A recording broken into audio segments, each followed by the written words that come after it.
period will be years of spectacular growth in the real estate sector. And I don't use adjectives like spectacular very often, but with whatever I see, the course correction, the changing strategy, going back to fundamentals, and even in the last 4 months, even in the startup space, sustainability has become important. Valuations have become more palatable. There is some semblance of going back to basics. I think real estate sector is possibly one of the safest and the fastest growing sectors post-pandemic, and in some way will lead the growth back for the Indian economy. Thank you. God bless you.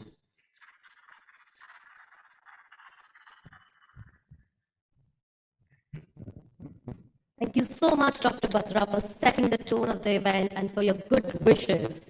Well, let's begin officially with the Realty Plus e-conclave and the first session. And the topic for the first session is Gujarat, Realty Poised for Progress. Well, Gujarat is the third most developed state and is absolutely growing at a rapid speed. Well, the session will be chaired by Raveen Bhojani, the Senior Director, Advisory and Transaction Services, CBRE. I would like to welcome him with a quick brief. With 27 plus years of overall experience, and for the last 18 years, he has been the part of the real estate industry and has worked with known Indian developers. He's worked with the international market as well, with specific exposure to East Africa and Middle East. Currently, with CBRE, he leads the advisory and transaction vertical for the entire Gujarat. Let's welcome Mr. Raveen Bhojani. Welcome, sir. I would now like to introduce our speakers in alphabetical order. A real estate professional with over 16 years of experience in P&L management, business development, and operations. He has worked across a broad spectrum of companies from various sectors and has thorough understanding of leasing and land transactions. He is also the member of Royal Institution of Chartered Surveyors.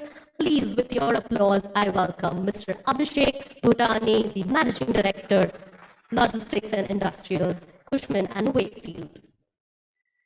Joining them we have Mr. Kamal Singhal, MD and CEO, Arvind Smart Spaces Limited. He has been associated with Lalbhai Group since 2001 in various capacities. He is responsible for giving strategic directions to the real estate business and identifying new business opportunities and expanding the product portfolio. Joining them, we have Mr. Paras Pandit, the Chairman, Managing Director, Sheetal Infrastructure, an experienced real estate business owner and a strong business development professional with demonstrated history of working in the real estate industry for the last 15 years. His skill and expertise lies in focus of land acquisition, business and corporate strategy, development, and business networking. Joining them, we have Mr. Pavan Bakeri, the Managing Director, Bakeri Group. With 2 decades of experience in real estate, he's also the co-founder of Ideal Choice Homes, a precast concrete solutions company. He co-founded Z-Axis, which manufactures drones, cloud computing company, FX Data Labs, virtual reality company, Original Dimentio, Intellimat Technologies, and a nanotechnology venture, as well as Artemis Cast Stone. Wow. Thank you so much for joining us. We have 2 more panelists joining over here. We have Mr. Viral J. Shah, the Honorable Secretary, CREDI Ahmedabad. Go ahead. He's the Managing Director at Sunbuild Private Limited, invitee board member, CREDI Gujarat, and immediate past chair of Young Indians Ahmedabad chapter. He's also the past chair of CYW Central Zone. And then we have Yash Shah, the founder and CEO of the Address. The second generation entrepreneur, he has a forward integration to his business. He runs the Address, which is currently Gujarat's largest Tier 2 focused co-working, serviced and managed office space provider, an avid angel investor, and has 15 plus startups in his portfolio. Well, I think it's going to be an interesting panel, the first panel over here, Gujarat's Realty, Poised for Progress.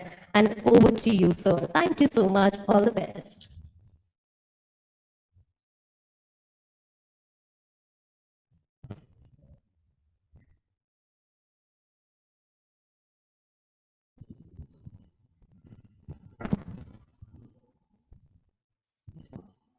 Good afternoon, everyone.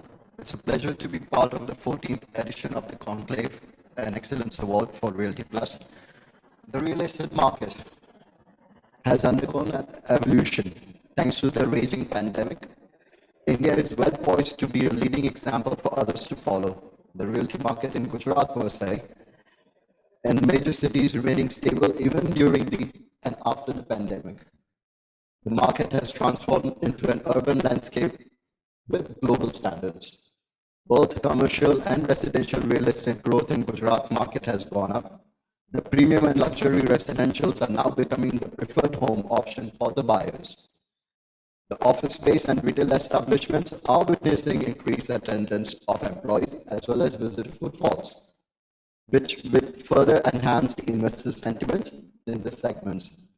The investors are highly bullish on Gujarat's potential for industrial parks, warehousing, and data centers. Despite the challenges, we expect the growth momentum will continue in Gujarat. I would like to welcome all our esteemed panelists to dive deeper into the discussion of the Gujarat realty market poised for growth.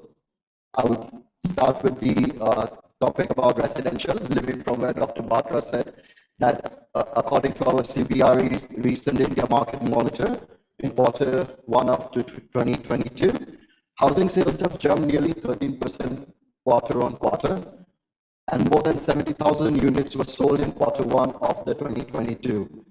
And sales rebound significant by approximately 40% year on year. I would like Kamalji, if you could tell me how urban has been a part of that growth and what do you foresee in residential sector?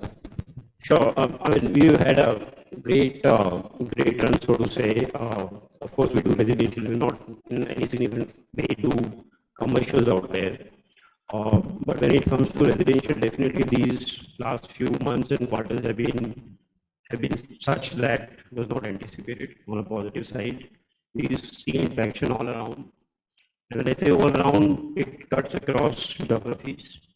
So we mainly operate out of three cities, Ahmedabad, Bangalore, and Pune, and all of them have seen a great momentum.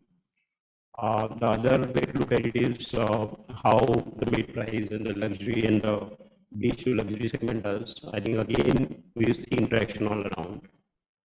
If you were to differentiate and call out one of these, I think luxury created something which is absolutely unexpected, and it did significantly better. In fact, going with our experience of other businesses that the group has, luxury across product categories, not even real estate alone, is doing phenomenally well. I mean, for example, from our portfolio, brands like Tommy or CK or thereabouts will do significantly better than others, which to start with are doing great in any case. So something has happened, and I think all of us are aware that luxury is doing really good. I mean, you go and buy some luxury car these days, and you are told that there will be a 6 months delay there as well, isn't it?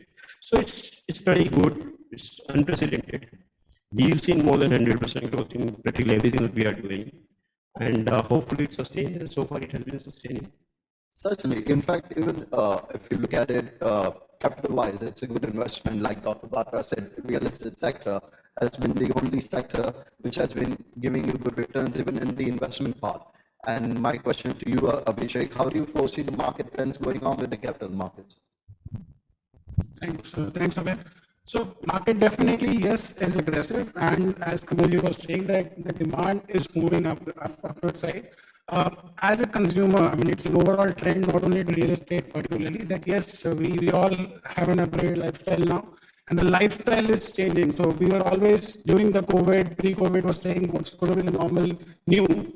I think that's now coming up forward in various segments. That yes, people want a better lifestyle. They want to spend the money where it is worthwhile. And when it comes to capital, yes, capital is under huge demand. As Dr. Batra was also saying that yes, the homegrown investment is increasing, but still not up to the levels that it should be. So with the trends going forward, especially in Gujarat, I would say, sir, I'd like to kind of differ with you. The homegrown capital I see over here is more involved as compared to nationally maybe. But then yes, it's got to balance it out. It cannot be remaining unstable things throughout. So that's the trend going forward, and that's how I'd say it. I totally agree. Pawan sir, would you like to contribute your say into the residential? No, I actually agree with what Mr. Abhishek ji mentioned. But at the same time, there are headwinds, because we really don't know whether the recent increase in the interest rates, how they are going to impact still so soon to kind of take a call on that. So yes, we are optimistic, but we should be prepared for headwinds. I think we'll flag that. Thank you. Pala sir, આપનું બધા projects residential કમર્શિયલમાં વધારે છે આપના પ્રમાણે pandemic પછી રેસિડેન્શિયલનું momentum કેટલું છે કેમ કે આપના ઘણા પ્રોજેક્ટ્સ સિટીમાં આવી રહ્યા છે તો એનું ટ્રેક્શન કેવું રહ્યું છે આપ માટે બેઝિકલી પેન્ડેમિક પછી આપણે જોવા જઈએ તો જે રેસિડેન્શિયલ છે એ ગુજરાતની સ્પેશિયલી વાત કરીએ તો અત્યાર સુધીના ઇતિહાસમાં એ એફોર્ડેબલ હોય મિક્સ સેગમેન્ટ હોય કે પછી લક્ઝરી સેગમેન્ટ હોય આ ત્રણે એક સાથે વધ્યા હોય એવું આ 2020 પછી પહેલી વાર બન્યું છે આપણે આટલા વર્ષોથી હું સ્પેશિયલી કહું તો હું 20-22 વર્ષથી રિયલ એસ્ટેટને જોઈ રહ્યો છું રિયલ એસ્ટેટમાં અમુક દાયકામાં જે છે એ મિક્સ સ્ટેટમેન્ટ ચાલતું હોય છે ઘણીવાર જે છે આપણે એફોર્ડેબલ ચાલતું હોય છે જ્યારે એટીઆઈપી અને એ બધી સ્કીમો હોય છે સ્પેશિયલી લક્ઝરી સેગમેન્ટ એ ગુજરાતમાં આટલું બધું એ પહેલી વાર અમે આ 2 વર્ષમાં જોયું છે કે એની ડિમાન્ડ પણ એટલી વધી છે અને એ સાથે એના બાયર્સ પણ એટલા નીકળ્યા છે એટલે ગુજરાત બેઝિકલી જોવા જઈએ તો અત્યારે રિયલ એસ્ટેટમાં પૂરા ભારતમાં હું કહીશ કે રેસિડેન્શિયલમાં તો 100% સૌથી સારું ચાલે thank you પારસભાઈ office sector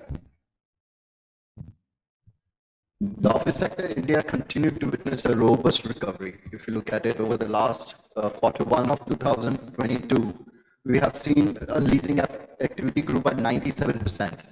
Year on year, it touched to 11.4 million square feet.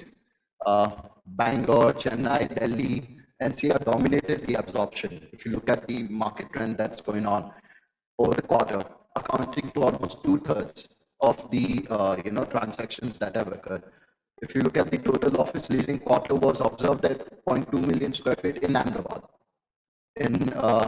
led by BFSI companies by 59%, and flexible space operators 20%, and life sciences for around 16%. So, outlook agar dikhne jaye, Yash, you are one of the operators who is growing fast. You have moved from Ahmedabad, going to different cities. How do you foresee the office segment and office market scenarios along with flexible workspaces? First of all, very good afternoon to everyone, and it's a pleasure to be here. With that being said, coming to your question, right, I think that if we were to look at the Gujarat office market, not just today, but 5 years before, there was never a traction which was lost, correct? As far as selling is concerned or leasing is concerned, when we have to compare it to somebody, we have to compare it nationally. Gujarat has a very significant point of selling the commercial real estate, right? Once we look at that, when there is a radical shift where now people are moving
reasons, right?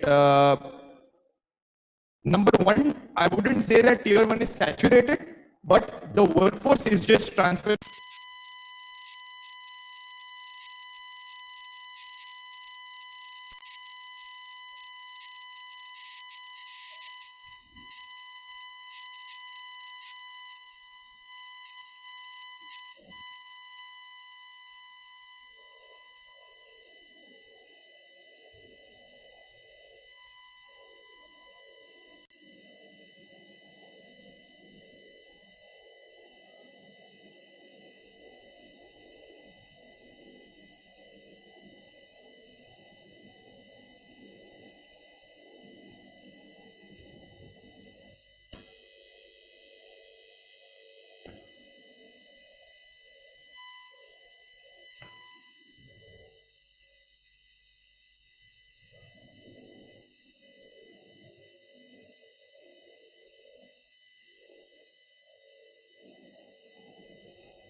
Right. And of course, more on the IT, ITS as well, with the government coming in and putting in aggressive IT policy to promote IT. Like rightly said, Guy had, sorry, I would say, yes, yeah, did a tie with Gujarat government to put in extra or additional business because they foresee there is a growth. But definitely there's a scarce, I feel, for skilled manpower, where the universities are yet not having that much of capability to bring out that kind of skilled manpower. I do believe, I mean, I may not.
Coming to Viral Bhai, Guy Head, Ahmedabad. What is the trend that you've seen over the post-pandemic and during pandemic, and how Guy Head has been a volume to Ahmedabad's growth? When we talk about Gayad has been there since 1980s. So I think we are the third generation over here. Me, Yash, a lot of other of my board members are sitting there in the audience. So if we say there has been a lot of contribution by Gayad, our seniors, and everyone towards growth of Gujarat. So I think Pawan Bhai's father, he was the founding board member of founding chairman. I can say that he was the founding chairman for Gayad. So since then, that has come a long way. And now, so if we talk about post-pandemic, so when pandemic hit us, everybody was thinking that real estate would be a sector that would be affected the most. But as everybody is seeing, last 2 years has been really good in real estate. I think it's even better than the pre-pandemic levels. You know, the demand has shoot up to, especially for if we talk about residential. The demand has been better than what it was before COVID. And as Vyashish just mentioned that commercial is doing really good. Last 1 year has been a great success story for commercial, because what has happened that there has been very few launches here when it comes to commercial properties. So whatever stock was there is already getting absorbed, you know, and the new stock that's going to come due to increasing construction cost, it's going to be costlier at least by 300 to 500 rupees per square feet. So I think commercial is poised very well. Other than that, during pandemic, we had meetings with the state government and with the RERA authority for extension of the projects, because I think every other projects were delayed for at least 6 months when everything was under lockdown. So, and we also approached the central government, state government, and also the central government to give us special benefits. In terms of stamp duty, maybe in relaxation in terms of FSI payments, maybe in terms of the second time when the sale deeds are happening. Because first time when we buy a project, we are already paying a stamp duty. So when customer is buying, he is not supposed to pay. Such relaxation we have asked. Some of them has been granted by the authorities, but we're still waiting for the other requests that we have made to the authorities. I think that's it. Thank you, Viral. Pawan Bhai, how do you foresee the residential and retail and commercial market going forward in the next 5 years within Gujarat?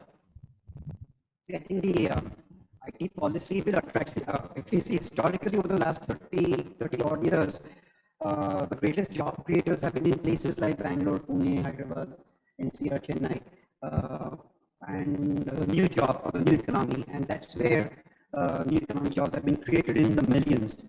And the service sector is there. So with the IT policy, we hope, and also with GIFT being the anchor of a new Gujarat, we hope that Gujarat will find its rightful place in the pecking order. And I would not say 5 years, but going forward, say these things take a while, to kind of make an impact. And real estate is always about a long-term thing, right? Cities are there for like centuries. So if you look at the next 10 to 20 years, I think if you plan that way, I think the future is stellar in all these three, especially because of these new job economies, new jobs being created in the new economy. These are high-paying jobs, and they have an impact on service sector, which is the mall sector, and so many others. They are just huge growth drivers every day.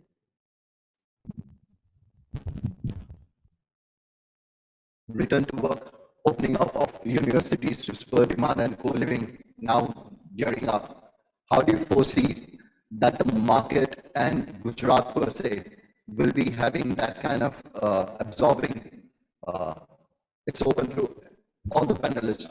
So I'm going to take this very quick, right? So I can talk about the address, and I'm going to say that I'm at almost 1 million square feet. When I talk about 1 million square feet, some of the projects are not 1 million square feet, right?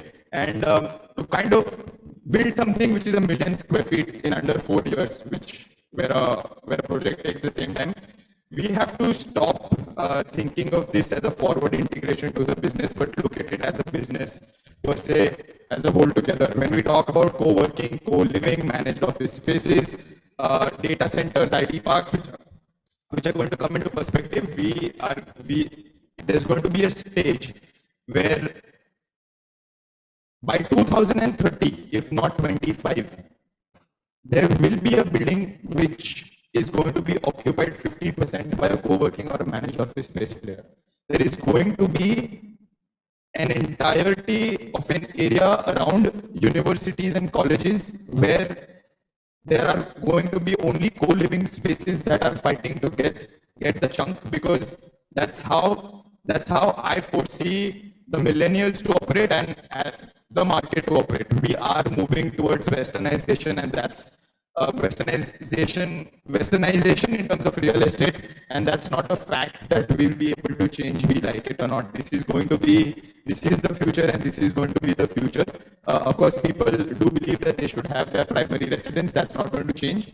But at the same time, today what we call as a forward integration to a particular business is going to pan out as the main business. The concept of 1,000, 2,000 square feet offices are going to diminish, and people will be moving to these kind of spaces on and around. Absolutely. Over the last few months or a year that we've seen the traction happening more on, I would say, flex workspaces rather than managed offices, because they would, or managed offices rather than conventional offices, because everyone wants to have the comfort and ease of plug and play and not to invest that much into a capex cost and opex cost. So rightly said. Coming to you, Abhishek, data centers. That's another growth factor that has been seen over the years, and in real estate sector, I would say data centers is another investment which people are considering to go into and look at, as a second alternative to residential or luxury. How do you foresee the data center growth happening in the coming future for India and per se Gujarat? Thanks. I mean, so data centers, when they started in India about 5 years back, it was probably a word we would have only heard in Hollywood movies. Imagining something, where you have racks all around, but nobody understood what exactly it is. But then, yes, certain markets where the landing cable was coming in, those markets have matured and have been able to adopt to it. Now the data center market is picking up, it's expanding to every nook and corner of the country, and Gujarat is no exception to it. Gujarat has already started seeing getting demand for data centers, but then I think it's very preliminary stage for us to accept that. We have not really, apart from one or two existing ones in the ecosystem over here, we've not really seen. And the curiosity still remains, what's the difference between a data center building and a normal building? That's a basic question remains. And as a service provider to that industry, I'm sure you're also facing that, why can't we build that? But then there's a mindset block today that the data center operators have. They just want to have a land and then do everything on their own, which is the biggest gap today that we're seeing. And that gap has started to come in Gujarat now. It will have a solution in times to come. Likewise, it is found in other locations in Mumbai, Chennai, Delhi and all. It will find its solution, but then yes, it is the way forward. We will have to adopt to data centers. We will have to have them in our ecosystem. The data is very sensitive. Government is becoming very sensitive towards the data creating and storage of data. And it will have to be done. So yes, as a forum on real estate, we will have to have solution, we will have to have acceptance for them. But then the way they want to operate versus the way market is operating, there's a difference. So there has to be adaptability on both these sides. And as it comes, that market is bound to mature because there's no alternate to it. Thanks, Abhishek.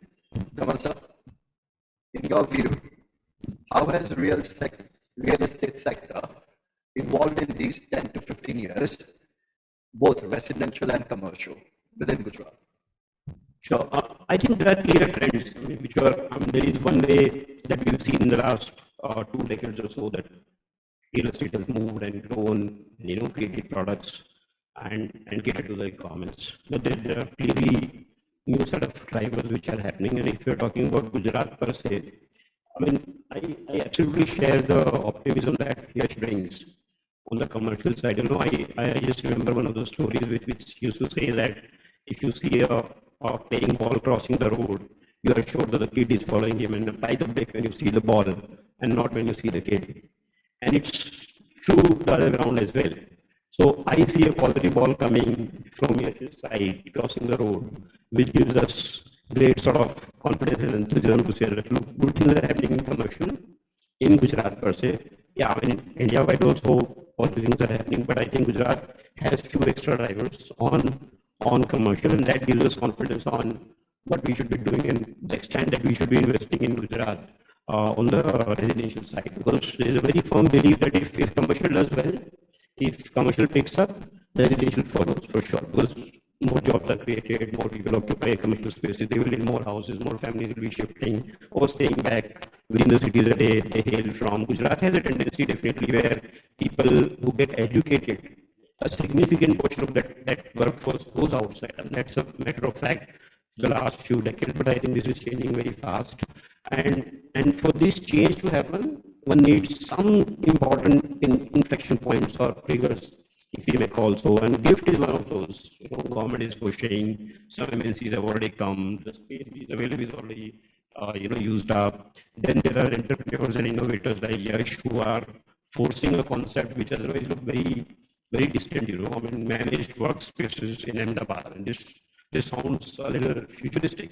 But then Yash is a present, right? He is not future. He's right here with us. 1 million managed spaces in this city or state is absolutely mind-blowing. I didn't know this number. I thought it's very small. In fact, somebody came to us and said, do you do this? We are interested in leasing. You are a good company, so we want to do something with you. And I said, look, I mean, we don't want to get into something which is not. But I think I was wrong.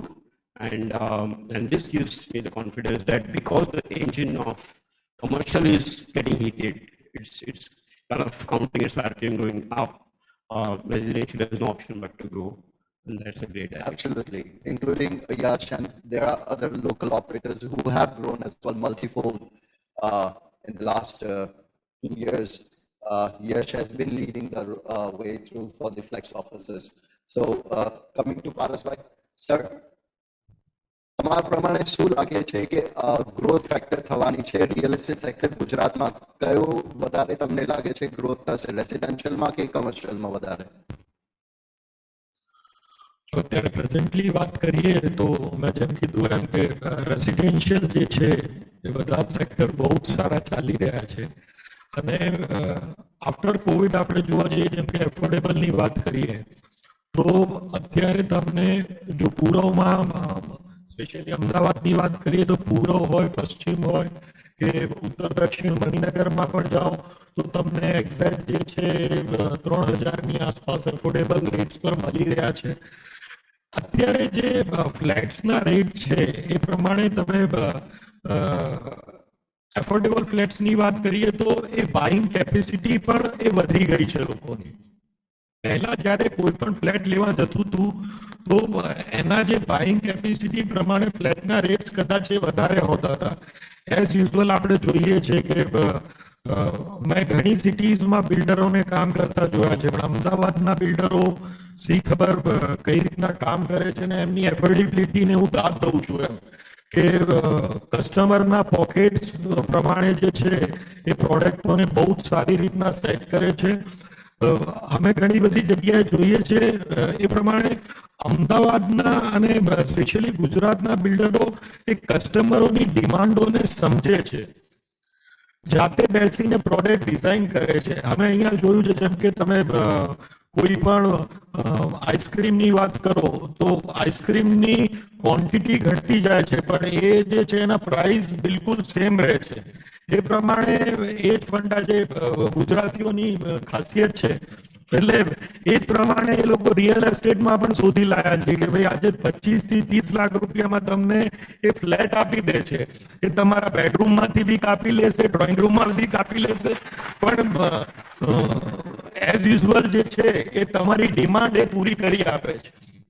એટલે આને આપણે obviously ગ્રોથની ભાષામાં કહીએ તો ગુજરાતનો growth જે છે અત્યારે હું છેલ્લા 3 મહિનાની વાત કરું તો ઘણા સ્ટેટ્સમાં રિયલ એસ્ટેટ તો પણ ઓછું થયું છે, પણ આજે ગુજરાતમાં એ રિયલ એસ્ટેટ પાછું એનું એ જ વધી રહ્યું છે, ચાહે સ્ટીલ વાળા હોય કે ગમે તે હોય, બરોબર છે. એ બિલ્ડરને હેરાન કરવામાં ક્યાંય કસર ન છોડતા, પણ બિલ્ડર જે છે ભાવ વધારવામાં ખરેખર શરમાય છે. ગુજરાતનો બિલ્ડર જો તો એ ભાવ વધારવામાં એને શરમ આવે છે કે જો અમે ભાવ વધારી દઈશું તો કસ્ટમર નારાજ થઈ જશે અને અમારી જે છે સેલિંગ ઘટી જશે. એનું સૌથી મોટું કારણ છે કે ગુજરાતનો બિલ્ડર છે પોતાની પ્રોફિટેબિલિટી ઓછી કરી રહ્યો છે, પણ કસ્ટમરને આજે બી એ 100% સેટિસ્ફાઈડ કરી રહ્યો છે. That's called a Gujarat, that's called a Gujarati. Thank you. Good to know, good to know. પણ ઘણી વારમાં એરિયા થોડું ઓછું કરી દે છે. Pawan sir, how do you think will technology transform the way we build and buy and sell our houses? I think the biggest impact will be on the way we build, because sustainability has to be a major concern. And since all of us, all nations, major nations in the world have signed the Paris Accord, we all owe to our collective existence to do something about that. So I foresee the biggest changes over the next 10 years in materials, because building construction will still need to generate employment. So we just can't go and fully use robots all the way. And even then, even the most advanced robotics cannot do some of the stuff that Mason can, some of the real quality stuff. They're still not there. We will get there, but whether we want to or not, that's another story. Second, labor is still cheap in India, and compared to financial costs. So if you do the math, it still doesn't always work out. Third, I see progress being made in 3D printing, especially in 3D concrete, 3D printing of homes using other materials, still a long way off because it's very expensive, and I don't foresee it going down anytime soon, the cost, at least not in the next 20 years. But 3D concrete is getting there, and hopefully the inflection point could happen as I think within 5 years, I think it could happen. And then that could really ease a lot of quality issues and labor issues.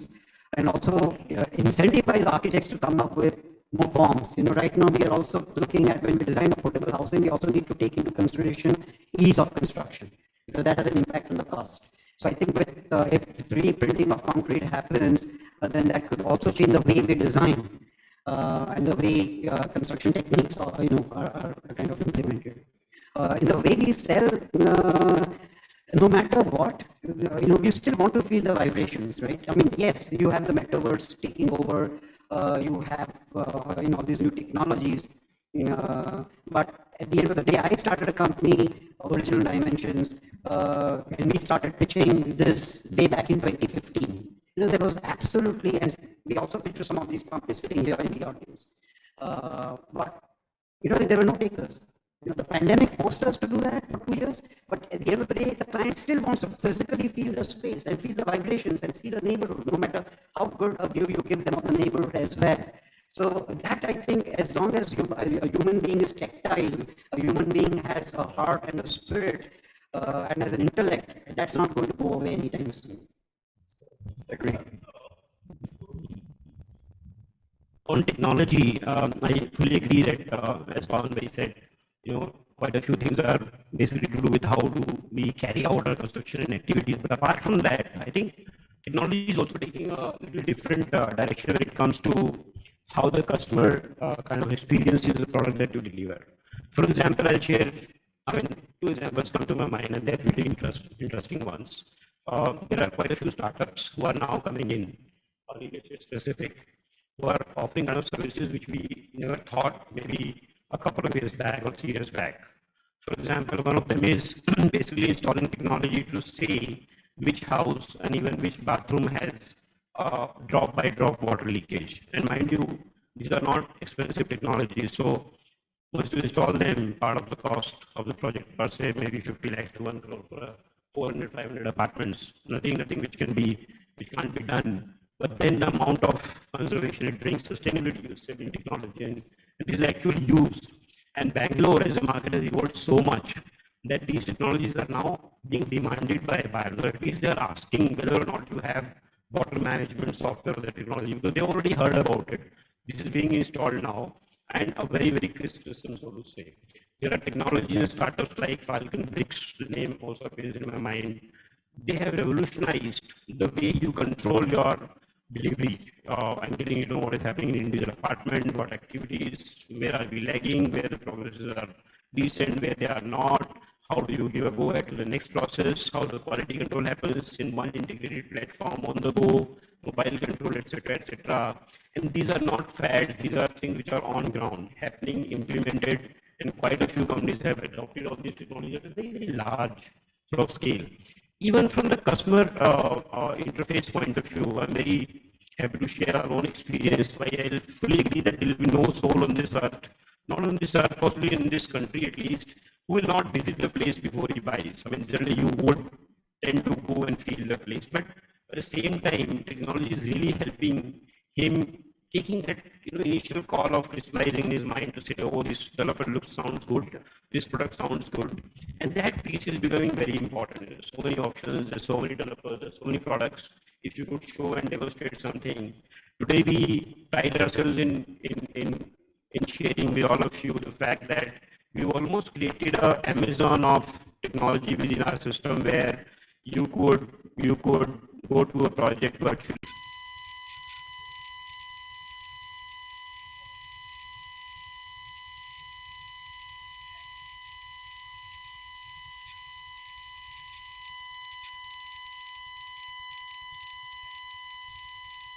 If you like everything else, you know what price it is. And then if everything else works out, you think maybe it's worth blocking this house by using your credit card and paying 20,000 rupees. So you book that in that sense virtually, a temporary blocking and booking. You do that, pay 20,000 bucks, and you got 7 days to finally decide whether or not you want to complete the booking process and pay the 10% amount which is otherwise required. So this, I know not many people in enterprise possibly would be interested because they know that picking up the phone is easier than doing all of this. But there is definitely a segment which is interested in this, especially in markets like Pune or Bangalore. And I'm sure like Yash has shared.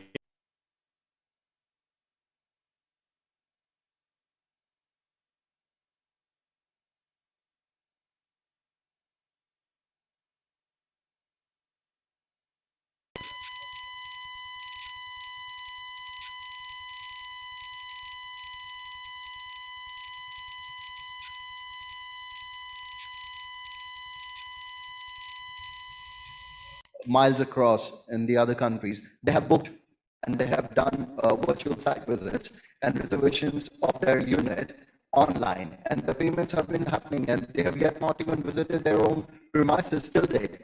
Even the possessions happen. So yeah, virtually things have played a major role, and things have changed. Technology is coming in beyond just doing virtual tools and all that. In fact, Gift City is a live example of how technology has changed the entire dynamics of being a smart city, giving in all that is required. Coming to that again, question to you, Viral Bhai. How do you gauge the investment confidence in the coming years? What new opportunities are you expecting in the real estate sector? So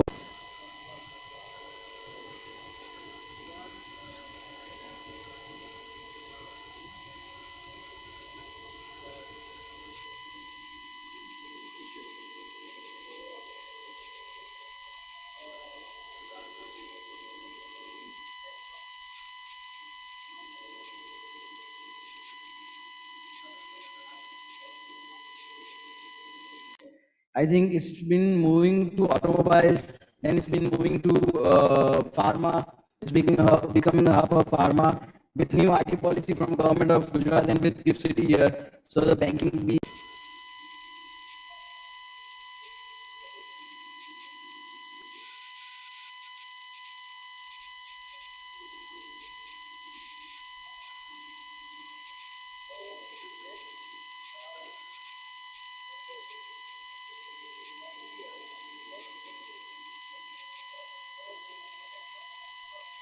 work in manufacturing from Rajasthan, Madhya Pradesh, Uttar Pradesh, but last 5 to 10 years, I can say that now white collar jobs have been created here, and now the workforce are moving from other states, where they think that this is where they feel that like Chhattisgarh now, I see a lot of people coming from there, from West Bengal, even people coming here to do IT jobs, to do finance jobs. So the whole trend has been changing since last decade for Ahmedabad, and especially for Gujarat. Even last post-era, if we say that there was a report published like last week only, where they said that the investment for Gujarat was 1,41,000 crores. So that's a huge number, guys. I think that's 1 year's budget of Gujarat state, if I say. And in 5 years, if this kind of investment is being made in real estate, 80% of that is going into residential. I was seeing the numbers, and 20% was in commercial space. So significant investment is coming here. I see that the future trends with IT and co-working, even for Gujarat being 40% of the Delhi-Bombay corridor, I think DMIC, yes. So with that, logistic has also been a great plus for Gujarat. With online e-marketplaces and online like players like Amazon, Flipkart, and everybody, they have now looking around for logistic parks. They're looking for places where they can have the like 5 lakh square feet places where they can warehousing and yes. So I think those rental opportunities are also good. So I think Ahmedabad overall, Gujarat overall is poised to grow at least by 7 to 10% every year for next 3 years at least. That's what I see from this step here. That's quite an optimist figure, I would say. But you missed out on one sector. That has been one of my prime sectors as well, because most of the experience in real estate has been in retail. So what do you see as a demand outlook on retail sector and the future trends?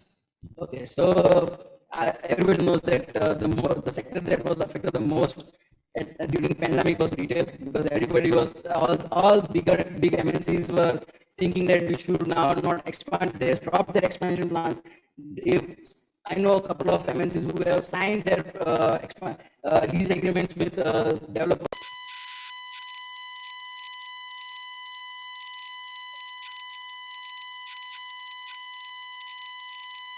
Now, COVID is almost gone. I think we can say that now we see no one is wearing a mask over here. One or two I see, but like 99% of us are not wearing masks. So the fear of COVID is gone now. So now people are moving back to their normal things. If you see like if you see hotels in India or abroad, if you see airfares, everything is like shooted up at least by double, you know. Yeah, it's gone back to pre-pandemic. It's a revenge to tourism that's happening. The same thing is happening in real estate also. And now the expansion plans are bigger than what it was pre-COVID. That's interesting. Yes. So now even the banks have started expanding other big retail markets which have stopped and dropped off the plans. They are now looking for spaces. But now there is a shortage of good quality commercial spaces right now in Ahmedabad. That's what. Yeah. So I see a great future. Next 2 years is going to be a great for real retail. That's what I can say. What percentage do you think that would be? I'm not sure about the percentage on retail, but it was just a general industry thing, you know, 7%. So between 5 to 7% that we're looking at. Okay, great. Yash. I mean, I think that there are a couple of reasons why there has been a paradigm shift in retail also. If we talk about automobiles, if we talk about HVACs and all the people that are really taking up these spaces, today there's a shortage of semiconductors, today there are shortage of chips. These businesses are not going to be stopping, right? If I were to look at the next 3 to 5 years, I don't think that who over here does not want a new car for which there is not, a turnaround time? Who does not have developers, especially, right? Who need excessive HVACs, and because of that, the timelines are getting pushed.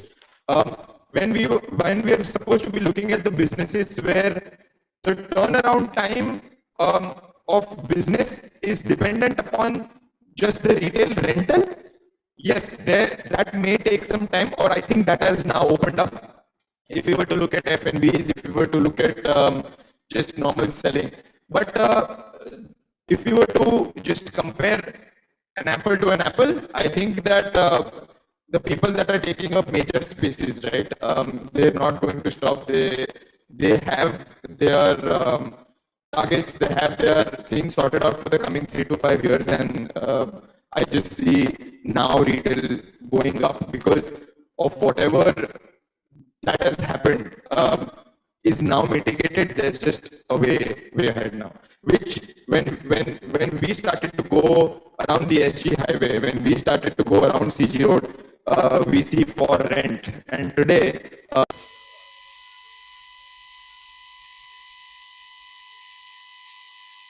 Okay, where's the ease of doing business? Let me get out of it and let me get that space. I agree. So certain pockets of the cities are seeing the growth, but the other pockets, if you look at the center part of the city or the old commercial CBD, correct. It's now seeing that trend shifting towards. Yes, and I would also like to add the fact that in Ahmedabad per se, we had only one retail giant who also expanded, by the way, post-COVID, Nexus Alpha 1. And now we have Phoenix Palladium coming together. Where I think, if I were to look at the market before 5 years, I would suggest that Ahmedabad to have one huge retail mall was great. But today, even two look small. So I think that even in retail, there's enough opportunity for people to coexist and to grow in a tier 2 plus city. So that's going to stay. But overall, my experience has been pretty bad because last 18 years that I've seen, one mall comes, the other shuts. I've seen the growth of ISKCON and the death of ISKCON. I've seen the growth of Gulmohar and all the other properties around that vicinity. So I don't know, looking at the tier 2 cities overall in India, only one giant can survive, no two. I do believe that now you're going to make Team CBRE work harder than ever. They always are. But with that being said, I do think that the next 5 years will speak for themselves, where both of them, because now what has happened is that the two segments have differed. People know where to go, and that shall go ahead. Let's hope for the best. Yeah, they both survive. So last question to you, Yash. How do you gauge the investment confidence in, and what are the significant factors in building design have posted demand for green and sustainable building over the past few years? Lovely, right? And I think that I was discussing with Chitrak Bhai very recently, and he talked about how there's so much he wants to do regarding giving back to the society through a medium of green sustainable buildings. But not just that, if we were to talk about various IPCs who are now coming in and getting significant clients to the city of Ahmedabad, there are so many people, so many clients that now ask if the building is green, if the building is sustainable, what are the certificates related to it, and we want to give that a first preference. Correct. We want to give that a first preference because our company has committed to XYZ, and that is going to stay. I think that with not just because of that, but because of the increasing costs of real estate. When there is a significant capital going in the very beginning, people are going to give that go ahead and make sure that not just the building as an amenity, but the people living there get an added advantage benefit out of the same. Great. I guess we are just almost in time. I'm going to quickly ask each panelist to just give a brief 30-second on post-COVID recovery across sectors. How and what do you see? I'll start with Abhishek. Thanks. So recovery has been phenomenal, and Gujarat is no exception to it. Commercially, all heard that yes, is bound to grow. I think the next way forward on commercial side is the campus development in Gujarat, which has not happened yet on the big scale. If we talk about scale, that scale is going to come up in campuses. I'm talking about retail, yes. I think, and I agree with kind of Yash that yes, two malls can survive. The population has grown, the income has increased, and there is a need for two malls. In terms of industrial, Gujarat is already established on the world map. It does not need any introduction.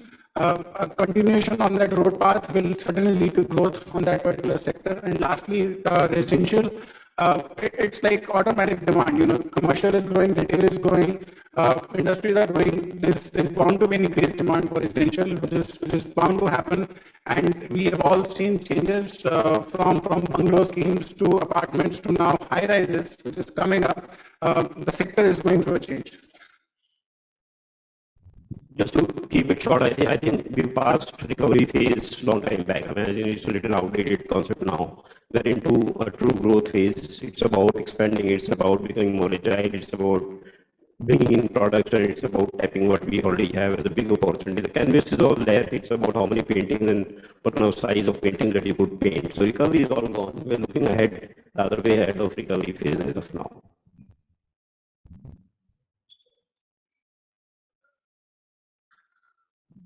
Post Covid પછી આપણે વાત કરીએ તો જે પહેલી વાર એવું થયું છે કે બાયર્સ બી હેપી છે, સેલર્સ બી હેપી છે, સપ્લાયર્સ બી હેપી છે, કોન્ટ્રાક્ટર બી હેપી છે.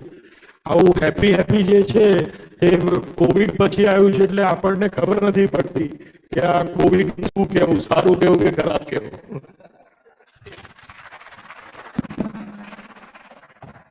I agree with Parasbhai that there is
AC, BC, which is after COVID, before COVID, right?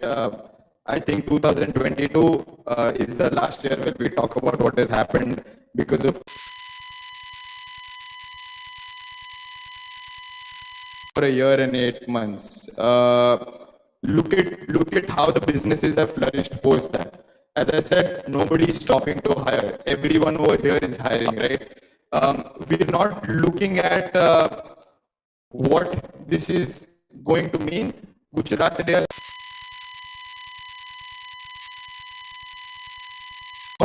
and looking at 5 years down the line, we are going to wipe out a Calcutta and Pune, and we're going to make sure that now we are a tier 1 city, proving everything that there was there is now right here. That's the spirit. That's the spirit.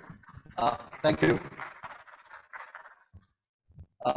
We're running short of time. We'll quickly take a couple of questions. If there is anyone in the audience would like to ask our esteemed panelists any questions. Apologies, but like you mentioned, we're running short of time, so we would like to take the questions offline. our panelist and moderator will be present over here. So I would request the audience to please take the questions with them offline. But nevertheless, let's have a huge round of applause for such an interesting panel discussion.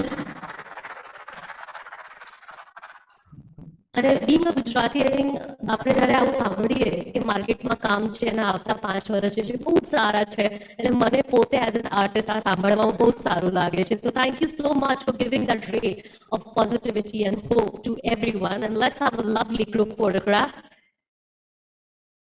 And while they're having a picture, I would like to invite Mr. Shadab Iraqi, the director and CEO of German TMX, to please present a token of gratitude to all the panelists and moderator for being with us and opening the lovely conclave.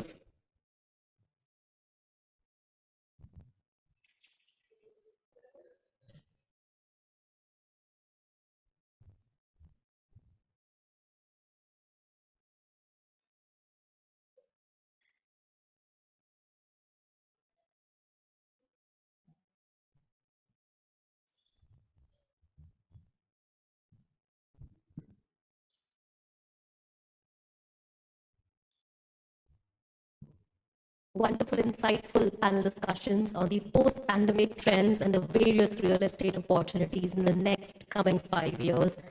Along with that, residential or commercial sector, which will grow faster. Thank you so much once again for sharing your thoughts, each and every one. I would request everyone to please take their seats. Thank you once again.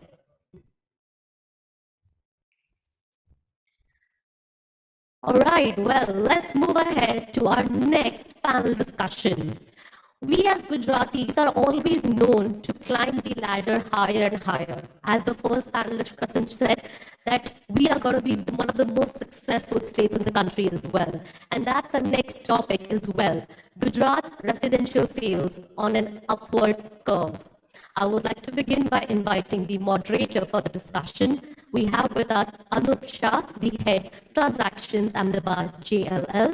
He comes with more than 16 plus years of work experience in the industry and endeavors to not only deliver real estate solutions to domestic and multinational owners and occupiers and investors across the city, but also build enduring relationships. His services across all the real estate asset classes spans from business consulting to transacting for end users and speculative developers. Welcome, sir. Moving ahead, I would like to invite our panelists. With us, we have Mr. Anand Choksi, Chairman and Managing Director, the Real Estate Connect. He holds a certified professional realtor status accredited by ACRI and has worked with several multinational and Fortune 500 organizations in India and Canada for 14 plus years. He has mentored 300 plus real estate professionals and has facilitated 3,500 plus big ticket transactions and multiple builder tie-ups and exclusive selling and marketing rights for various projects in Ahmedabad. We have Mr. Anand Choksi. Moving ahead, joining the panel, we have Deep Vadodria, the CEO, Nila Spaces Limited. With a problem-solving attitude, he addresses complex issues in his own distinctive manner. With his exceptional operational and project execution skills, he is driving the company to new horizons. He has embedded a culture to revive responsibility and shared accountability to achieve high standards for everyone. Joining on the panel, we have Mr. Ishan Patel, Director, Branding and Communication, Suryam Developers. An architect by training, Ishan has elevated the brand to symbolize modern luxury living in Gujarat. He's obsessed with quality while looking for something new to experiment with, something that is evident in the unimaginable luxury of projects like the Banyan and in the thoughtful details of Suryam. We have two more panelists with us. We have Sharvil Sridhar, the group co-founder of A. Sridhar Group. He leads the group with a focus on creating value add for the customers and the company.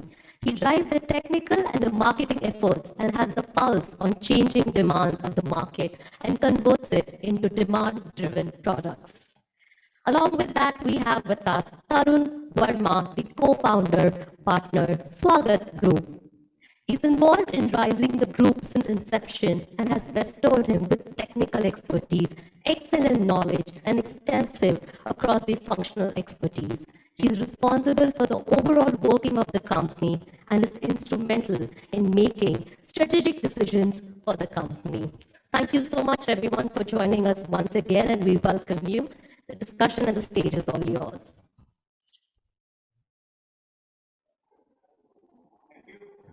Am I audible? Yeah. Okay.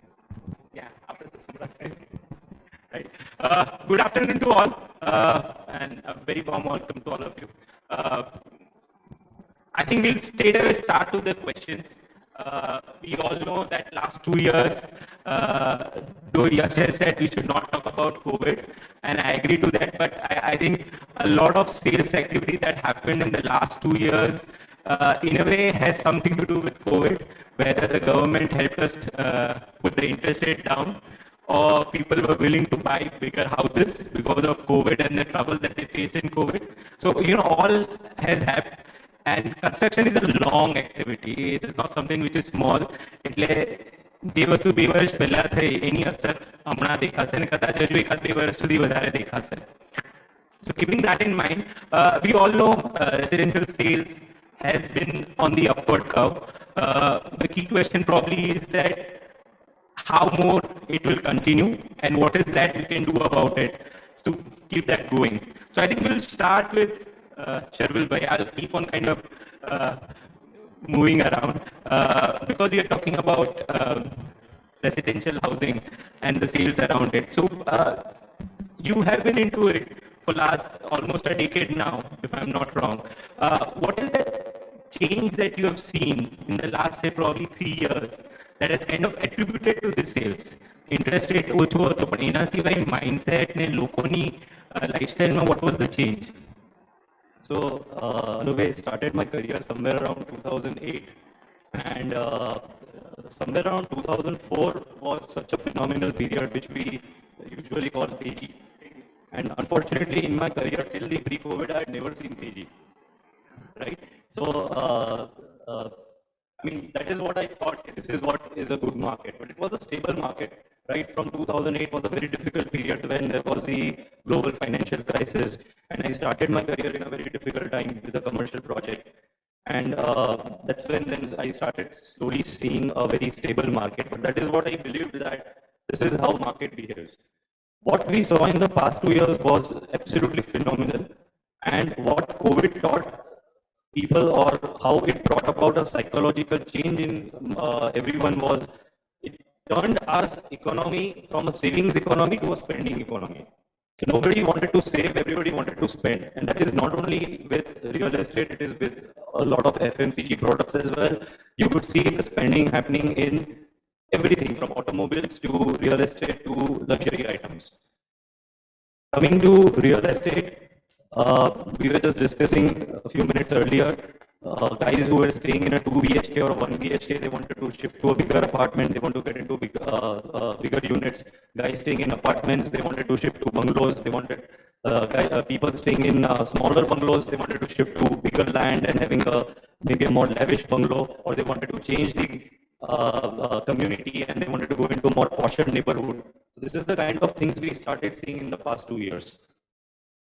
One big change and one big demand, which I personally realized when we kind of as a group kind of started buying land in the rural areas of Ahmedabad, because we saw a lot of demand in the rural areas. And that was because mostly because of the weekend house schemes and plots investments. The farmers from which we bought land, instead of asking for money, they asked for apartments in the urban areas.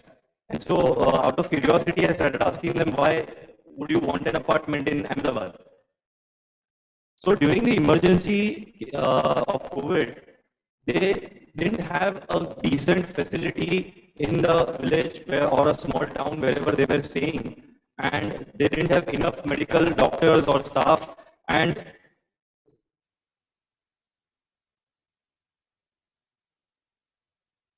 a lot of people lost their lives. We don't have the real numbers out. And that was one reason they thought that my next generation has to stay in an urban area. And they are all rich people. I mean, we look at their dhotis and we look at their the way they are dressed, but they are quite well settled people. They have a good land bank.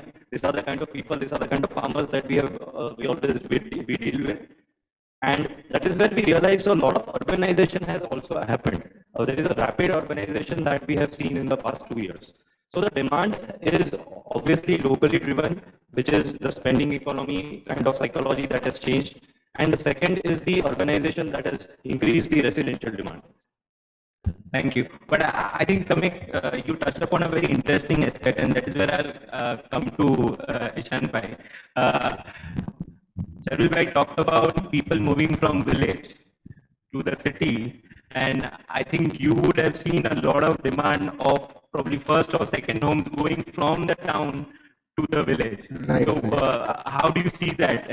What else? So, people living in Ahmedabad today were living in smaller houses.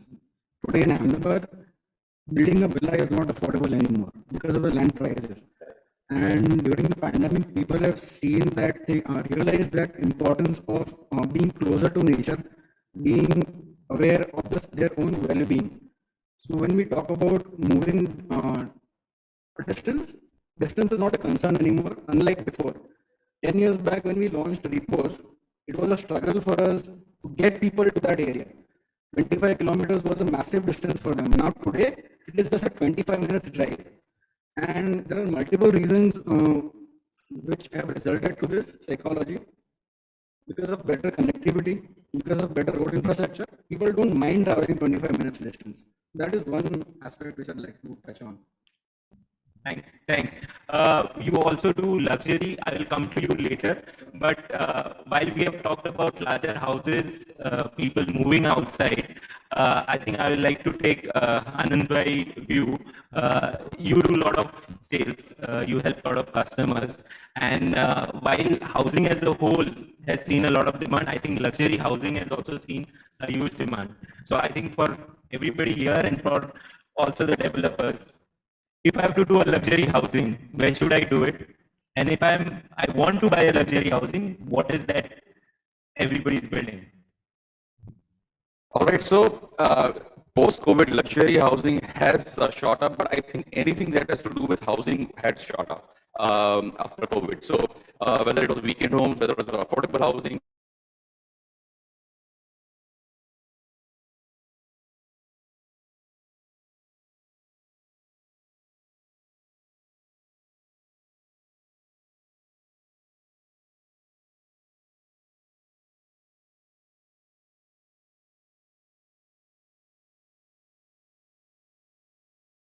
that you talk about, 8,000, 10,000 rupees a square feet. And then there is, which is a little less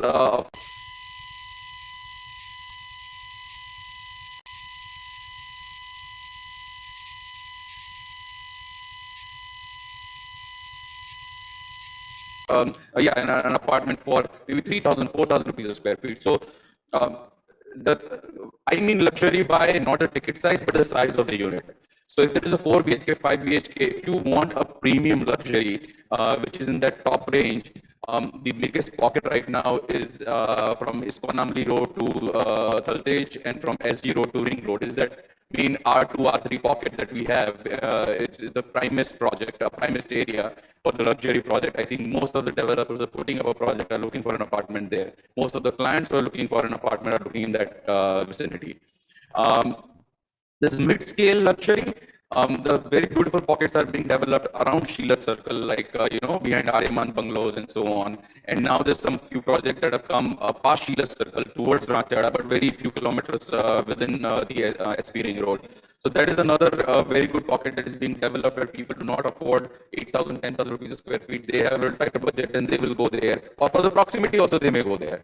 And there was this beautiful place called Wapa, where there's an affordable luxury available, but there is some massive hiccup has come, and now that is a question mark. But otherwise, that was developing beautifully, where within the range of 1.5 to 2 crores, you get 4 to 5 BHKs, and the developer would get that joy of creation at an affordable pricing. So these are the main pockets in the western side where the affordable luxurious, the luxury segment apartments are coming up. I'll come to you on that luxury part, but because we are talking luxury and residential, I would like to go to Tarun Bhai, because Tarun Bhai has done a lot of projects in the western side on the bungalow schemes, probably which when the prices were much lower, but now a lot of your focus is towards the Chandkheda and Gandhinagar area. So if I have to say, what is the difference in terms of the demand on the pricing side and the size side in that part of the town vis-a-vis what's happening in the western side? Hello everyone. At present they are more focusing on Gandhinagar, Sargasan. What happened? The price of the land is cheaper there compared to Ahmedabad. So we can deliver the product in less price. This we are selling around 3,500 square feet to 4,000.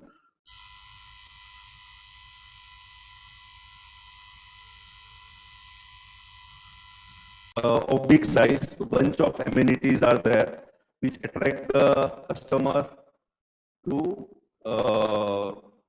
come there, and infrastructure between Ahmedabad and Gandhinagar is so good.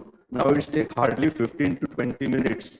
So in that budget, people are getting more luxury, bigger house, and in that budget.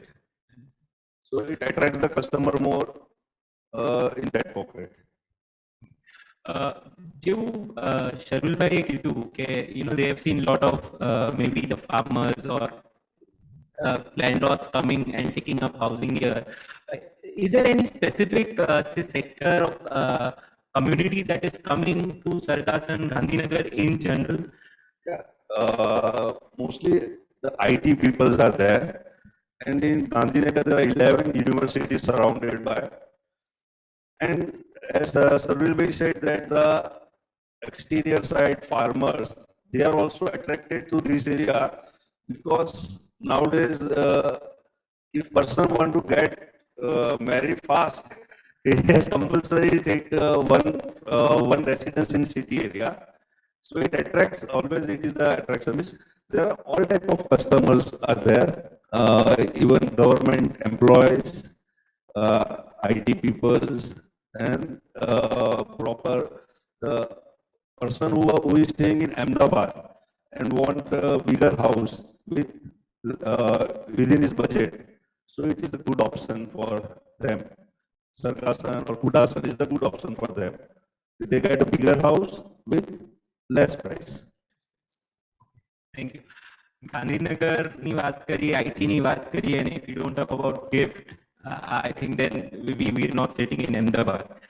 But if you have to talk about gift, then my next question would be to Deep Bhai, because you have taken an exposure in gift. You're coming up with housing, and that housing, as I understand, is very unique in terms of the typical bracket that we do. जो आनंद भाई कीधु के भाई 4,000 નો હોય 5,000 નો હોય કાં તો મોટી size હોય કાં તો નાની સાઈઝ હોય.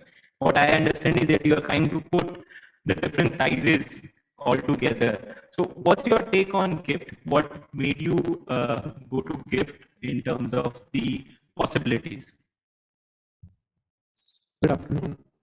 So I think gift, a lot has been spoken about gift without adding much to that data. I think what attracted us to gift was the opportunities that are there, the infrastructure which is already in place.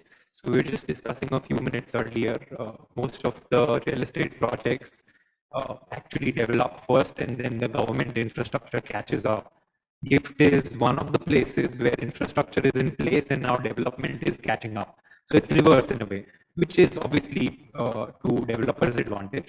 As you said, well, gift in a way is like a world city. It's going to be like a world city with so many people moving from outside. It could be from within the country and even outside the country because of the sort of fintech and IT tech companies and other companies which are getting motivation, of course, to set up in gift, and they have already set up their shops. So the talent will have to come in. So that gives us the opportunity to create products which are possibly something that we cannot create within the vicinity of Ahmedabad or any other place. So the project that we're currently doing on a single floor, we have studio, 1 BHK, 2 BHK, 3 BHK on a single floor, which is not possible practically for any of the developers to do if we are operating in any other place. The common denomination, of course, is going to be education and employment. Apart from that, in terms of opportunity, yeah, the 5,000, first 5,000 houses in terms of the rule is really helping the demand right now, because it's one-time opportunity in a way, because it's a walk-to-work city, which will return back to post 5,000 houses. So the demand is pretty good, and the number of developers that have come in, and the quality infrastructure that is already in place, and just to highlight that only buildings which are already completed are all by national developers. The local developers are now going to construct. The quality of buildings are going to be unmatched if you have to beat any of these companies that are already persisting there. I think the quality that you'll have to deliver there is going to be top notch. Great. I have still few more questions, and we'll come back to you, because you are doing very innovative things in how we are trying to sell it in terms of marketing, and also the kind of product that you are coming. So we will come to that. But while we have touched upon technology as a whole, Sharvil bhai, question to you. I know we all talk about affordable, and you talk about that, actually teji joi hai. But tell me something, how affordable it is to build an affordable housing?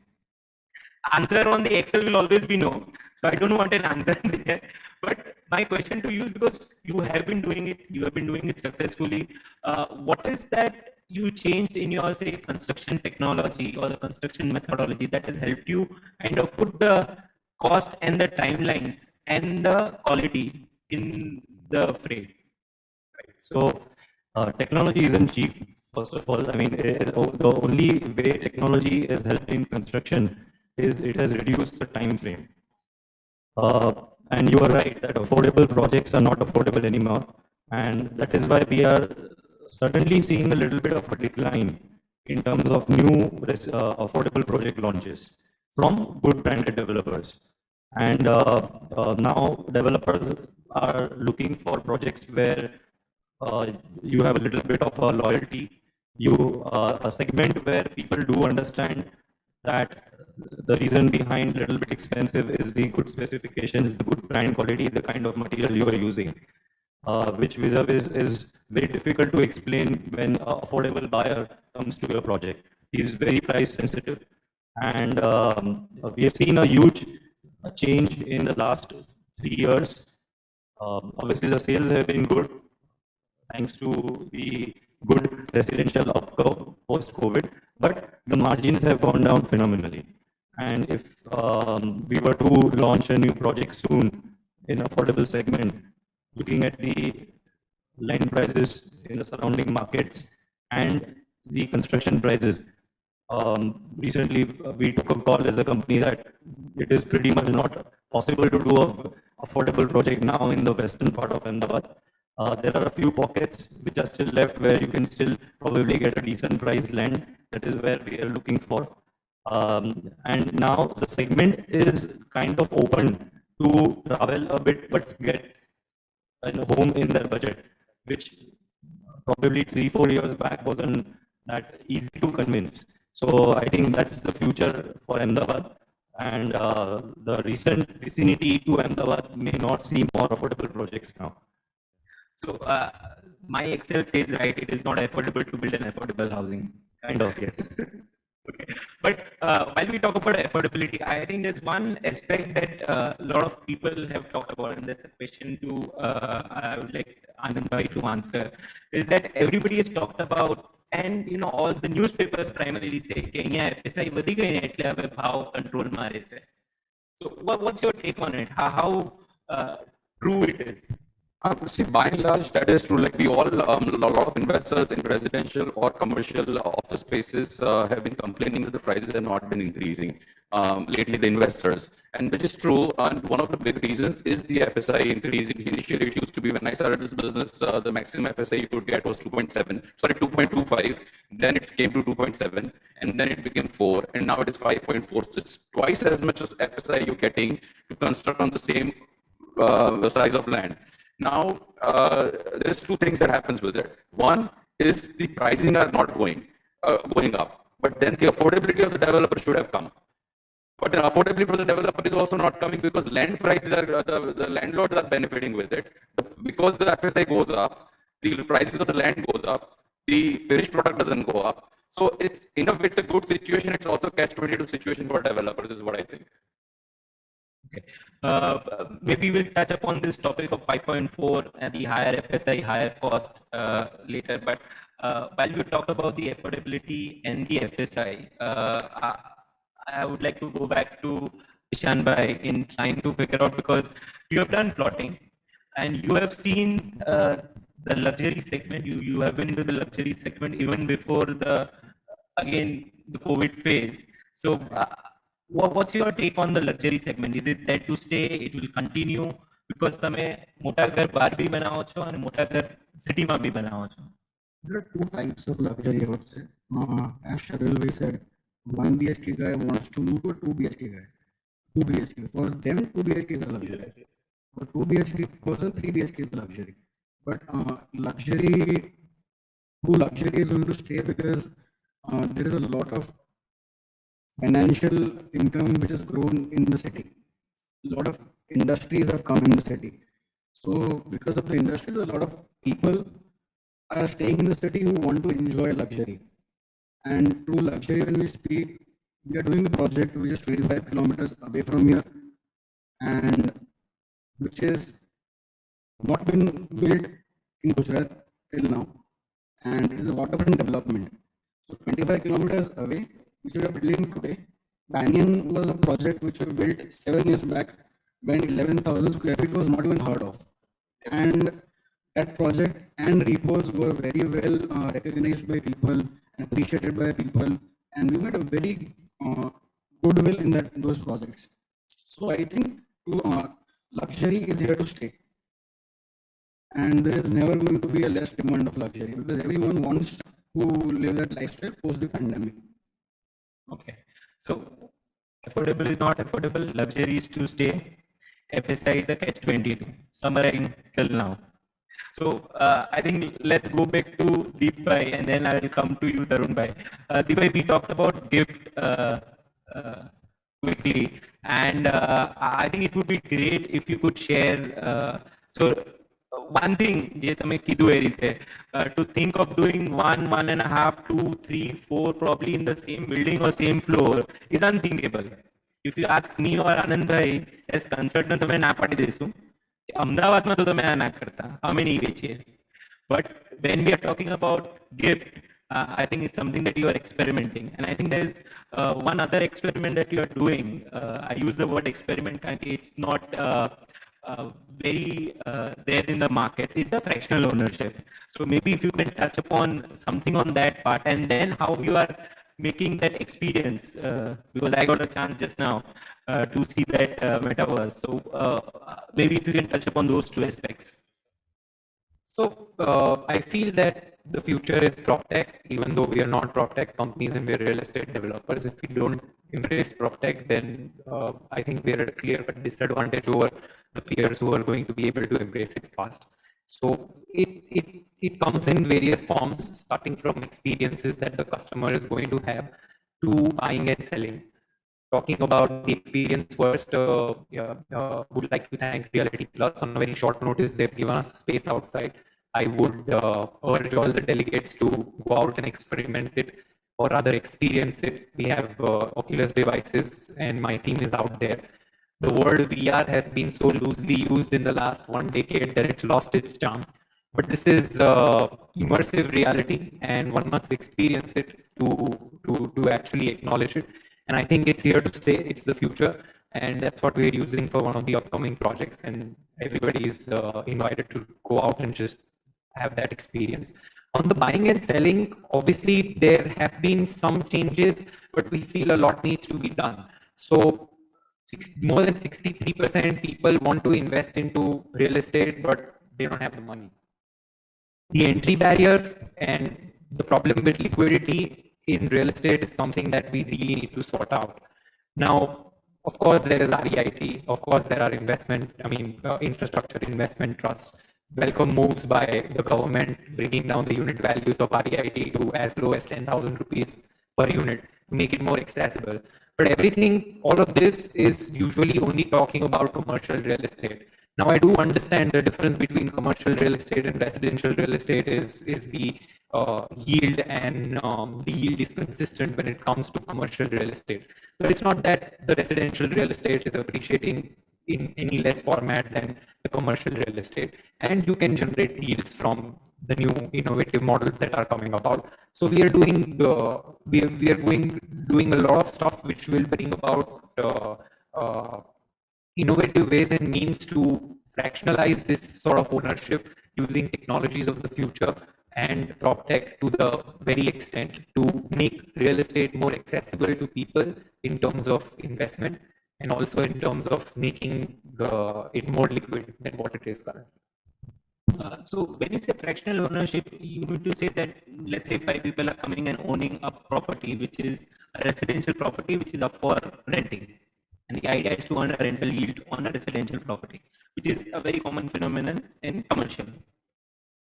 Okay. And that's what you are trying to offer in gift. Not currently, but we're working on. We are on this. Working on. Okay. So while we have talked about gift, I think Karuna, after we talked about what kind of people are typically coming and buying in Sargas and Gandhinagar region. What's your take?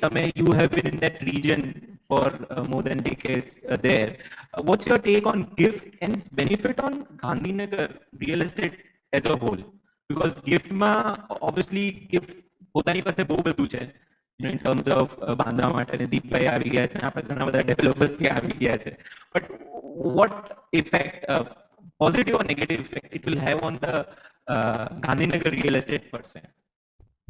ગિફ્ટના આવવાથી 100% benefit છે. આખા એરિયાને એક boosting બી મળે છે, અને બીજું migration વધી ગયું છે હવે. તો lot of people are coming in that area. અને ગિફ્ટમાં શું છે કે આજે ત્યાં લીઝ પદ્ધતિથી એ લોકો પ્રોપર્ટી આપે છે. એક્સટિરિયરમાં આજે દસ્તાવેજ થાય છે, રજિસ્ટ્રેશન થાય છે. તો પીપલ આર મોર કમ્ફર્ટેબલ.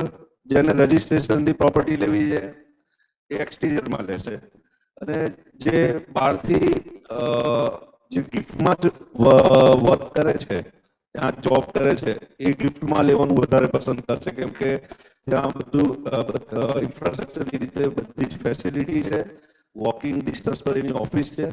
પણ એના સિવાય લોકોને ગિફ્ટના લીધે આખો એરિયા જે એટ્રેક્શન ઊભું થયું, ઘણા લોકો એરિયામાં ઇન્વેસ્ટમેન્ટની દ્રષ્ટિએ અને રહેવાની દ્રષ્ટિએ પ્રોપર્ટી લે છે એમ. એટલે ગિફ્ટનો બેનિફિટ સરાઉન્ડિંગ આખા એરિયાને છે એમ. ગિફ્ટના લીધે મેટ્રોનું ડેવલપમેન્ટ સારું છે. બીજું જે ફ્લાયઓવર્સ અમદાવાદથી ગાંધીનગર જે બની ગયા છે, 20 મિનિટ્સ ટ્રાવેલ ટાઈમ છે. એટલે અમદાવાદનું અમે લોકો લાસ્ટ યરનું અમારું બુકિંગ જોયું છે, 65% બુકિંગ અમદાવાદનું છે. હા, કે એ સીધું કમ્પેર શું થાય છે કે લોકો સીધું એવું વિચારે છે કે ભાઈ હવે 15-20 મિનિટ લાગતી હોય તો શું કરવા ના લઈએ, અમને આટલી ઓછી પ્રાઇસમાં મોટા મકાન મળતા હોય તો કેમ ના લઈએ. તો ગિફ્ટનું બેનિફિટ બંને રીતે છે, ગિફ્ટને બી છે ને સરાઉન્ડિંગ એરિયાને બી છે. અને હા, એ હકીકત છે કે ગિફ્ટને લીધે કદાચ અમુક ઇન્ફ્રાસ્ટ્રક્ચર જે કદાચ થોડુંક ધીરું ચાલતે, especially metro, that has fast track, and probably hopefully next 23 and સુધીમાં we should see that up and running. Let's hope for that. Sargasan, Kudasan ને ગાંધીનગર જે એરિયા છે એ નેશનલ લેવલે ગિફ્ટ સિટીના લીધે મેપમાં આવી ગયા છે કે ભાઈ લોકોને ખબર છે આ એરિયામાં ડેવલપમેન્ટ છે. Great, great. So I think just to summarize, આપણે બે ત્રણ key topics કયા. એક, it is not affordable. I keep on saying that. Key pockets for luxury development. We talked about FSI and second home housing plotting and gift. But I think now I have a question for all of you. And probably in essence of time, we can try to put it in simple 2-3 words, 2-3 lines. My question is very simple. While we are talking about the growth curve, we are talking about positivity. Lot of factors currently may not be very positive. And I think one of the biggest dampener is the interest rate. And interest rate, we see that is also having an upward curve. અને હાઉસિંગમાં સૌથી મોટી તકલીફ હોય છે because બધા loan લે છે. So my quick question to all of you, and maybe we can start from Tarun bhai, is that one, in terms of percentage, interest rate, let's say 100 basis point, which everybody is talking about. Let's hypothesize કે અત્યારે જે 60% આસપાસ હતું એ 8% પહોંચી જશે home loans. તો તમારા હિસાબે એ જ એક ફેક્ટરને લીધે what is that decline you will see in say percentage, 10%, 15%, and maybe we can just શરૂઆતમાં એની ઇફેક્ટ આવશે થોડી, પણ જેમ જેમ સમય જશે ને પાછું જે ડિમાન્ડ હતી એ ડિમાન્ડ પાછી રહેશે. નો ડાઉટ સ્ટાર્ટિંગમાં 10 થી 15% જેવો ફરક પડશે, કેમ કે એના લીધે બુસ્ટિંગ મળતું હતું, રેટ ઓફ ઇન્ટરેસ્ટ ઓછું હતું એના લીધે ઘણું બુસ્ટિંગ મળતું હતું. પણ ભૂતકાળમાં બી આવું ઘણી વાર થયું છે કે 1% કે 1.5%ના લીધે માર્કેટ પર એટલી મોટી ઇફેક્ટ એની નથી આવી. એટલે શરૂઆતના થોડા ટાઈમમાં સાયકોલોજીકલ આની ઇફેક્ટ રહેશે, પણ પાછું જેમ બજાર ચાલતું હતું એ 100% ચાલશે. Sharvil, your view? Yeah, I agree with Tarun bhai. I think whenever there is a decline, somehow there is a very positive impact on real estate. But whenever the interest rate increases, for a certain initial time, there is a little bit of an impact. Particularly, this will impact the affordable mid-segment housing. The upper mid-segment housing, it doesn't really impact that much. But besides that, I think I still see a very positive future for at least the coming 2 or 3 years. The market should stay as it is. There is a very good cash flow in the market. Industries are doing phenomenally well. India as a country is doing phenomenally well. I mean, if you look at the global situation, war is going on and there is a high inflation all over global. Compared to our neighboring countries, India has done amazingly well. You look at the Pakistani rupee, you look at the Bangladeshi currency, they have phenomenally dropped down and India is still sustained in the 70s figure. So India is doing something financially very correct. And if we can survive through this difficult period right now, then the future is obviously looking very bright for us. Vishanda, your take? Ease of loans has, it is very easy for people to get loans now. So percentage wise, even if it is 0.5% higher, people won't matter because ultimately they're getting a loan. That's what I feel. Correct. Earlier, what was the thing that to get a loan, there was a time of 3 to 4 months for approvals.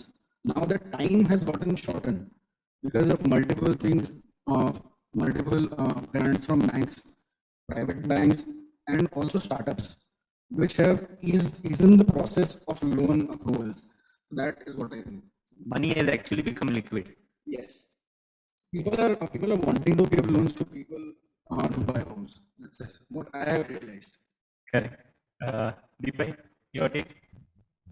So I'll answer it in 2 parts. One part, I think Verma is absolutely right, but let's face it, it's not going to change for another couple of months. I see at least 3 cycles of upward 50 basis points up in the next 6-8 weeks, the way it's going right now globally and the inflation data in the country. As soon as that happens, for that momentary period, obviously everybody feels, but then everybody realizes that this is not something which is going to be able to come down like tomorrow or day after. So then they continue. Our experience with affordable housing when we had it is that the first time house buyer is not sensitive to interest. In a way, it doesn't really change his or her decision. What's really changing affordable housing right now, as Sharvil rightly pointed out, that developers of repute are not really taking up 2 main factors. ATIB has been discontinued. I think government, which I think a lot of bodies are pushing, should seriously look at some subsidy for affordable housing in private spaces, which they have discontinued now in terms of the interest rates, especially when it's supposed to be going another maybe percent and a half higher in the very short span. That should really make a big impact. The second point I would like to make is I think financial engineering becomes ever so important for all developers going forward. So currently what we're running right now is a very unique financial engineering model in which we say that we help people prepone their dreams. So what we're currently doing is we're giving clients 42 months of interest EMI free period on our project. 42 months of that, which gives them a lot of luxury, of course, to buy the product.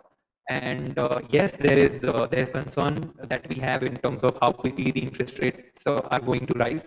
But looking at the way India is growing, we've calculated it well that it's a cycle, that it will go up and eventually go down. So the weighted average we've already calculated. But I think financial engineering in a turbulent global scenario becomes equally important for developers also to pay attention on.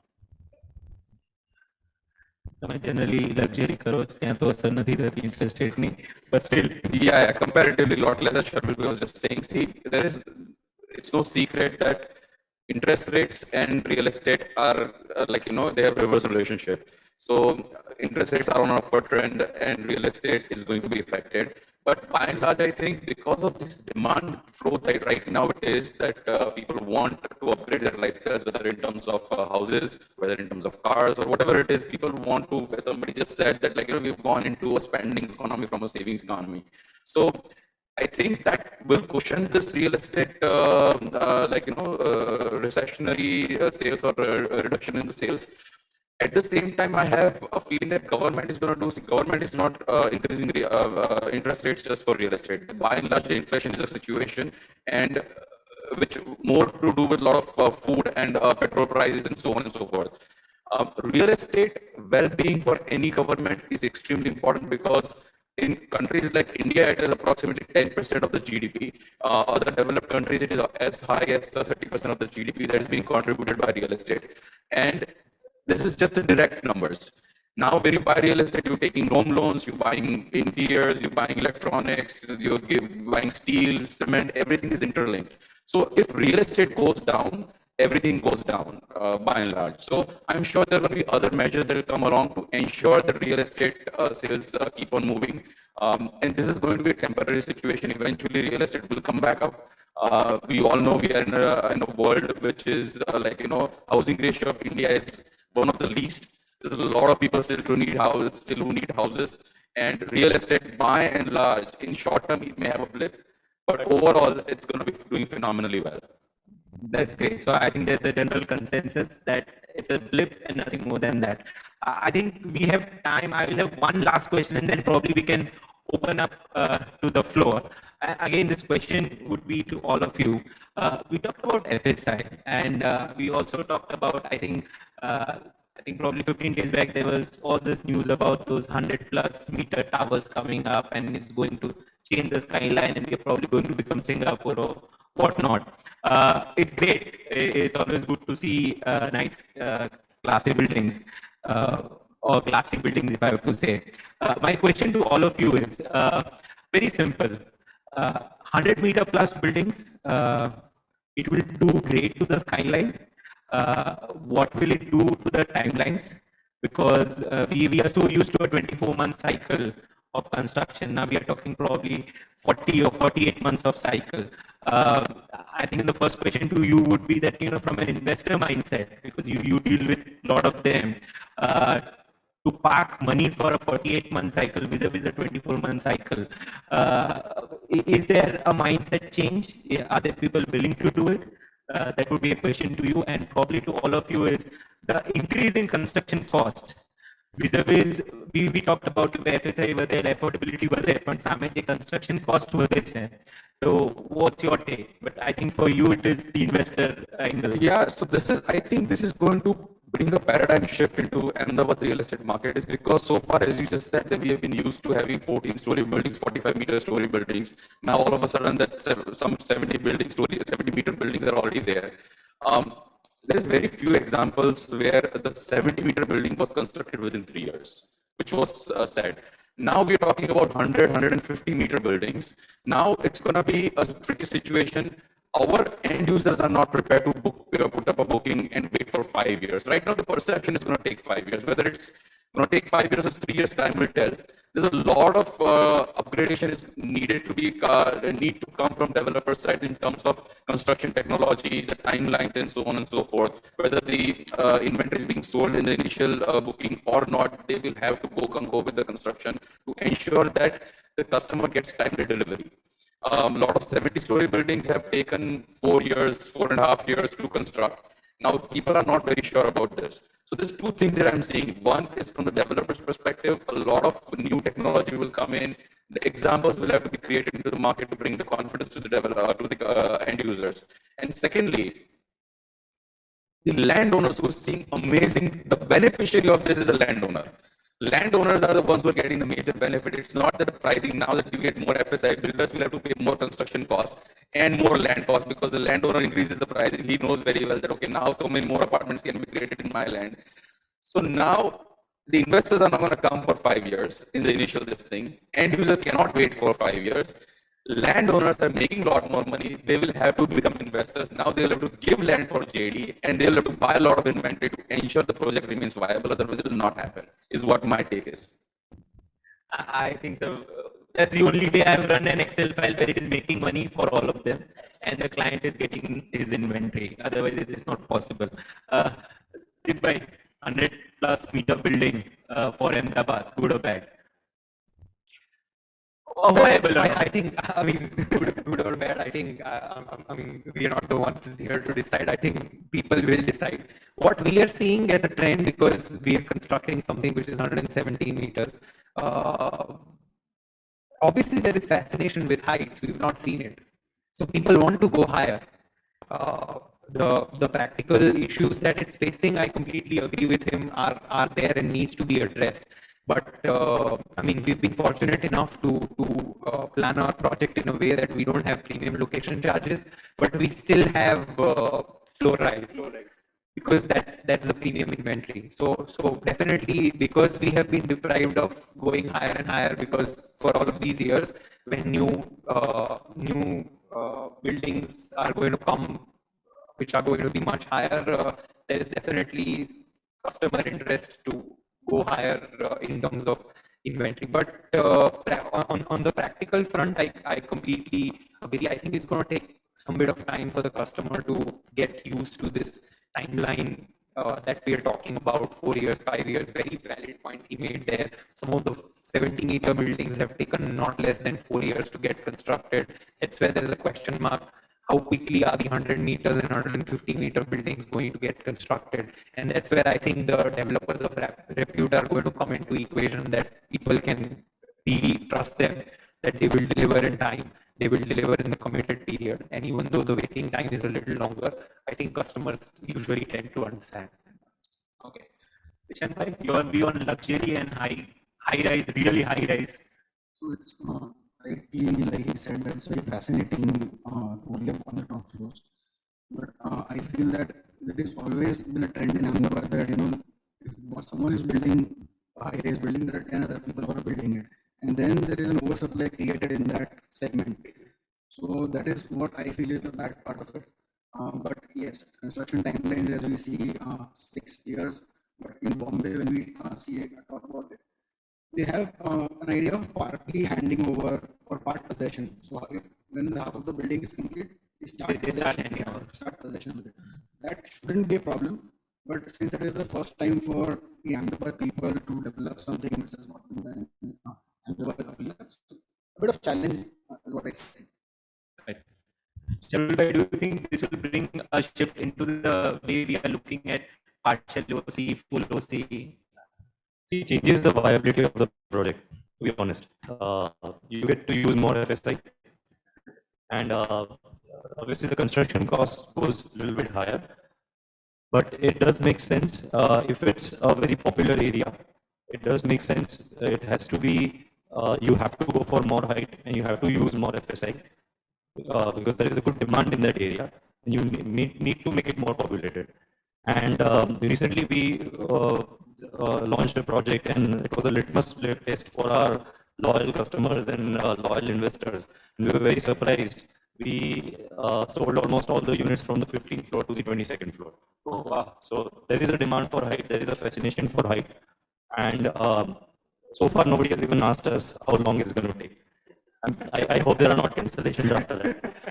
But yes, the timeline is going to change. The 2.5 years has already changed to 3 years. Now probably we'll see more of 4 years and 5 years timelines, which sounds quite a bit. And that is going to be the challenging part, but I think eventually we'll get through it. I'm sure all the popular destinations in Ahmedabad are going to get a lot of 100-meter buildings. It's fabulous for the city. When we go to other metro cities, we wish that our town will be something similar to this one day. As a real estate developer, you always fascinate like that. And now is the time to cash on it. And I'm sure all the developers will do. So yeah, it's a good thing. It's a good thing. Earlier, what happened? I'm talking about before 10 years or 15 years, 20 years. People used to stay in bungalows in Ahmedabad. What people say they want bungalows. His flat was the second option for them. If he is not, he cannot afford a bungalow, then only he go for flat. Before 20 years, 15 years, it was like that. But now, in this generation, the person like to stay on height.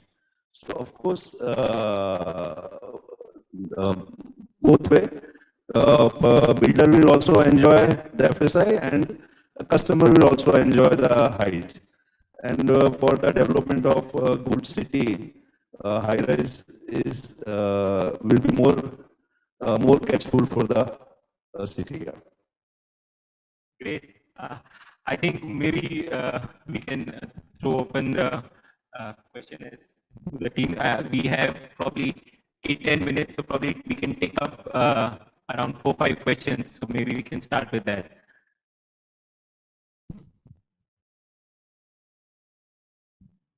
You have any questions? The discussion is now open for question and answers. So in case we have any questions for any of the panelists in the audience, we would request you to just raise your hand and our volunteers will make sure that you have the mic with you. Let's in the second row.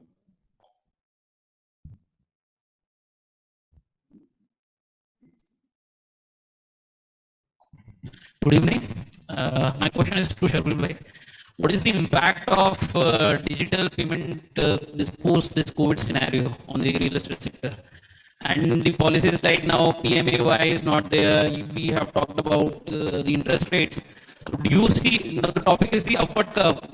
Are we seeing the down something, the current trend? You're very right. It helped us in the past 2-3 years, all the digital transactions and the convenience of it, particularly a lot of investments coming from NRI customers because of this.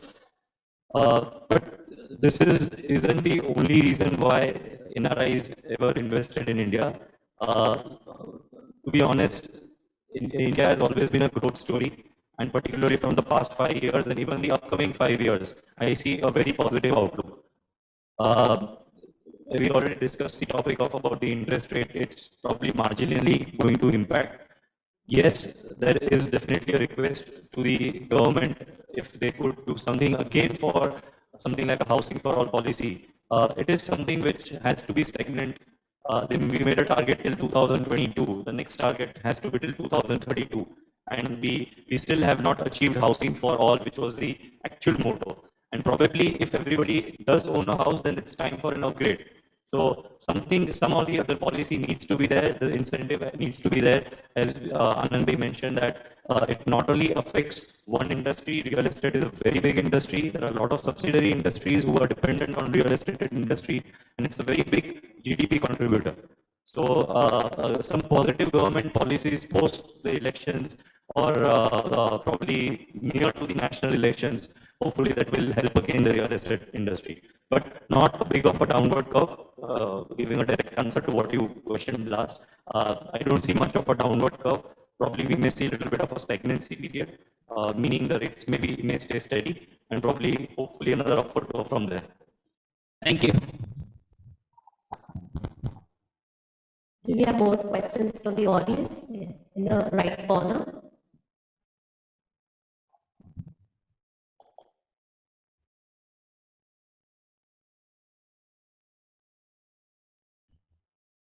Hello, can you hear me? Yeah. Hi, my name is Diti. I'm associated with Tata Projects, and my question is to all the panelists actually. We talked about affordable like for LIG, MIGs and high-end residential. I just wanted to understand and understand the take on redevelopment projects within the state, like whether it would affect in the future and how it is going on for the upward curve as we're discussing on the topic. So I think it was in the today's newspaper, there was a very big judgment that has come today morning, and which is in favor of redevelopment or for developers who are interested in redevelopment. The ratio was 70-30, which was declared, but if it's a very tough task, although the government had declared the policy, but even if there are two members who are declining to go for redevelopment, it was a very tough task to convert that project into, convert the redevelopment into a project. But because of the judgment that has come today morning, it has been a big favor. And now the judgment is that if majority of the people are considering to go for redevelopment, and if it's an older society, then they have to go with the the verdict of the society. And yes, redevelopment, we kind of tried to do it as a group about 2-3 years back. Multiple meetings, most of those meetings start at 9:30 at night because that's when they're free. It goes on till midnight, and it takes 6 months to 1 year to come to a conclusion. So it's a very tough task to get converted into a project. And that's where we kind of left it out of the basket, and we kind of focused on purchase of land and doing the vanilla product that we keep doing it. But now from today's judgment, my confidence is, and our group's confidence again increases, and we have 3 or 4 proposals that are kind of lying at our table, which we will start taking interest again. So the state policy and today's High Court verdict seems to be a very positive note for redevelopment in the future. Thank you. I actually have something else to add since you asked the question to all the panelists. I thought I'll jump in. I think this is my take, and I've been discussing this a lot of people, that redevelopment for our country is a beautiful thing. Right now, if you see Ahmedabad's history, we were once upon a time Relief Road, and then we came to Ashram Road, and then we came to CG Road, and then we came to Satellite, and then Vasrapur, and then SG Road, and now it's Konamli Road and Ring Road, and it keeps on going on. One primary reason other than the population growth is because these building infrastructure is deteriorating and people want to go to the newer areas. That's the reason right now Konamli Road, Rajpath Road is developing fast because it's a newer area, newer buildings, a lot more quality, better quality of life. Now what is happening is that we are consuming a lot more land of our nation just because the older buildings are not being redeveloped. So if by any chance there is a very nice favorable policy for redevelopment, we will actually reduce a lot of resources of the country. We already have road infrastructure, gutter line, electricity towers and everything there in those older areas. And people do not want to, right now CG Road is a classic example where everything is right there, but people do not want to go into their older buildings. Now the new road has been developed so well, but people still are not going and buying offices. The corporates are willing to come to SG Road is because the quality of the buildings that are there. So if by any chance there is good policy in place from government, it will actually benefit the nation at large, is what my perspective is. Thank you. Well, I'm not qualified to answer this, but I saw some relevance that, the FSI, which is going up, has direct connect obviously with redevelopment and how feasible redevelopment will be. And on a lighter note, I believe there is not a single society which probably is qualified for redevelopment where people don't gather post dinner to talk about how they can redevelop it. It happens or not a secondary thing, but it's always an equation. I think we have a chance for one more question.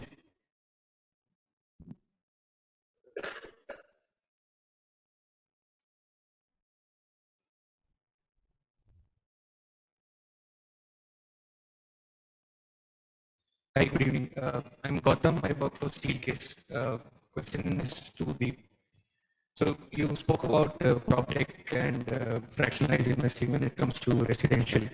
So I personally have been working on an academic project with regards to fractionalizing token-based investing in residential, and I faced an obstacle when it comes to navigating government regulations, right? So commercial investing is very different as compared to fractionalizing residence.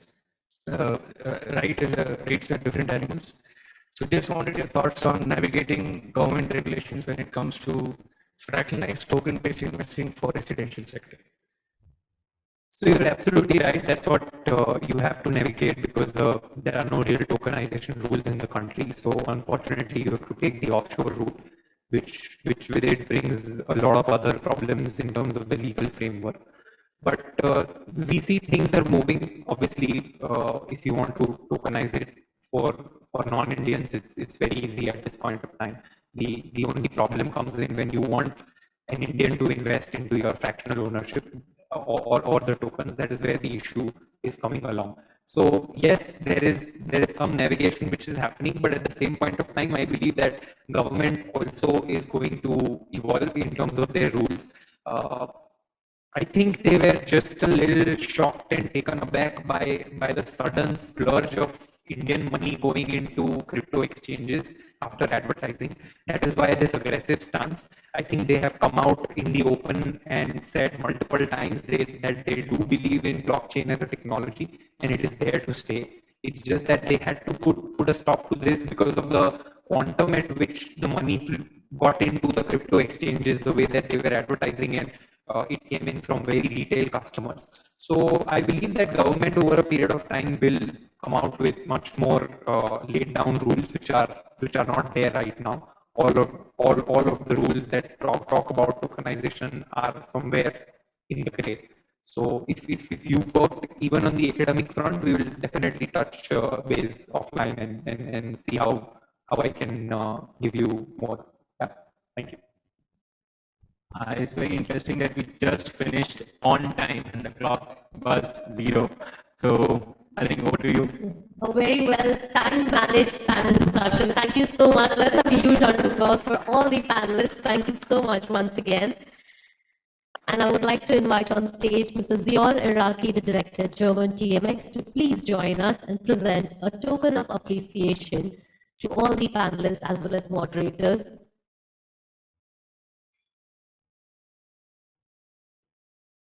An interesting panel discussion. Thank you so much for that, for throwing light on the various residential sectors of Gujarat, your opinions on affordable housing and the luxury segment as well. And like one of the panelists said, luxury is indeed going to stay over here.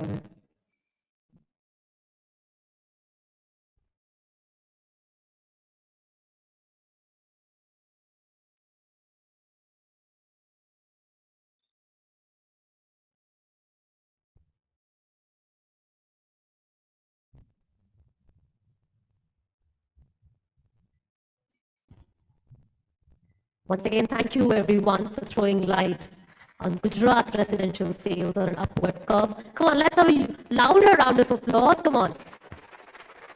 And let's have a lovely memory together with a group photograph.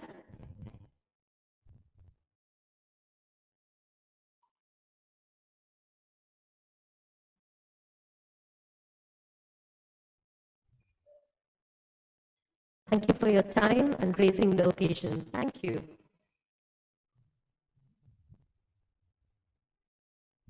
While our panelists for the second section are taking their seats, let's march ahead to our next panel discussion. And that's quite an interesting topic. It's something which is required in every sector, and that is finance. Finance strategies rethinking the last mile funding. I would like to begin by inviting the moderator for this session. We have with us Mr. Piyush Gupta, the Managing Director, Capital Markets and Investment Services India Colliers. With 2 decades of experience, he's responsible for developing capital market business in India. He's leading the client acquisition, developing institutional relationships with Indian and global funds, banks, NBFCs, AIFs, for capital markets business, and he has proven his expertise in real estate investment, asset management and exit strategy, deployment and business development. Let's welcome Mr. Piyush Gupta. Thank you so much for joining us and moderating this session.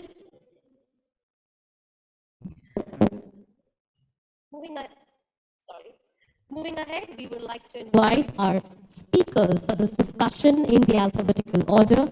We have with us Anuranjan Mona, the co-founder and MD with Gruhas Luos Alternate Investment Advisors Private Limited. He has been instrumental in setting up and successfully managing multiple real estate funds, including the setup of 300 crore real estate fund for Lalbhai Group as the managing director and CEO. He's been part of the Motilal Oswal Real Estate Fund and Real Estate team of E-City Ventures. A warm welcome to you, sir. Moving ahead, on the panel, we have with us Mr. Amit Bhagat, CEO and MD, ASK Property Investment Advisors Private Limited. Well, he has more than 25 years of experience in mortgage finance and financial services. He co-founded the real estate fund practice of ASK Group and manages and advises on real estate investments. He was the national credit head for the mortgage division of ICICI Bank and also headed ICICI Property Services. We welcome you, sir. Moving ahead on the panel, we have with us Mr. Amit Goenka, the MD and CEO of NICES Finance. As a part of the advisory board of the funds managed by NICES Finance, he has spearheaded the group and corporate governance of the fund pools, the NBFC and advisory services of NICES Finance. He brings over 23 years of top-tier multinational expertise in banking, direct investments, and strategy. Welcome to the panel discussion, sir. Joining them with them, we have Mr. Nilay Patel, Director and Partner, Deep Group of Companies. Nilay Patel,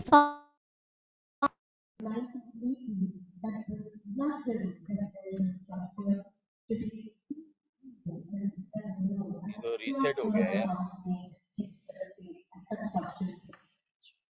and joining together with all the panelists and the moderators, we have Robbie.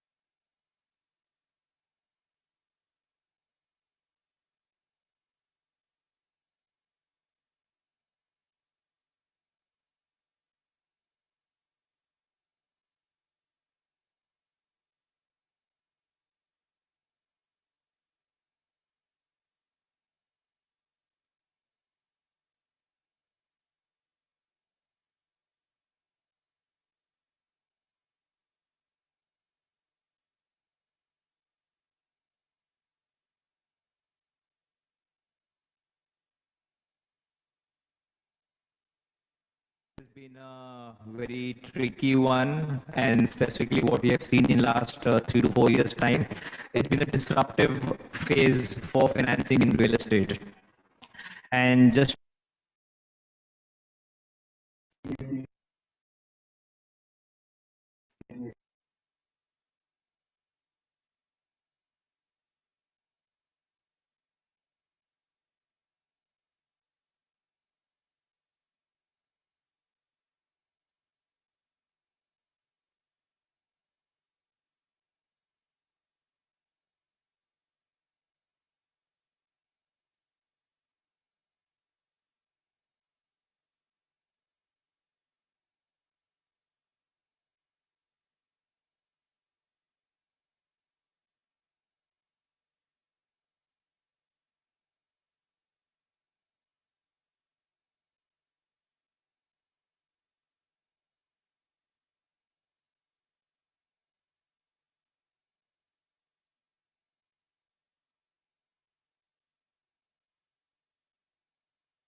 And the other category, which is well capitalized and who are not aggressive in the past, are lending, but there is they are very, very cautious in lending. They want less leverage players, they want margin of safety, they want a receivable cover of 2 to 3 times, all approved projects, preferably mid-mile funding, not early stage.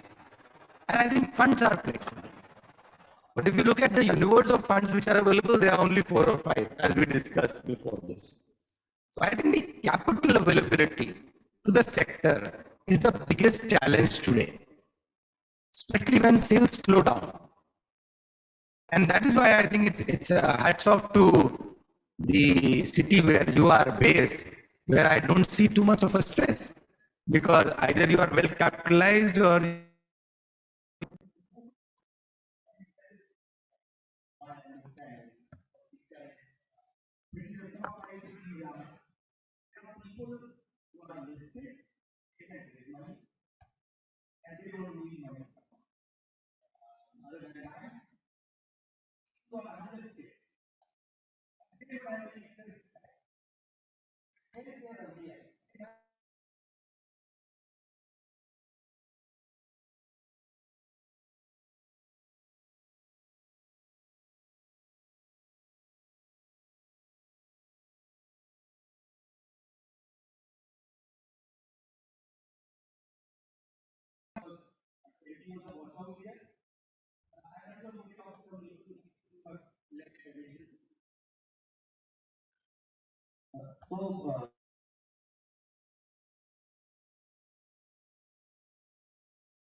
specialize into larger number of larger projects, which because of the velocity at which things are moving and the scale at which those guys operate. Not just the smaller operators doing the larger project. It's just that the larger operators are able to find good opportunities and we're able to find capital, or we're able to give them the capital for that.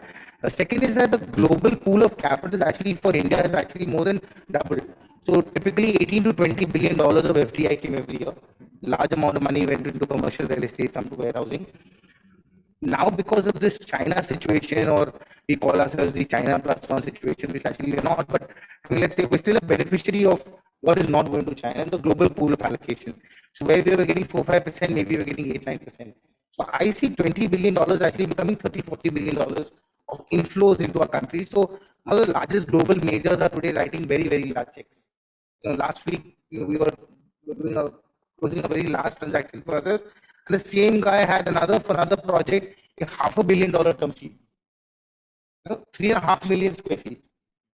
I mean, that's a combination of both, sort of refi and greenfield and all of that. So I've never seen those kind of deals in a very, very, very long time.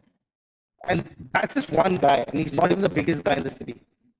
I'm just saying that the total amount of capital getting deployed currently is actually very large, largely from global sources, of course.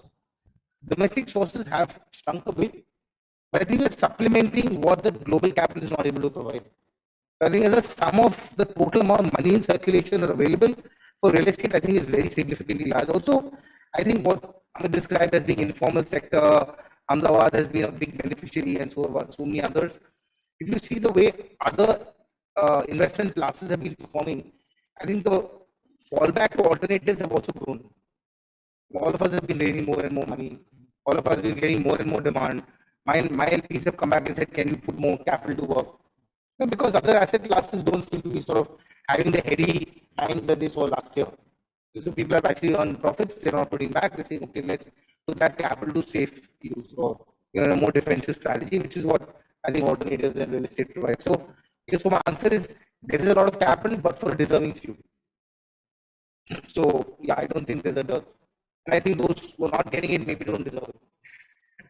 No, absolutely, Amit. So recently, we attended this PEI conference, and we attend this every year. Until a couple of years back, pre-COVID, it was China, China, China. This year, not a single mention of China. All about India, other Southeast Asian countries. So that clearly reflects that India will become the more and more, central and focal point, and the FDI which we see will increase exponentially. Another point, Amit, which you made out was the domestic capital, where the investors and even markets like Ahmedabad, people, developers have been managing the balance sheets by this, whether we call it informal sector or retail investors who've been, doing this. So, Anuranjan, from your experience, you've been also in the market to raise, domestic capital through HNIs or institutions. How are you seeing the demand from the investor side to invest in real estate and give us more flexible capital? See, these days the investors' appetite is more towards, doing high products to real estate developers and so. The risk appetite of investing equity with a developer is hardly anything, and particularly if I talk about a city like Ahmedabad or maybe any city of Gujarat. The issue is that, can we invest equity in Gujarat? The answer is no, because a lot of corporate governance issues, any investor is raising red flag off. So the key problem with a market like Gujarat or Ahmedabad particularly is that can we deploy larger pool of money here? The answer is no. Issue is that, the practices which we see, particularly on corporate governances, which we find that, corporate governances across India is much, much better than what we see here.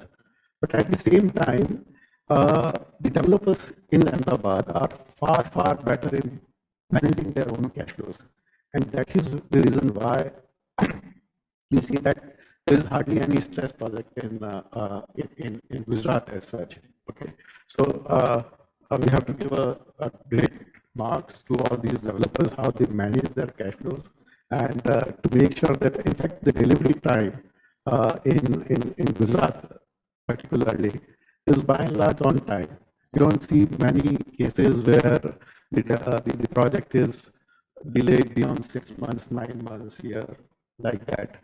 So the stress project is not there.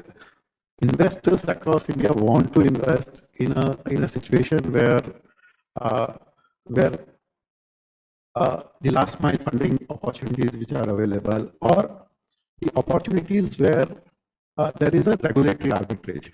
Regulatory arbitrage means where banks and NBFCs are not, because of regulation, are willing to invest or are capable to invest.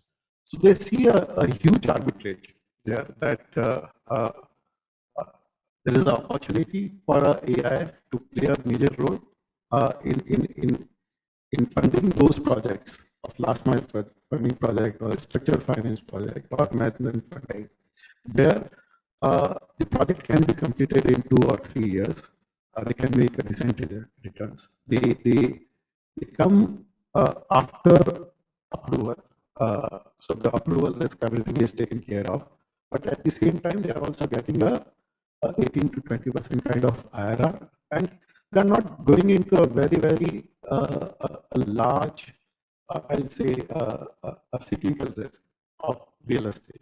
So they know that within 2 years the project can be completed, and within 2 years, by and large, the project can be sold out, and they will be able to make a decent returns on that. So they don't want to really go into a very long gestation project at a very early stage project. They want to play safe, and the reason why they want to play safe is that the past experience of investing in real estate funds, particularly, or investing in, even the bonds of NBFCs, of any real estate focused NBFC, the experience was really bad. So hardly any real estate fund has performed, except 2, 3, are there. So investors are very careful. They want to take risks. They want to diversify, particularly in a case where these days the stock market, is likely to not perform for at least next 1 year. And when we are seeing that, the interest rate cycle is going up, particularly in US, the consequences of that will keep flowing to Indian market. And when people are talking recession, global recession, this particular asset class seems relatively safer, I would say, because equity, anything can happen. It can go down by 50% in day one. So real estate as such is looking as a very comfortable asset class. Risk profiling has to be done. Investing companies has to be good, transparent. We always wanted to invest more money in Gujarat, but unfortunately, we're not able to do larger, despite me sitting here in Ahmedabad for 10 years, just because of corporate governance. So things has to improve. Definitely, real estate has been more, resilient, and in these times, it's definitely stands out from a safety angle. But just taking some more developers' view, Nilay, how would you all, as a developer, kind of manage your balance sheet? As we heard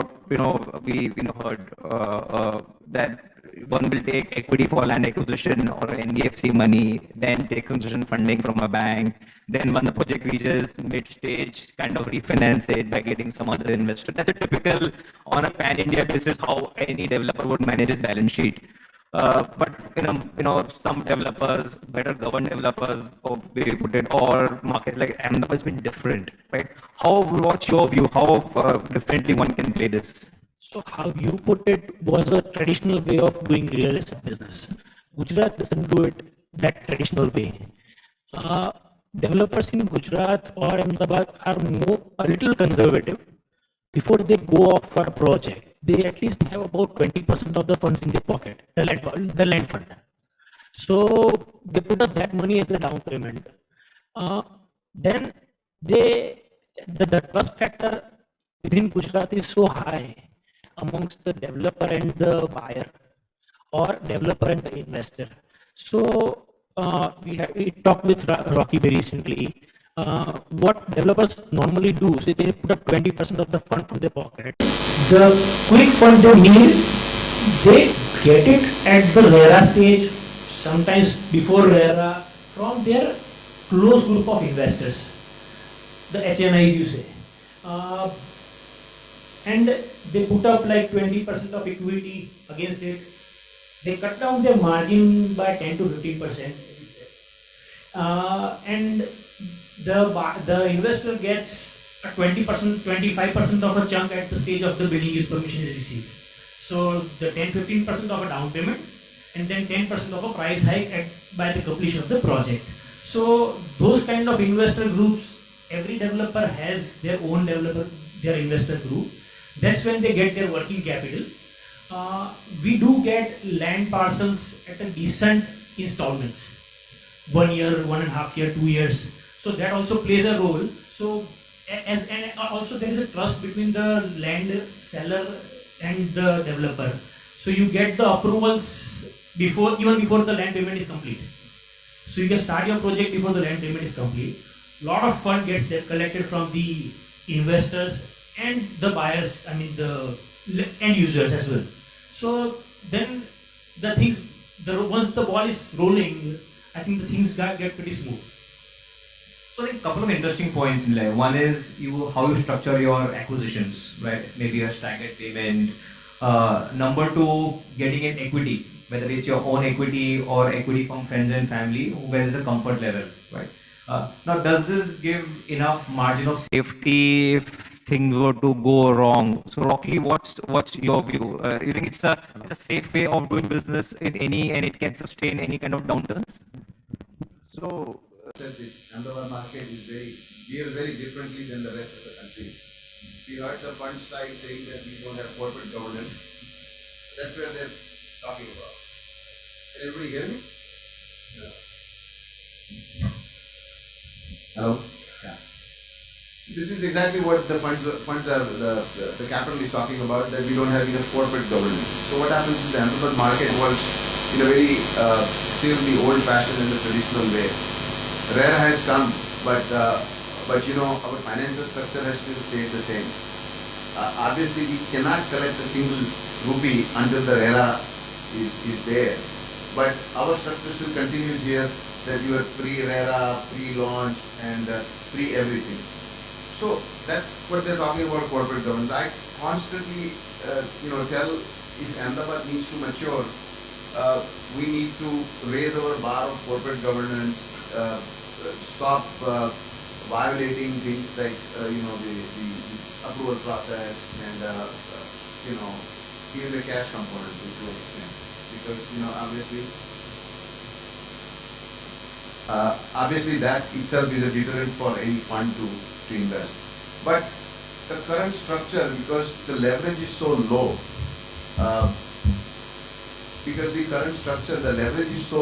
it's working fine. In a typical, other than Ahmedabad cities, your leverage level is high.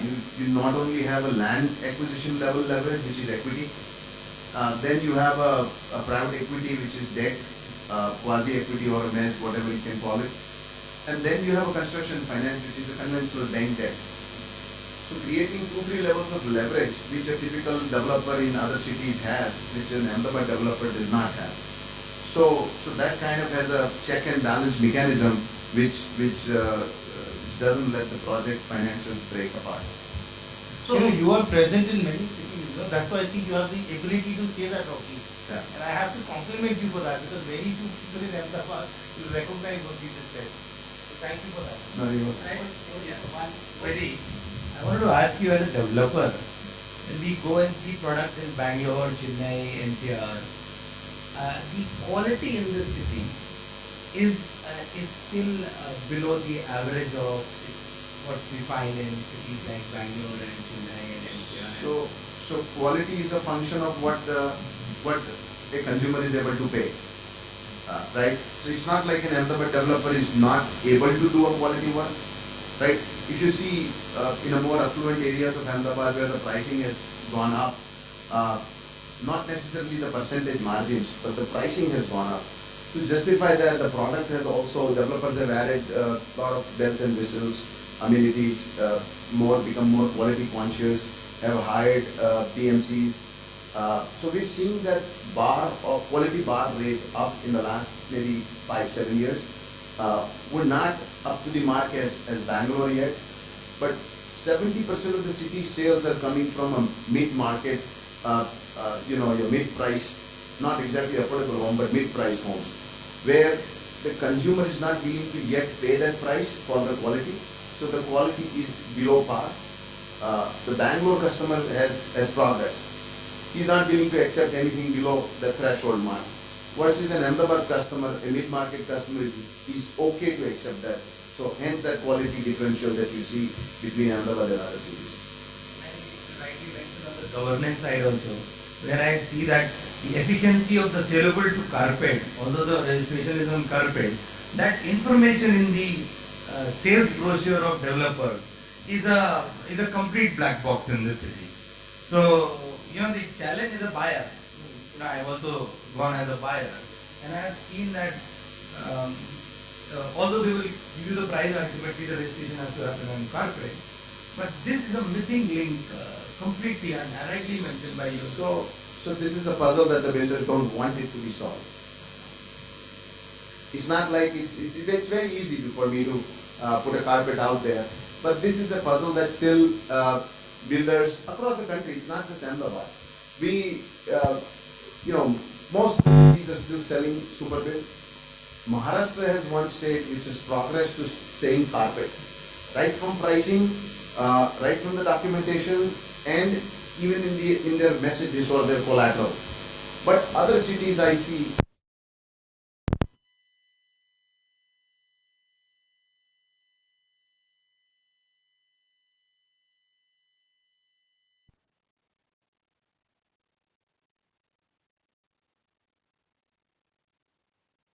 get implemented sooner than later in all cities. So, is the overall financial structure which you talk about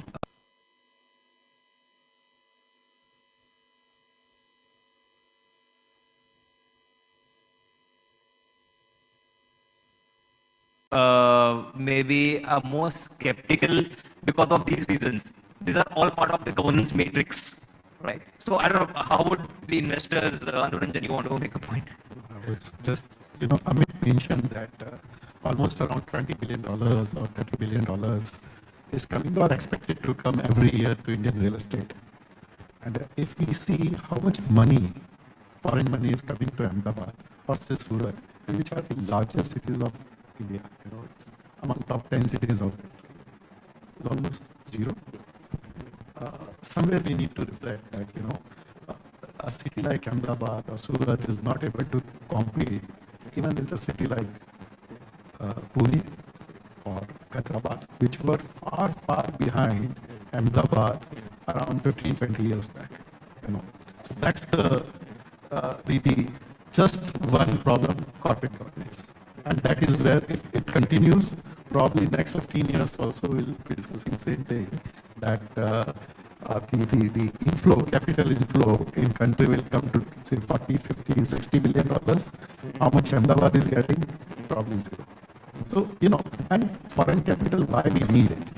Is a patient capital, it's a long-term capital, and this all helps in scaling up the real estate business of the city. And we are seeing across India that how the cities have transformed itself. Let's say Bangalore, from a population itself will be like 2x or 2.5x in just last 15 years or so. So this kind of transformation can happen only if a lot of patient capital is coming, a lot of foreign money is coming, and investors have confidence while investing with you. Otherwise, we can keep on growing in a natural way, but if we have to compete with other cities, then probably we are far, far behind. So yeah. So investors, we have to segregate them. Most of the institutional capital is chasing the yield assets, which Ahmedabad doesn't fit into that category. When I say yielding assets, it's income generating assets. They eventually become REIT or they go IPO. So that's their exit. So you need a larger patience for that, maybe 5 to 10 year capital, versus the other institutional capital which funds developers. We're talking about developer funding. Has a shorter duration, maybe 2 to 4 years. So the cycle needs to be exactly 3 years for it to be.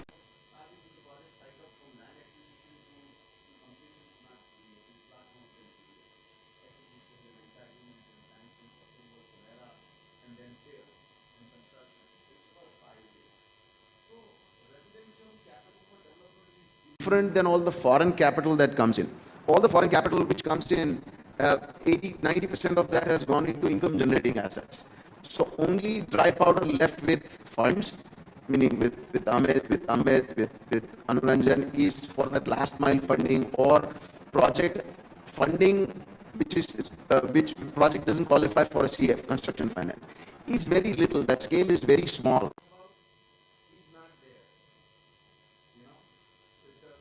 small amount of capital. So I think one of the things that Ahmedabad has, I think, is growing infrastructure. I think when you walk into the city, when you land into the city, I mean, it's a great city to be in. It's an amazing city to be in. I think it's just about how does the Gujarat real estate sector transform itself to become more global. And I think one of the examples of global capital is, let's say, even a Phoenix Mall coming in. I mean, that's finally backed by global capital. So it is global capital directly or indirectly coming in. There are warehouses coming in. That's also global capital because directly, indirectly coming in, which is all developmental assets. So you've got ports, you've got airports, you've got railheads, you've got a lot of things going on. I think it's just about mindset. Can Gujarat transform as a real estate sector to becoming a global enterprise, becoming a large institutional enterprise? I think the answer is yes. It is about the players wanting to do it. I don't think there's a dearth of money. I mean, how much capital can go into 4 or 5 or 6 cities? Now, clearly, I think if you look at the top 2 or 3 cities of wealth creation, it is in Gujarat.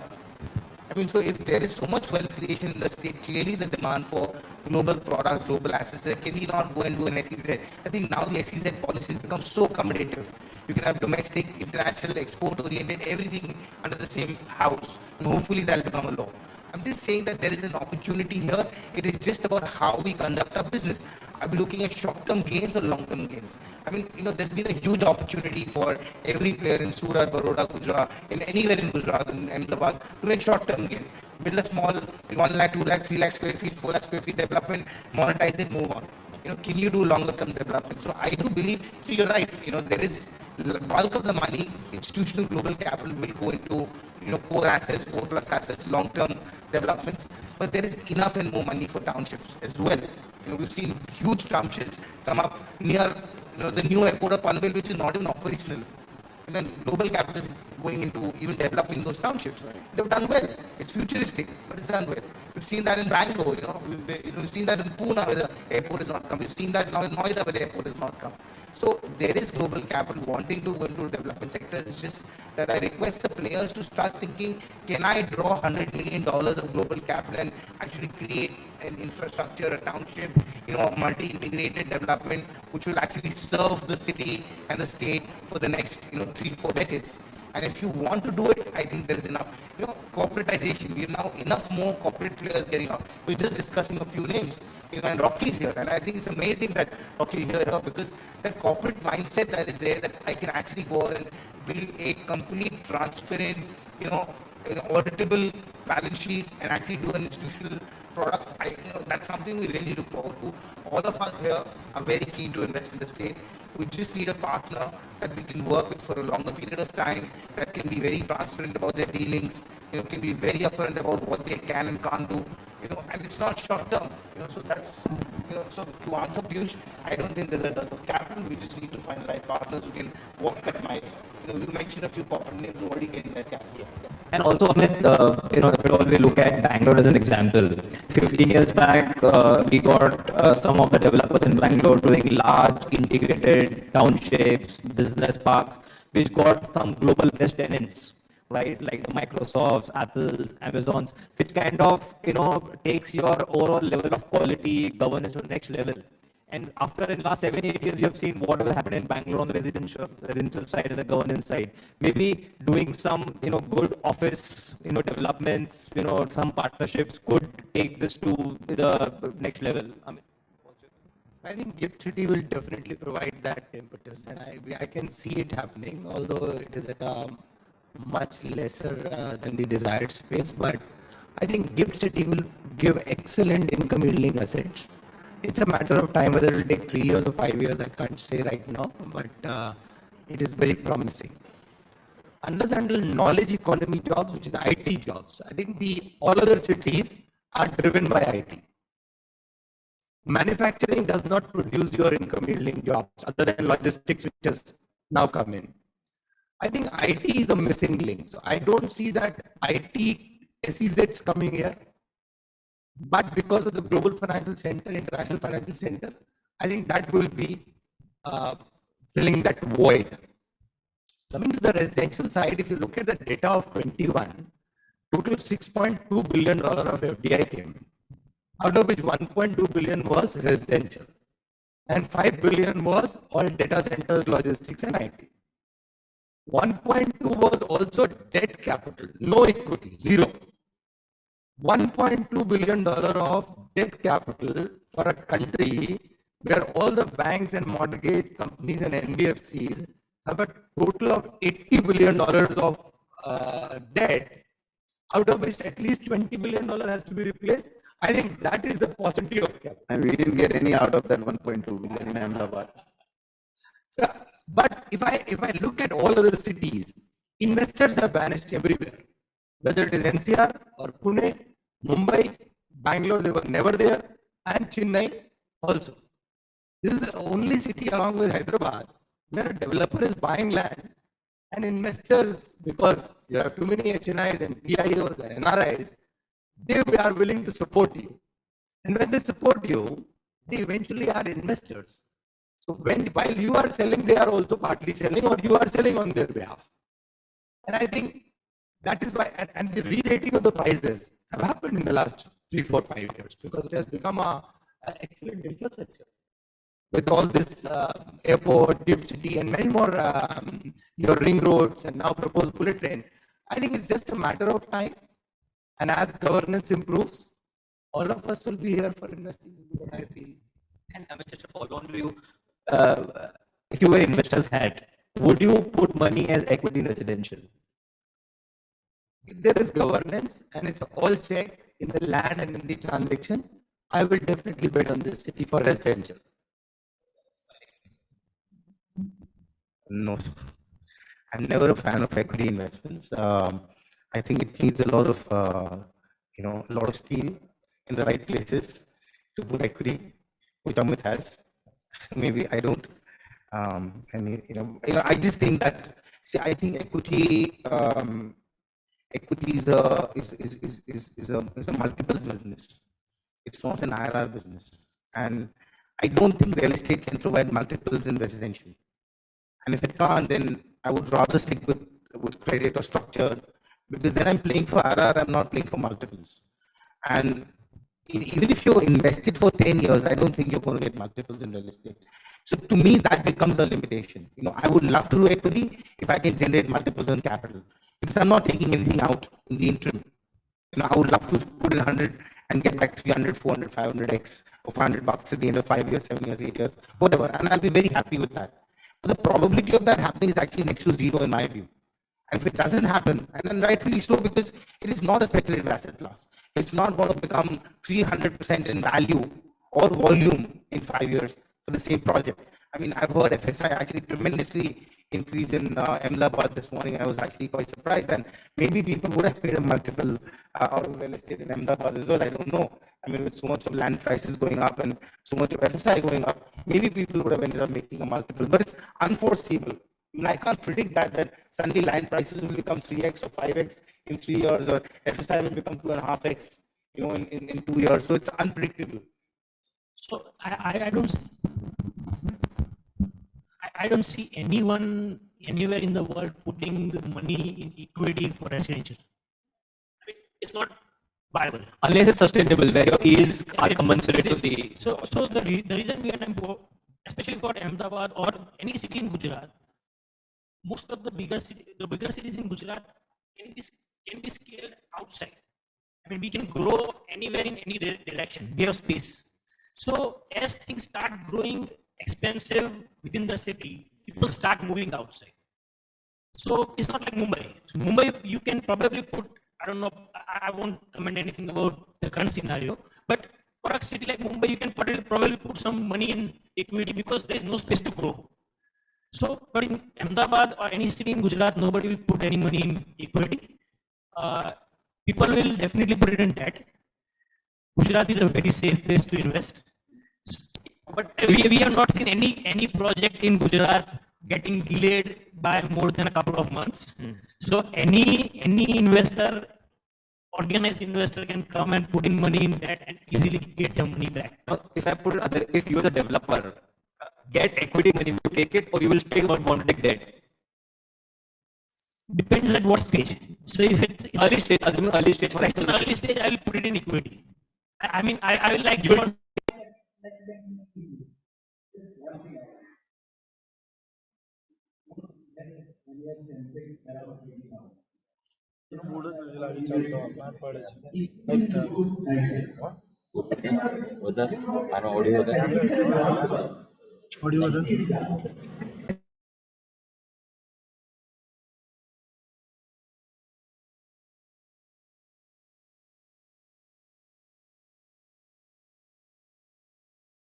is there, backed with scale, and brands are there, both in buying of land as well as in selling the ultimate apartments.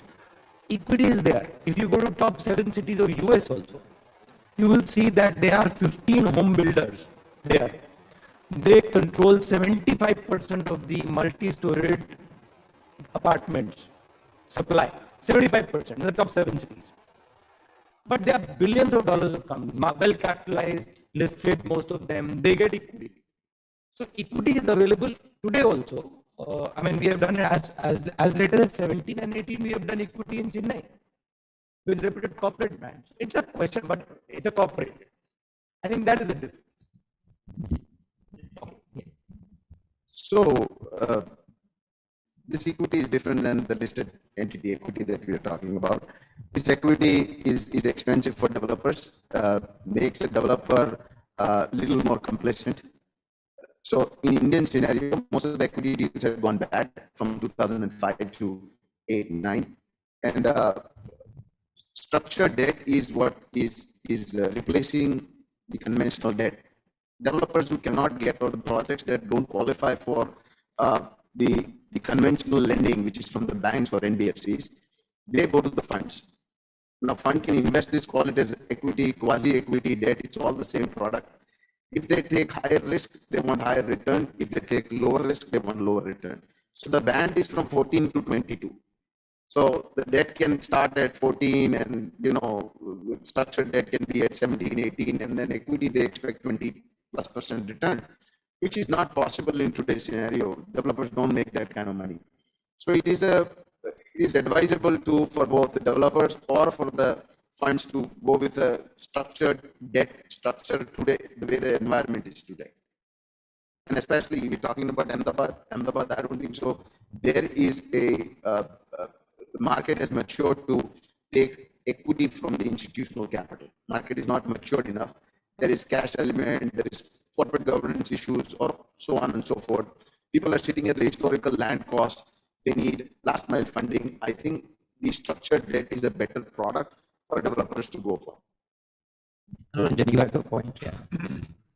See, what I've seen is that post RERA and post MBFCs and all, after a lot of default from developer side, a lot of developers in jail and all, the demand, on demand side, a lot of developers are now preferring equity, even if it is a little bit expensive compared to the debt one, if it performs. So there is a huge demand. But the problem is on the other side. The investors who want to go, they are averse because of the past conduct of the same community of performance. So the demand is there, but supply is not there. Supply of equity is not there. Whether equity is advisable, yes, of course it is advisable. How long, your debt equity ratios can be 6x, 7x, 10x, and then we say that, the developer is not performing. Somewhere, if you are in a growth phase, growth will need equity. And without you balance out your balance sheet, growth will not be possible in any sector. So the thing is that you can take equity risk. I believe that, in India, given the judicial system what we have, debt is almost at par at the equity risk. If I have to enforce my securities to process of law, then I take an equity risk. So the thing is that equity, if the environment from the developer's perspective, from the developer side, or from the regulator side, if it is right, then yes, plenty of equity should be available, and people will have confidence on putting equity with the developers. Just to add to point why equity is required, the under construction inventory across the country, which used to be between 24 to 48 months for each city, has come down. It's just because there's no capital available. So if there is no growth capital, debt will not match it. So we need equity, but we have to be ready for it. When will we be ready for equity? Maybe 2 years or 3 years along. If there is so much of liquidity on the debt side, then there are no deployment opportunities at high cost as Amit and all of us want, then we'll have no option but to go to equity. But I agree with you, Amit, but I also concur with Rocky, because what he's saying is really equity or credit or debt or structure is effectively all the same. You and I both, in my mind, are actually doing quasi-equity because we're taking a certain hurdle, we're taking a certain catch-up, we're taking a certain pref return, which is nothing but what an equity guy would want. I am referring to the equity which I have done 20 transactions, which is pure pari passu. Pure equity, pari passu is gone. Pari passu before approval for buying land. And unless and until that comes in, your under construction inventory, which is declining, will become a cause of. So it is very good for developers currently who are sitting on land bank that yes, the prices will go up. But at the end of the day, we also need affordability. Please understand two things. The cost of taking a home loan today is 7.5 to 8%. The rental yield is 2%. This only happens in India. Second is that when you buy an under construction property, you pay 5% GST and 6% stamp duty. So you are negative NAV 11% day one. Why an investor will buy a house? No investor should ever buy a house. Only a user should buy. And if a user does some mathematics and he's not emotionally attached like all of us are while buying a house, he should stay on rent. And I'm not saying that because I am staying on rent, but no, that I think this is the reason why equity in residential is always difficult to work, because you have a 6% negative delta between the cost and what you yield. So it will never, and equity globally also is coming in assets which are yielding sustainable. Residential will not be sustainable from that perspective. No, rest of the world, you have positive yield on Exactly. Only in those markets like US or even in Europe, a lot of the markets are having a positive yield. Most of the markets you will find it, except, as I said, it only happens in India. No, another point is foreign investors are not allowed to invest in India. London, Dubai, Singapore, New York, everywhere it thrives on foreign investors. We are the only market which is pure based on Indian users, negative NAV 11% plus. If you buy a second home, there is no tax benefit. So you are, this is the only country. That is why we are also not getting residential REITs also. Yeah. That will also come once either the pricing goes down or the yield goes up or the cost of capital goes down. One of the three has to happen. Yeah. And the REIT regulations must allow housing as well. Today they prohibit housing. Oh, they prohibit housing? I didn't know that. I thought the REIT is a REIT. Okay. He said they don't like foreigners coming to the house. Yeah. Any foreign.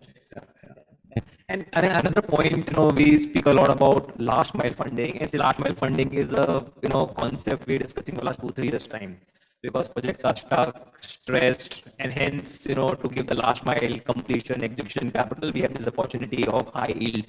Now, is this opportunity here to stay, or whatever we have seen in last 2-3 years time? People have invested, taken those high yields, given execution capital for last mile, or this is a story over, or there is more to follow, and in which parts of India? I'm sure it's not in Ahmedabad, or maybe not any part of Gujarat. I think that opportunity exists for another 2 years, maybe 3, purely because unless and until that NBFC debt, where either a haircut is required or after restructuring that payment is becoming due, whether it is $20 billion or $30 billion, is a debatable point. But, and some of the problem is being solved by the NBFCs in their own portfolio companies. This opportunity will exist, but it is not a very sustainable opportunity which can be done for a decade. So I feel that because this is not, when you on the one side you are saying the margins are not 20% plus in it, and that is why equity is not going to come in, then I think there is no way that you can sustain this high cost money at 20% or 18% or 21%. So it is not sustainable. It is just that the legacy issues are being resolved. And once that is resolved, I think, and liquidity comes back to the sector, cycles are always becoming shorter now. I think we'll be back to low yields and equity. Right, the opportunity of last mile funding or various structured product, probably next 2 or 3 years, that's max. Very limited opportunity in one time, and that happened because of multiple crises. What we have seen in real estate from last 5-6 years. So these incidences doesn't occur, again and again. Right from demonetization, RERA, GST, NBFC crisis, then election, COVID, one after another event for good 5-6 years, that created all those opportunities. And these doesn't come again and again. So of course, the opportunity is limited. The opportunity is only for next 2-3 years max, and then we'll have a similar cycle with more prudent developers who are willing to balance their balance sheet, with proper equity, proper debt. They understand the debt equity ratios, not over leveraging, ready to sell, to make sure that the project is de-risked from the marketing perspective also.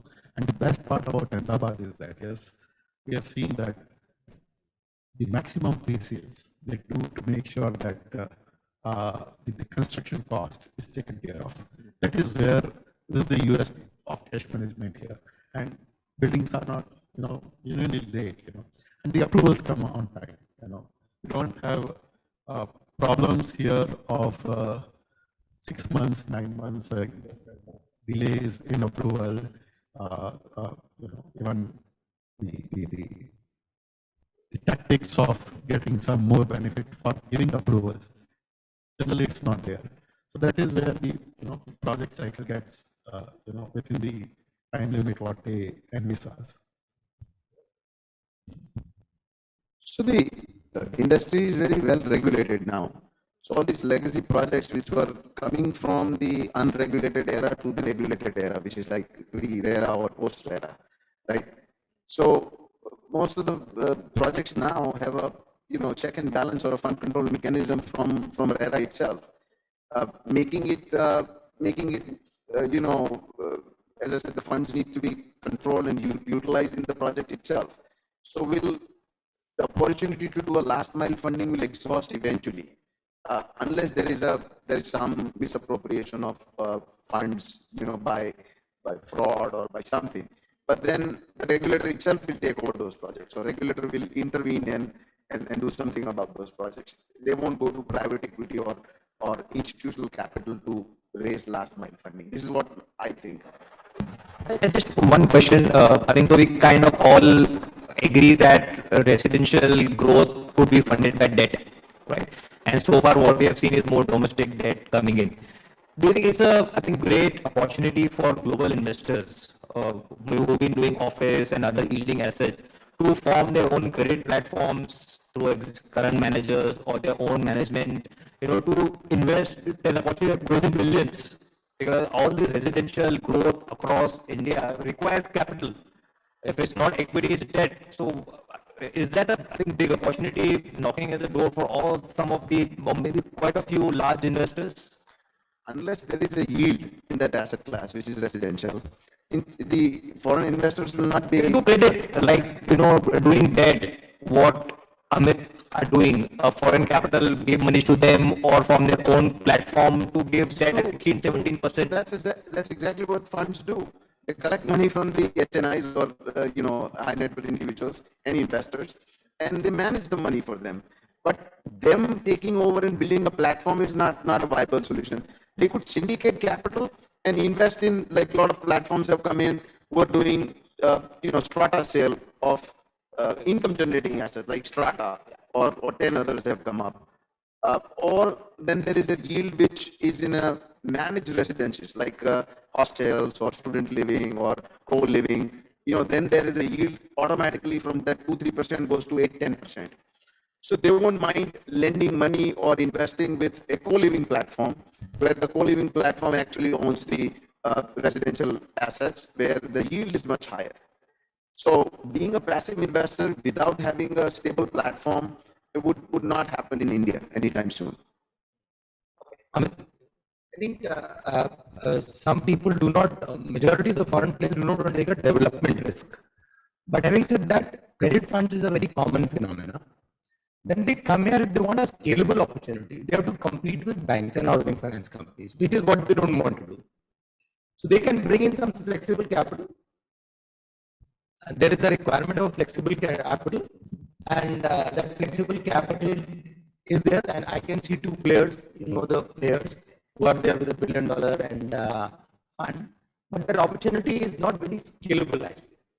Because when this opportunity is gone in 2 years, what will they do? And then they have to compete with banks. Their cost of fund is much lesser, and they are carrying a foreign exchange currency risk. I have actually a lot of points to discuss, but I think that we are running out of time. But we can maybe throw up the forum for questions and answers from the audience, please.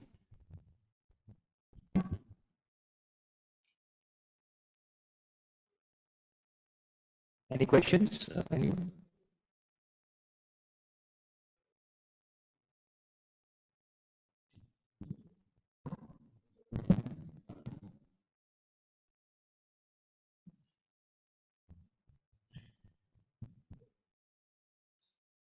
Okay, I have last question. Would the borrowing cost for developers come down? We have seen interest rate cycles going from up to down again on an upscale, but for developers overall, not for Ahmedabad or Gujarat specifically, has kind of always gone northwards. When sales were very robust in 2021, we saw there was interest of lending very clearly visible amongst the lenders. Sales pick up, so it's a herd mentality. When sales pick up, everyone wants to be in that business. When sales are slow, actually that is the best time for a lender to lend at a high cost, but everyone shies away. So it's a chicken and egg story. I think borrowing cost will definitely come down. The cost also factors the performance, the industry performance. The problem is that the industry so far has disappointed lenders, disappointed real estate funds, has disappointed almost all the stakeholders, whether it's customers, everybody, So the funding cost can certainly go down, provided, a lot of things need to be done in this. So, last word. Good guys are getting a good price. Yes, from the banks, yes, banks have already implemented a rating system. A good borrower is getting a good interest rates, but fund houses or the institutional capital is still not able to do that because their own cost of capital is so high. They're competing with the stock market from that same investor. If they get 15% return, which is the cost of capital to the developer, 25% is income tax. 200 basis point is the fund management and their platform fees. I think the investors or a family office will end up getting 10-11%, which to invest in a real estate sector, taking a high risk, that is if they don't have any deal going bad. Yeah. That is if the entire fund performs the way they have envisaged. If one deal goes bad. So one deal goes bad, you're down to single digit. So, you're talking 10-11% return to an investor in the hands of investor. Is not very high when he's taking that kind of risk. So we need to understand who are we talking about as cost of capital. We're talking about banks. Yeah, banks are taking fixed deposit at 5%. But that's not the case where funds are getting their money from. And they can't leverage either. They have HFCs and banks and NBFCs can leverage their books multiple times, 3 to 10, 20 times. Fund cannot leverage its books. It's all equity that is deploying as debt. So we have to understand that it's a very difficult situation to bring the cost of capital down.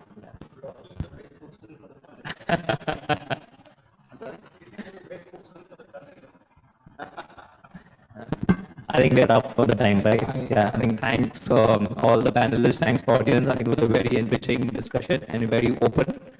Thank you all. Over to you. And thanks to you as well for moderating it so well. And before we proceed, I would like to invite on stage Mr. Ibrar Iraqi, the Director of German TMX, to please present the mementos. to all our panelists as well as moderator. It was indeed a very thoughtful session on the various financial strategies and how Gujarat is transforming as a real estate sector.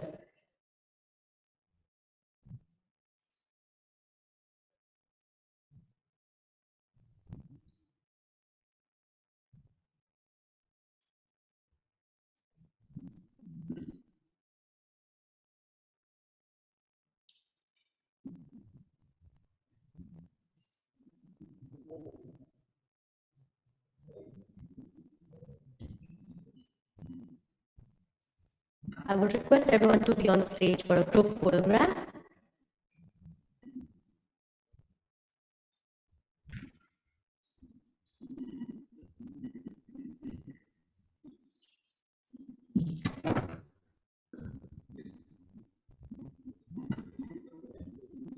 Ladies and gentlemen, can we please have a huge round of applause for all the panelists and the moderator. Finance strategies, rethinking the last mile funding.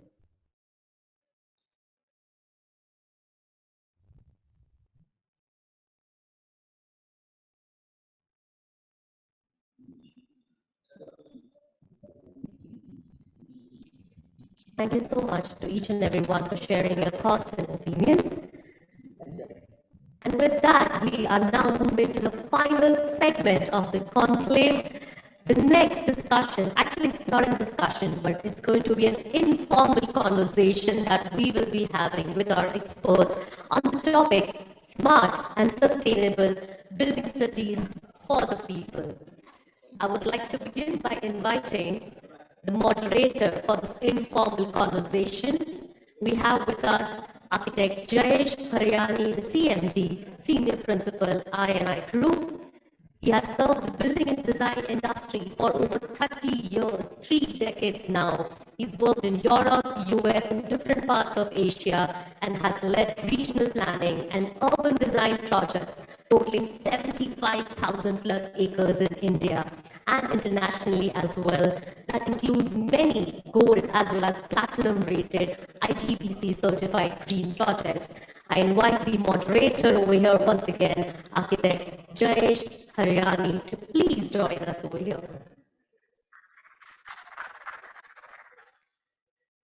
Welcome, sir. I would like to now call upon our panelists over here. We have with us the director of Rishabh Group, Kamlesh Velani, a multidisciplinary engineering and infrastructure firm, Rishabh Group, that designs, builds, operates, and manages multiple projects, offering comprehensive infrastructure solutions to every field. Mr. Velani believes in ensuring safe, sustainable, smart, yet economical and environment-friendly engineering solutions. Welcome, sir. Marching ahead, we have our next panelist joining over here. We have with us Mr. N.K. Patel, Founder, Director, and Group Chairman, Sun Builders Group. He's a postgraduate in urban planning from SET University. He served in the Gujarat government's town planning department and has worked as a town planner at the Ahmedabad Urban Development Authority, ODA, for nearly 17 years. We welcome you, sir. Thank you for joining. Joining the panelists, we have with us Mr. Prashant Parmar, the founder and principal of Shayona Consultant. Architect Prashant Parmar established his firm in 2000, Shayona Consultant, and today is one of the most established architectural and interior products in Gujarat. He has an experience of 22 years in this field and has delivered innovative design solutions for a wide range of developments. Joining them on the panel, we have with us Sameer Sinha, Managing Director, Savvy Group. Sameer Sinha began his professional career in Chicago, working on multi-million-dollar infrastructure projects, and returned to our country, India, in 1996 to establish Savvy Infrastructures along with 2 of his college classmates. He's extremely passionate about sustainability and technology. And joining the interesting set of panelists over here, we have Yatin Pandya, the founder of Footprints Earth. He's an author, activist, academician, researcher, as well as practicing architect. He has been involved with city planning, urban design, mass housing, architecture, interior design, product design, as well as conservation projects. He has been a visiting faculty at NIT and SET University as well. We welcome you all. Thank you for joining us, and the panel discussion is all yours.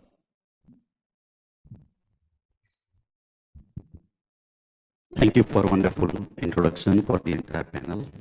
On behalf of our panel, I really appreciate you introducing all of us. We'll miss one of our eminent panelists, so I think we'll have to cover some of his point for you, and we'll look for what would bring on the table by Sivanand Swami, who is not able to join us for an illness. We'll try to cover best. So just to start the dialogue, what I feel that the smart and sustainable, two words have been bombarded to all of us in past decades and more recently, and have a meaningful dialogue, and we all are tuned in when we talk the word smart or sustainable. It's important that we define it so that we are all on the same page and we'll have a productive discussion. Just to start with, I'd like to just ask each of you, just elaborate on what sustainability or sustainable word means in the context of today's discussion, as well as the smart word means. And we'll start with that as a part of the discussion. But before that, I'd like to set a framework on the cities, because we are talking two things, cities and smart and sustainable, that implies to cities. So let's get oriented as a group to make the best out of this dialogue and interaction. And why cities are important, why we are talking about it, and recently more so in last decade. So I'd like to have that first set, that okay, why cities are important, why we need to really discuss about it.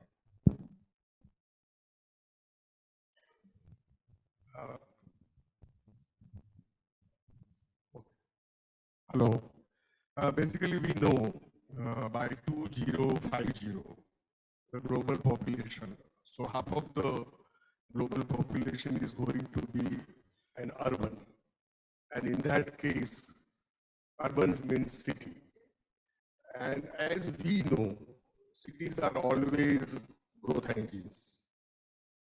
And it attracts, since if we talk about India, we were less than 15 to 70% urban during independence, 1947.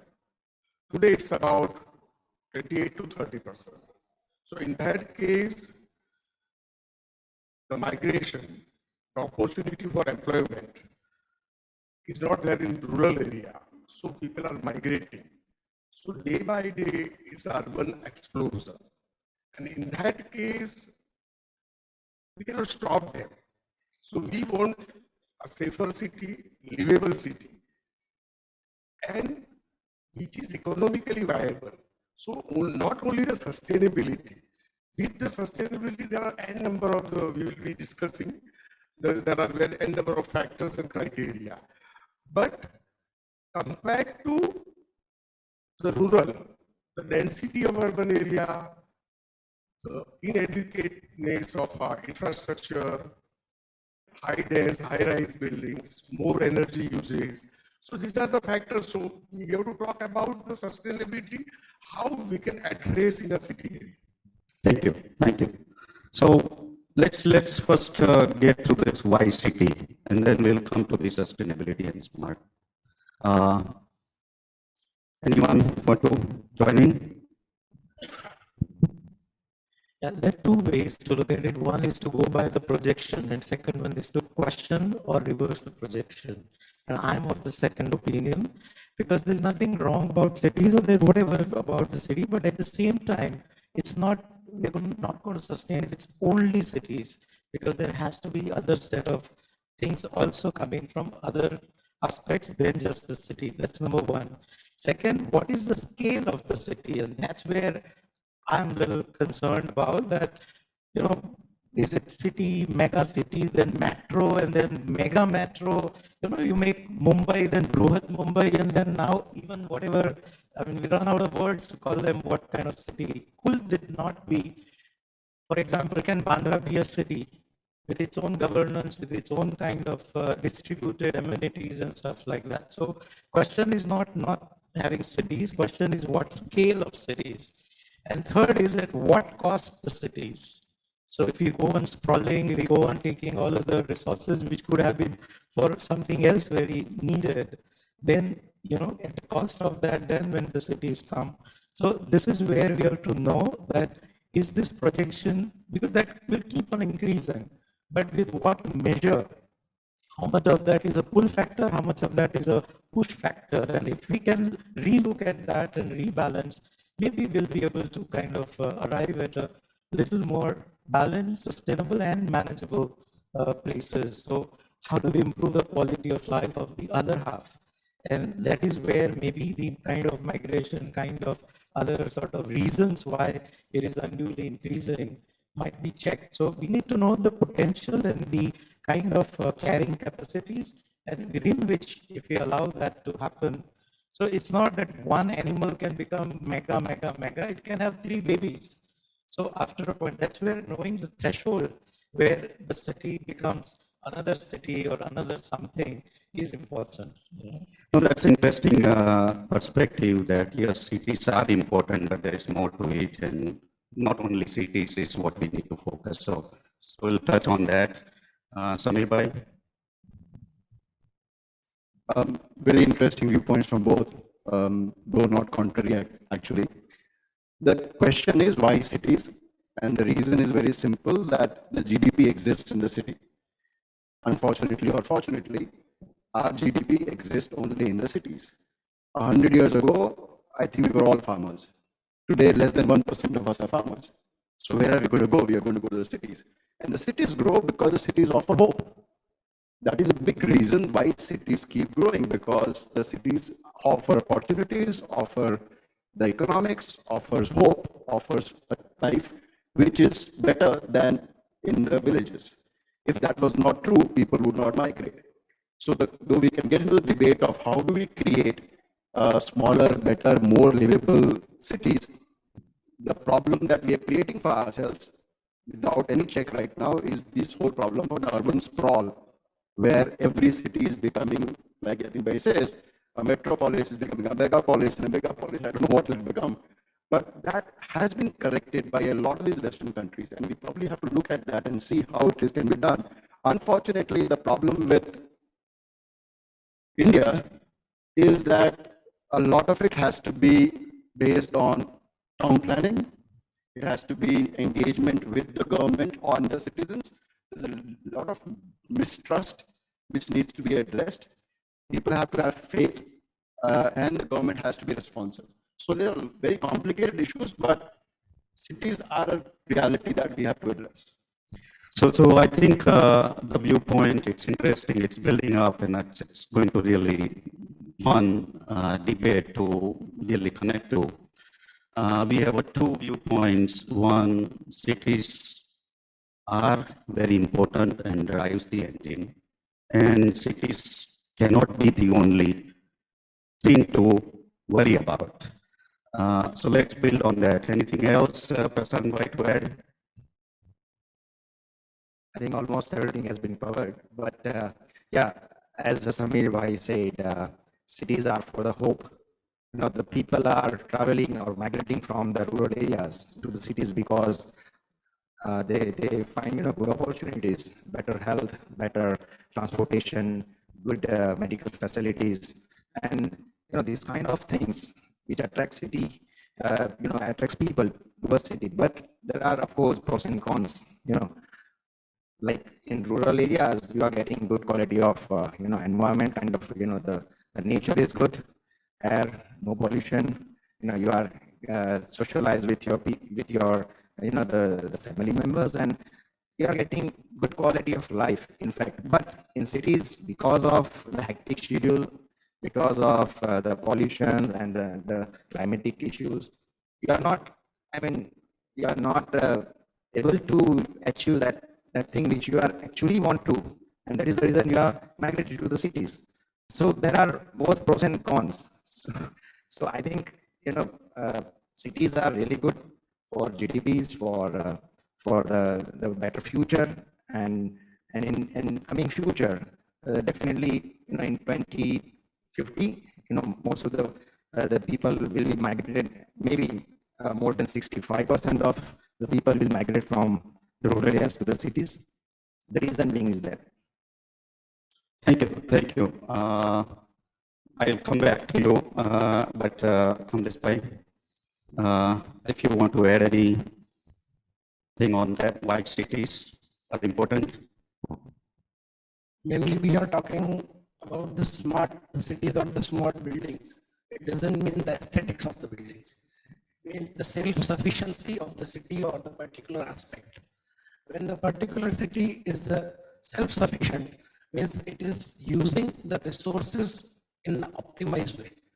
Secondly, if we are talking about the sustainability, then the sustainability is only depending upon the smartness of. Yeah, I'd like to touch on that sustainability in the more detail, because I think we need to align on the word sustainable to get the good discussion out of it.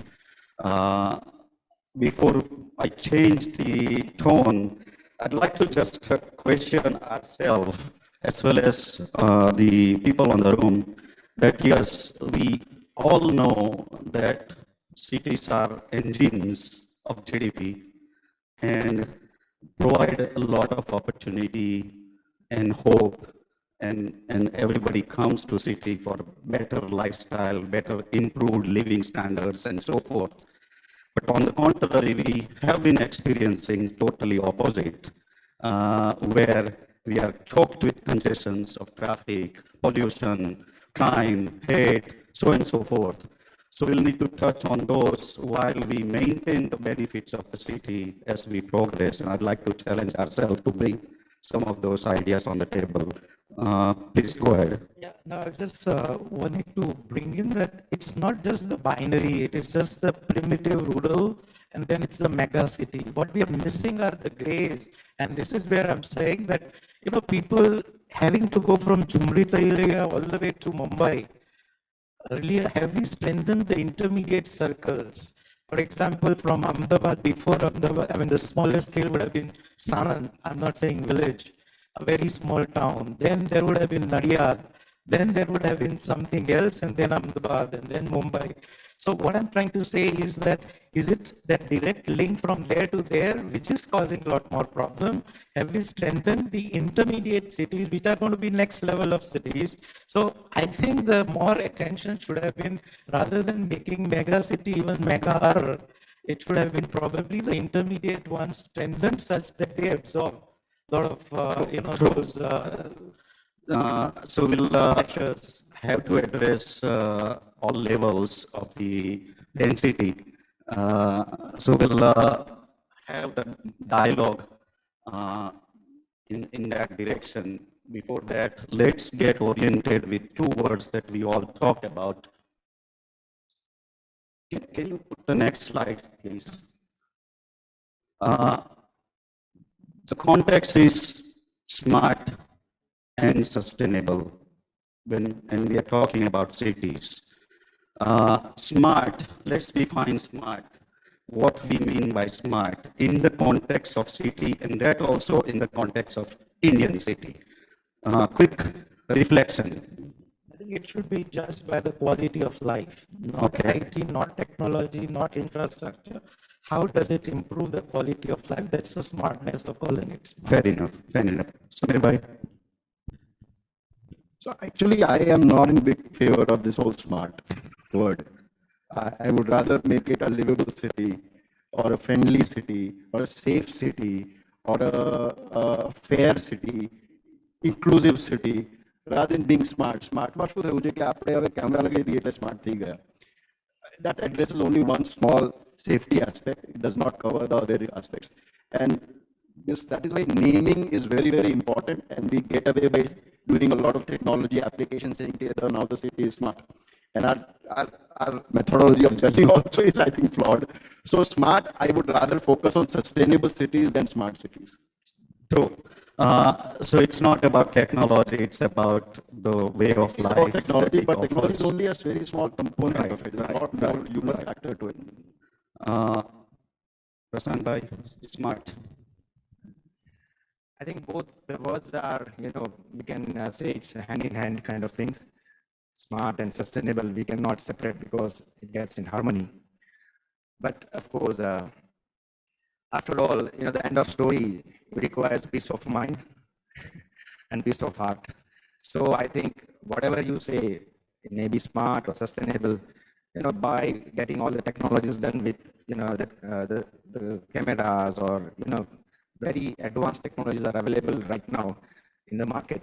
But after all, it's a kind of the satisfaction you should get that is most important, rather than we are, discussing about the smart and sustainable.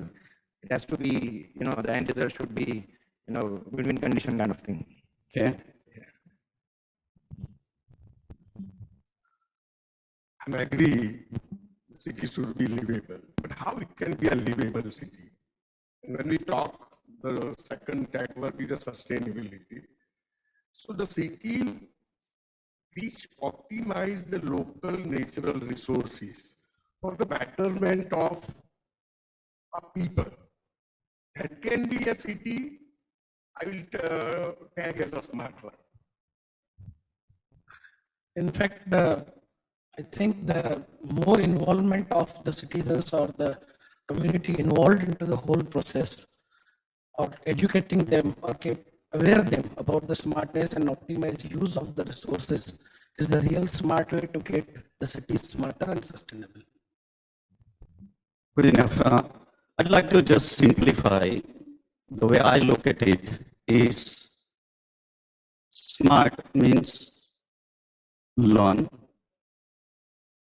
don't make the same mistake again, improve on incremental efficiency, incremental productivity, and create a harmony in system and people for overall smart delivery of services to the citizens, right?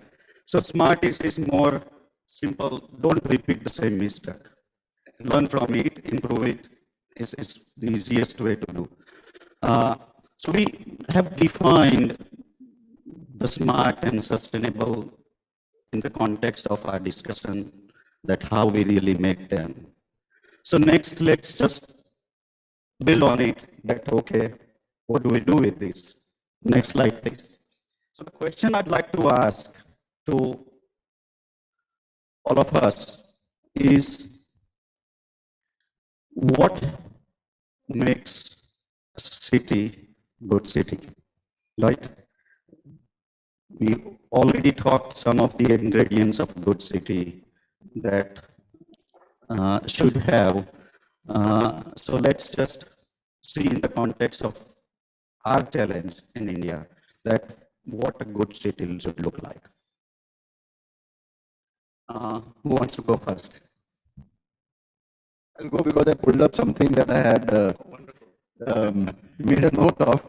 It's a quote from Norman Foster, which says that, especially this is true post-pandemic more than it ever was, that our cities must be more beautiful, more desirable, offer more opportunities, be quieter, be safer, greener, and more fun. I think if we can achieve that, big will be done. Thank you. What I'm saying is that final goal needs to be known, and therefore the tools have to kind of support that. Okay, I mean, just to say that, okay, how do we achieve it? 6 flyovers on Sarkis Gandhinagar highway, but badly designed entry and exit, doesn't answer, so it is not a project that, okay, 6 flyovers are done. We have to know what is the traffic issue.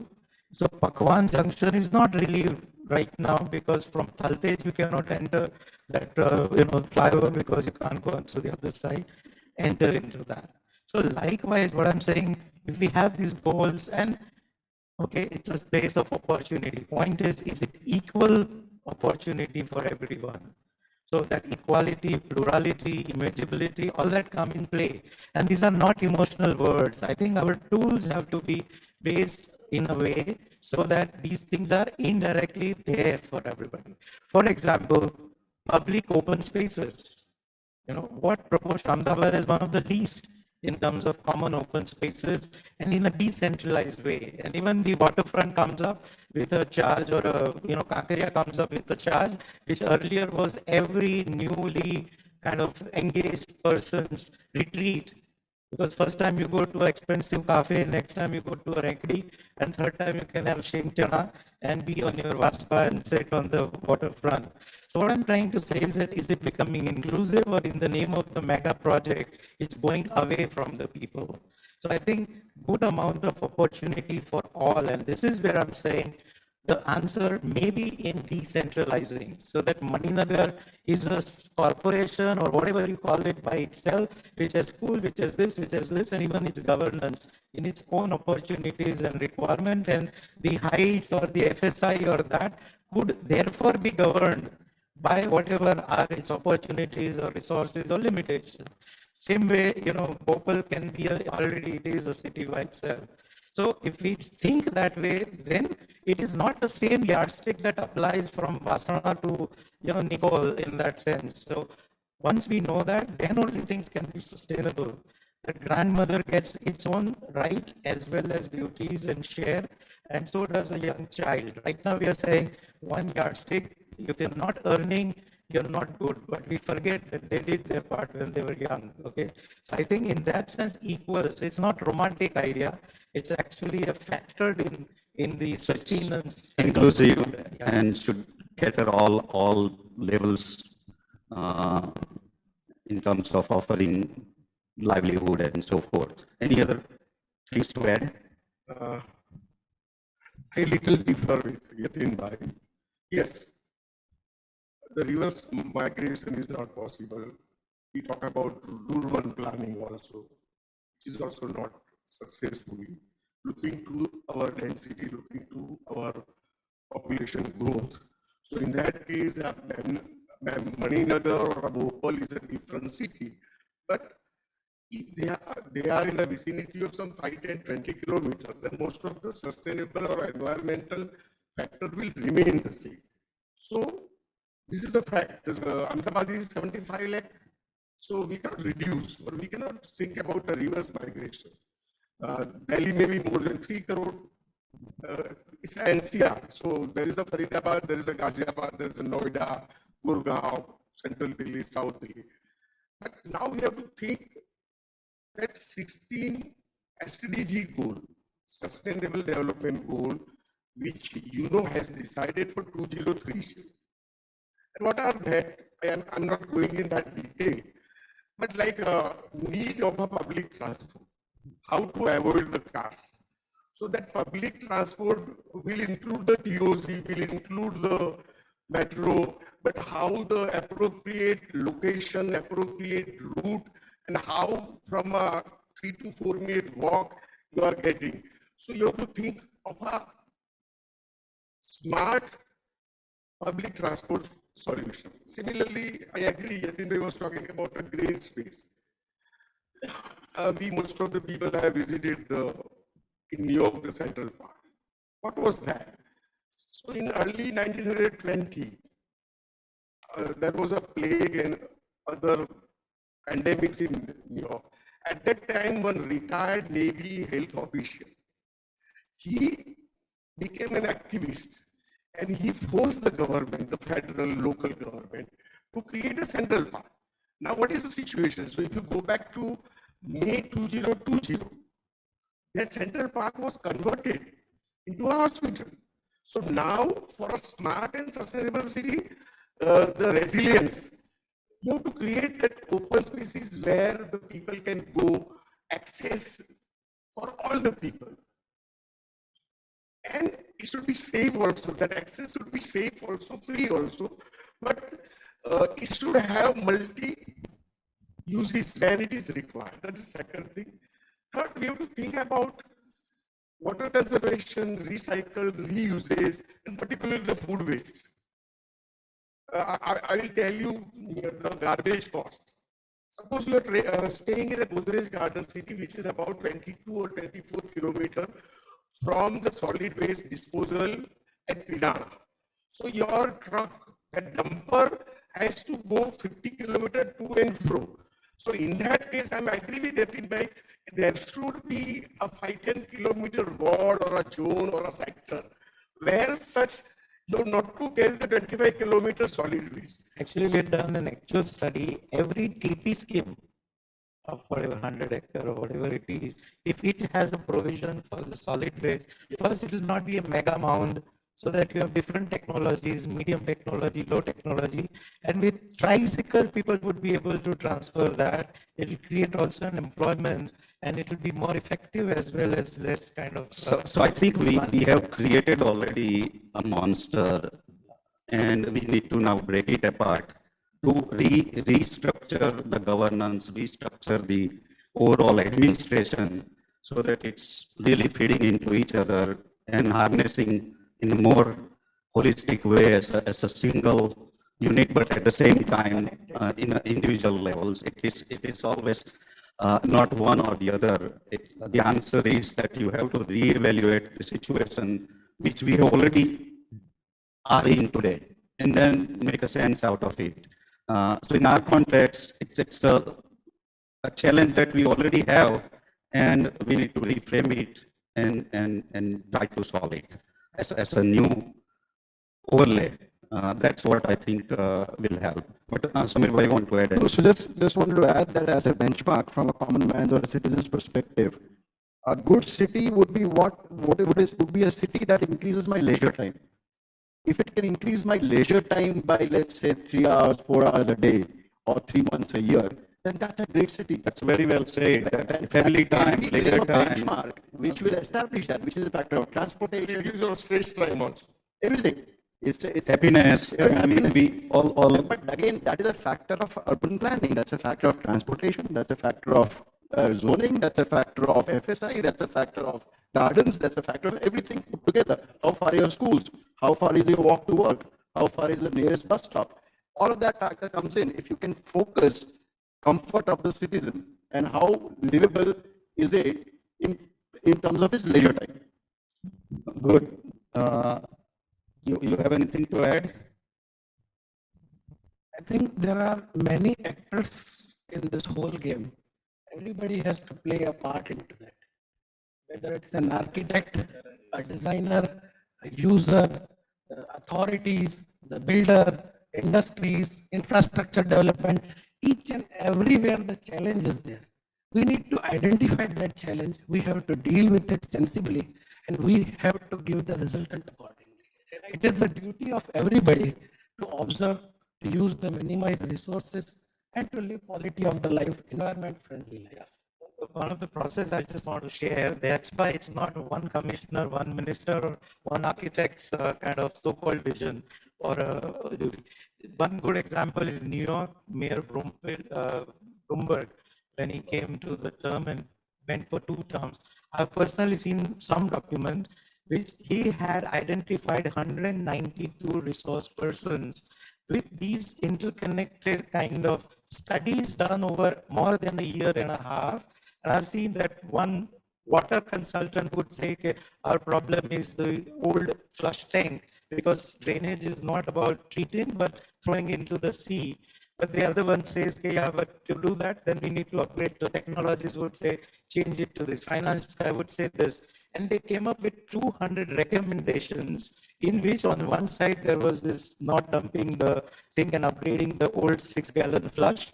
And on the other side, like Kelly Park and all that, increase more decentralized and separated small parks. So they came up with after good study with cross references, 100, 200 recommendations, which is what they implemented. So you have these high line also conserved on one hand, and the other hand, new parks created on third end to see that the waste doesn't get dumped into the sea, which is what we are missing, a good research data, and therefore policies based on that to even reverse. You know, they could reverse those 47th or 42nd Street kind of areas also, the cancers of that place.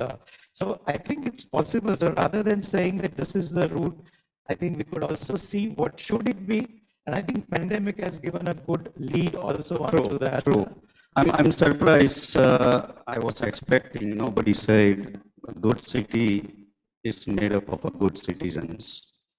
That's the key requirement to start. That first you start with yourself and the rest follows. Similarly, I was hoping that somebody would say that bringing the good quality of regulations, bylaws, the planning, that's what really guides the good city in the first place. So I'd like to just elaborate if any of you want to speak a bit on that. I would definitely want to make a few direct points, but building bylaws, I think we have a lot of these which are very difficult to qualify, that okay, so many wattage per square foot, and you have this software which says, or the lead rating or any GRIA, etc., etc. But a simple building bylaws finally is a tool by which you're going to get thermal efficiency, quality of life, open spaces, etc. 2 or 3 examples. One very simple. Earlier we had 4 feet balcony, which was free of FSI, and which actually had a good rain cover to the opening, shadows to the opening. It, I think, improved also the quality of building because it could withstand all those external pressures. Now 2 feet instead of 4 feet, that's fine. But 2 feet you cannot use at the floor level. Now this is absolutely regressive and dumb. You know, I can have 4 feet on my side, 2 feet extra, and can have a 6 feet terrace, but no, you can't do that. I can have that 2 feet as an architectural stupid projection, which is fine, but 2 feet of a wardrobe, I cannot do, which would be insulative in a hot climate, which would also bring me extra 2 feet space in a very middle class room with 10 by 10 is the only space and whatnot. So I think very simple mechanism by which, and for India, Ahmedabad's kind of shadow angle, anything from 67 centimeter to 90 centimeter, if you have an overhang, 1 meter awning, can do as much as what most of your glass facade can be protected by, etc. I remember Yatin Bhai has been really pushing this agenda of a balcony in earlier discussion as well. I hope that people understand the deeper context of it. It's not just about the balcony, but I think it's much more in terms of the philosophy of the bylaws and how bylaws can really create the urban realm. Similarly, two small similar things, just quick ones. See, if you have a horizontal township, we have to have certain kind of open spaces, this, that, for everybody's access. Why can't that be a norm for a high rise, where at my level, I need to have, let's say, 3% of that much area has to be open, because that's where I lose the contact with ground. And high rise living, we've just not understood that. So what are the outdoor spaces which I must have to qualify as a good home? It becomes part of bylaw, everybody would provide for it. True, true. So these kinds of things that finally what adds up to make it into a good livable space is what should frame the bylaw, rather than just being punitive and kind of very deterrent in a way. So now, I mean, we talked about what makes a city a good city. We talked about sustainable in the context of city, smartness in the context of city. I'd like to just elaborate a little more on how we really utilize these issues to transform, and how do we make a city in our context with the smart and sustainable knowledge that we have.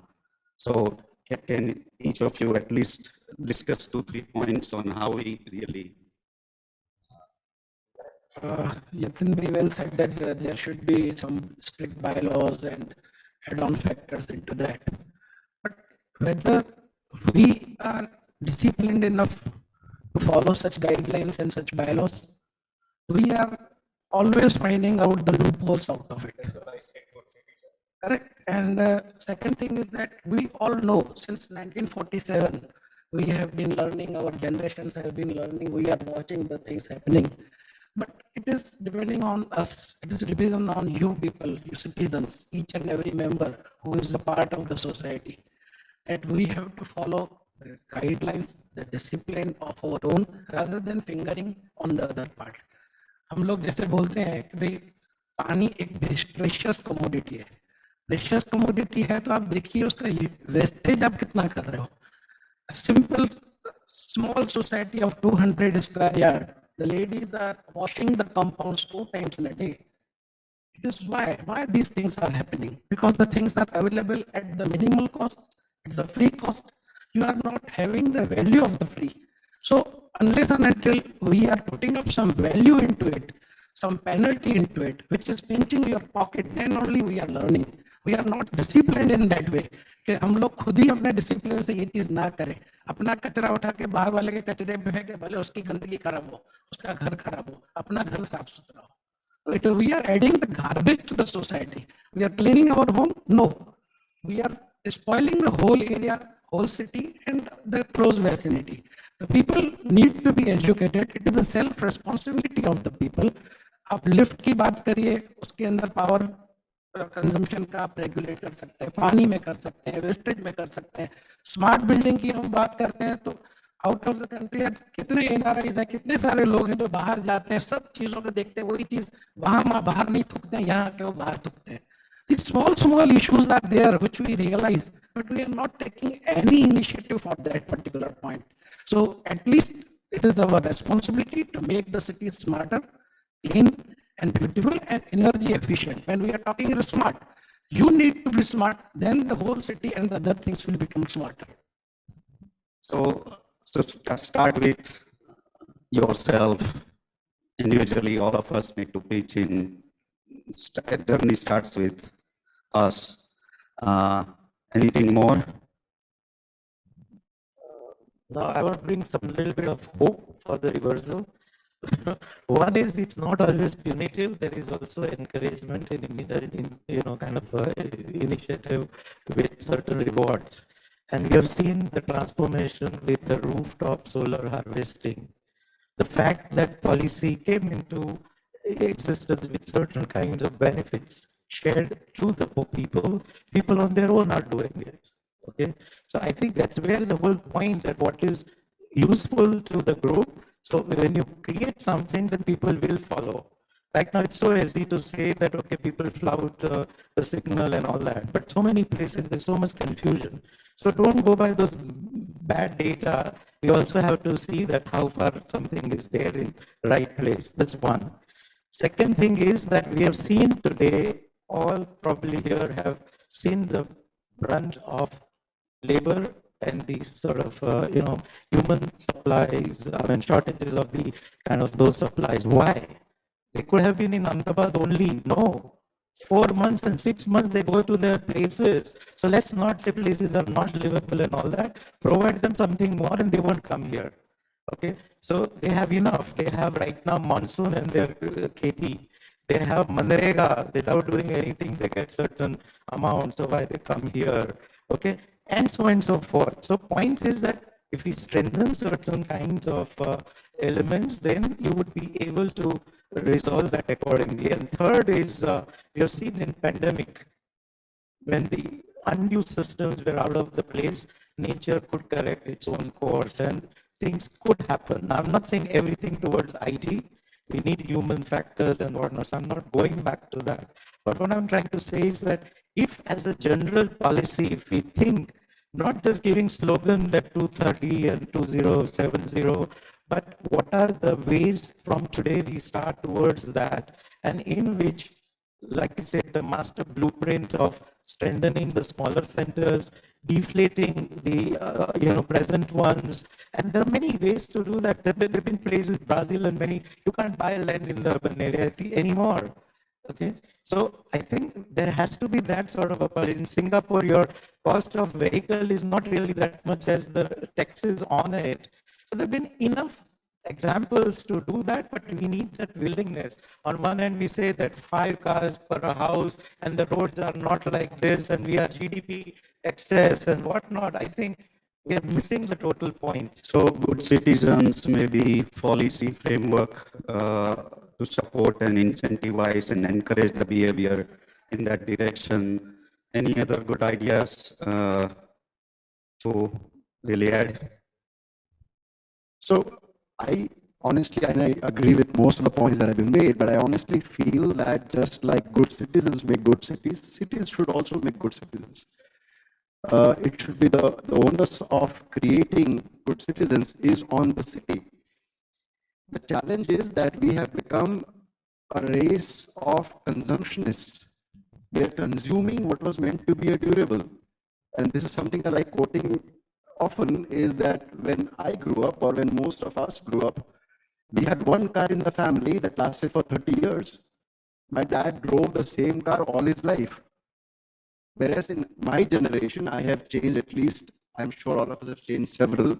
I must have changed at least half a dozen to 10 cars.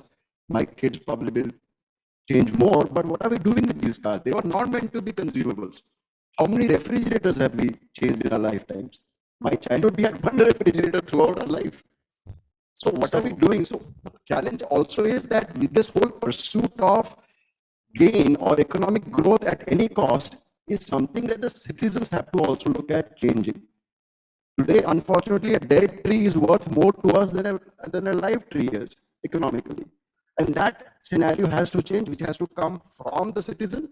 It has to come from an ecosystem that the city creates for the citizen. So have a two-way dialogue, the good citizens and also city themselves need to do their part. But cities are made up of people. It's not just the buildings and bricks and mortars. So ultimately, it's still on our shoulder that how we create that system so that city can facilitate their part is the another thing to really dwell on. Yes. Basically, we are at the end of this panel discussion. City. So what is the internal dynamics of a city? You have to learn that. What are the actors? So that slum dweller is the actor, the gangster is the actor, the law-abiding citizen are actor, all are the actors. So you have to identify all that actor. And unfortunately, in Indian city, there are various service providers also. There is a water supply department, there is a separate electricity department. That is the second portion. Third, as rightly Yatin Bhai has said, instead of penalizing, we have to give them a reward. I will talk about the Bangalore Municipal Corporation. So if you are recharging your water or this, then there is a special discount in your property tax. So such kind of things has to be done to change the mindset of the people. Fourth, there should be a separate committee. As he rightly said, there were they called some 100 or 200 people, like citizens, either from environment or from built environment or from architecture or from art. And you should do a brainstorming with them. Have a plain paper and ask them, what do you think about metro? What do you think about a Kakaria Lake? So all that things, and in that case, there are a number of the subsidies and other things. But when we talk really the inclusiveness of urban poor, so we are failure. Inclusiveness of urban poor is not there. So is NETP scheme look after the informal traders, the hawkers? No. Go to Napa Charasa, go to Jodhpur Charasa, you will find the informal trading, I think much more than a formal trading. Exactly. So you have to make a not thinking in one direction, but multi-dimensional trade-off approach, which I think where we require the ICT for the smart technology. So all things will be there in a trade-off approach. That is very valid. And in our context, I mean, we talk that cities are the engines of growth, GDP, and so forth. Our structure of a business is unorganized, smaller, mom and pop type of a overall culture, which is transforming whether we like it or not. But that's the reality. But how a city can really strengthen the informal economy of the city, because that's the majority of the livelihood for the mass of the population that cities. That's what was one of the points, that most of the things that formal system is not being able to reach out to is what is supplemented by this informal or a parallel economy or a parallel city. So it's not always a burden. You know, for example, people in Dharavi, they just need a land, but they are actually producing huge amount of, you know, economic, whatever activity it's and supply chain also. So the point is to recognize that these are where formal system is not able to reach out. So a support mechanism, and more than 20% of every possible thing is what is provided by that. I mean, then look at the mindset on CG road or any road, XYZ, you know, Nano to Mercedes or Porsche, whatever. If I pay parking, I'm allowed to have private ownership of that place for as many hours, which is helping nobody. It is just some one person's out of whatever million citizens. As against a hawker, which is there because you want him to bring that aspect there at that time, at that price for you, and you're calling him an encroacher. No hawker on to CG Road, have Mercedes to Nano there. That's the mindset, you know. True. It's interesting that, I mean, many of you may not know the numbers that we are talking in terms of hawkers or informal economy of the city. How many hawkers does Ahmedabad have? You will be surprised to know that number. I think maybe here on the table, one or two of know, but I think more than 3 lakhs hawkers, 3 lakh families are having their livelihood dependent on city of Ahmedabad, just on a corner here or there. The gender parity. The ladies do most of the thing for rag picking to whatever. So the worst part of the cities not being able to handle the solid waste management is being looked after by the informal sector. True. So it's a complex issue, and generally we look for the Western examples or the successful examples, which data for Indian context is always a challenge, number one. That, okay, are there a good example, a city or a 2 city? Now, smart city, 100 cities, I mean, the new initiative is happening.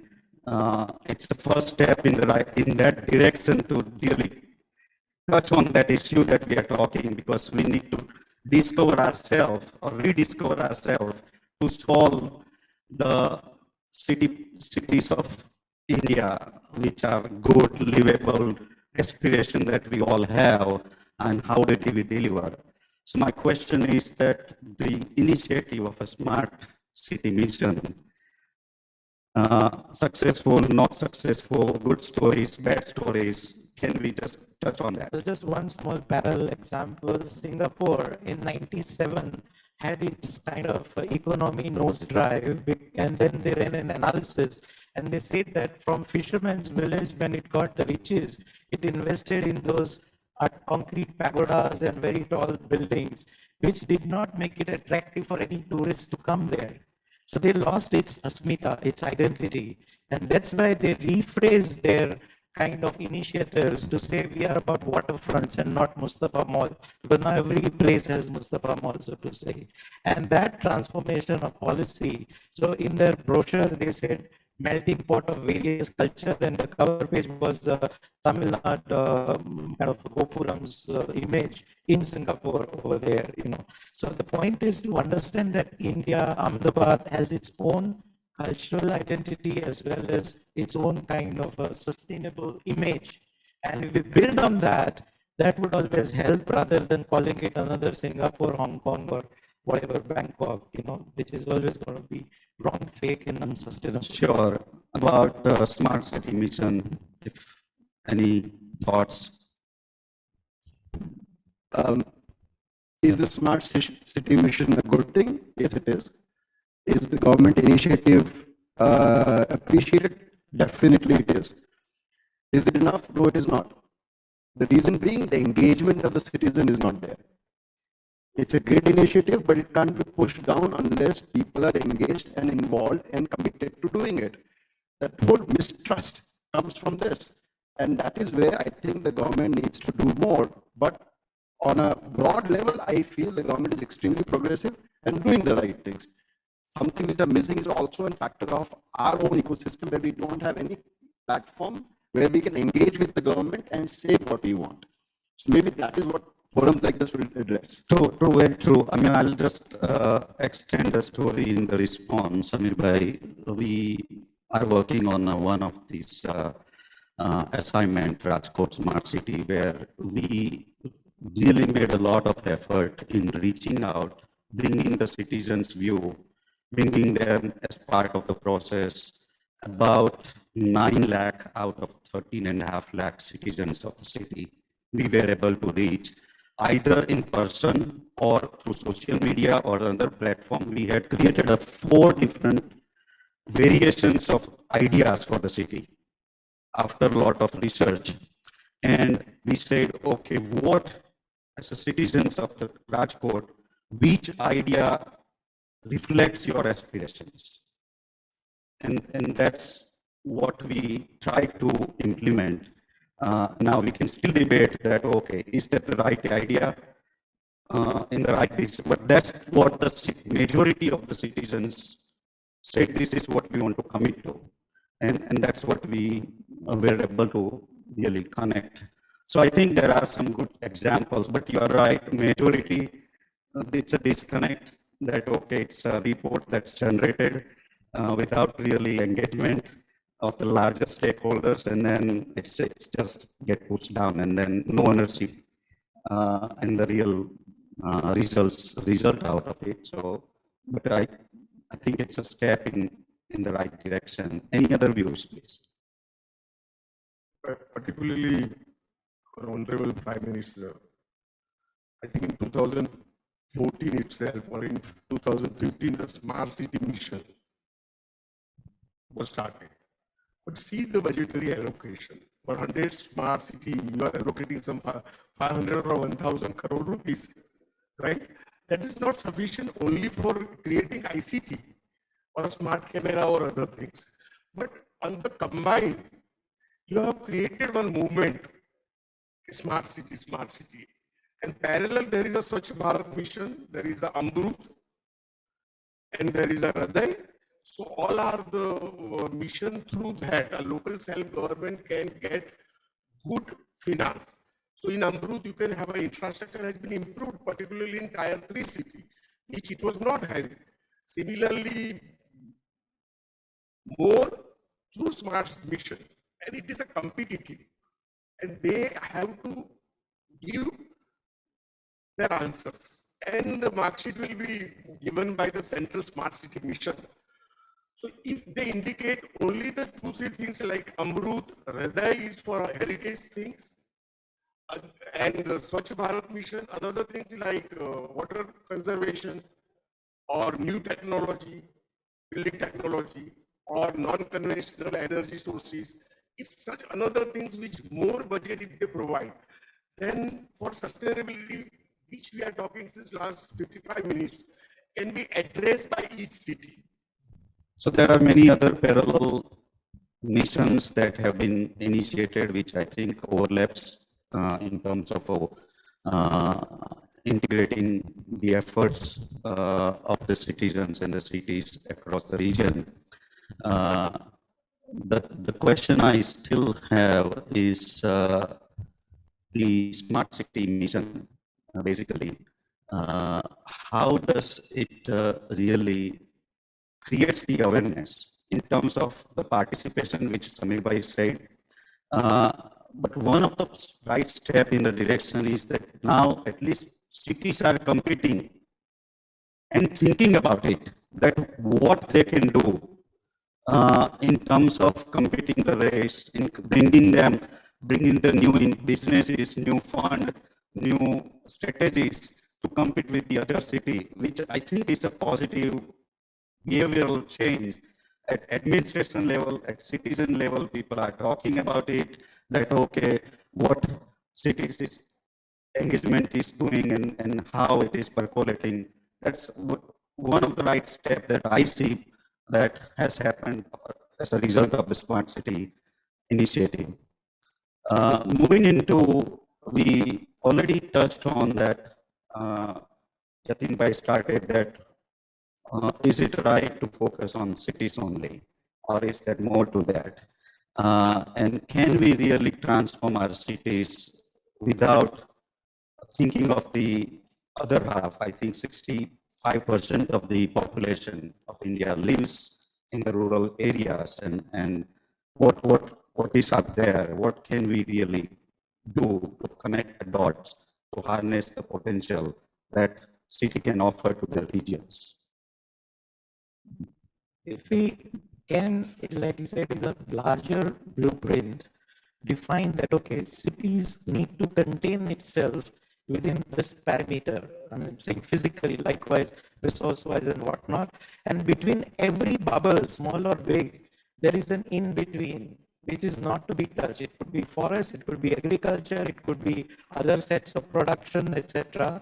And the public transport. So what I'm saying is that Mumbai does not have to be seamless from down south to Kalyan or Vashi or even beyond Conway, etc. And I'm just taking one, again, comparison, although densities may be different, but it's not really, if we really count. But let's say Netherlands, from Amsterdam to Rotterdam, if you go, every 8 minutes in a public transport, you have a city in itself, whether it's a Delft, whether it's Rotterdam, whether it's a kind of a, and each city has its own different geography. One is a sort of a harbor, one is a university town, one is a touristic canal place, etc., etc. And you could walk within that. There's hardly any other need of other supportive transport. But in 8 minutes, you could be in another city with its own mayor, with its own governance, with its own, and it's the same distance from south to north to Mumbai.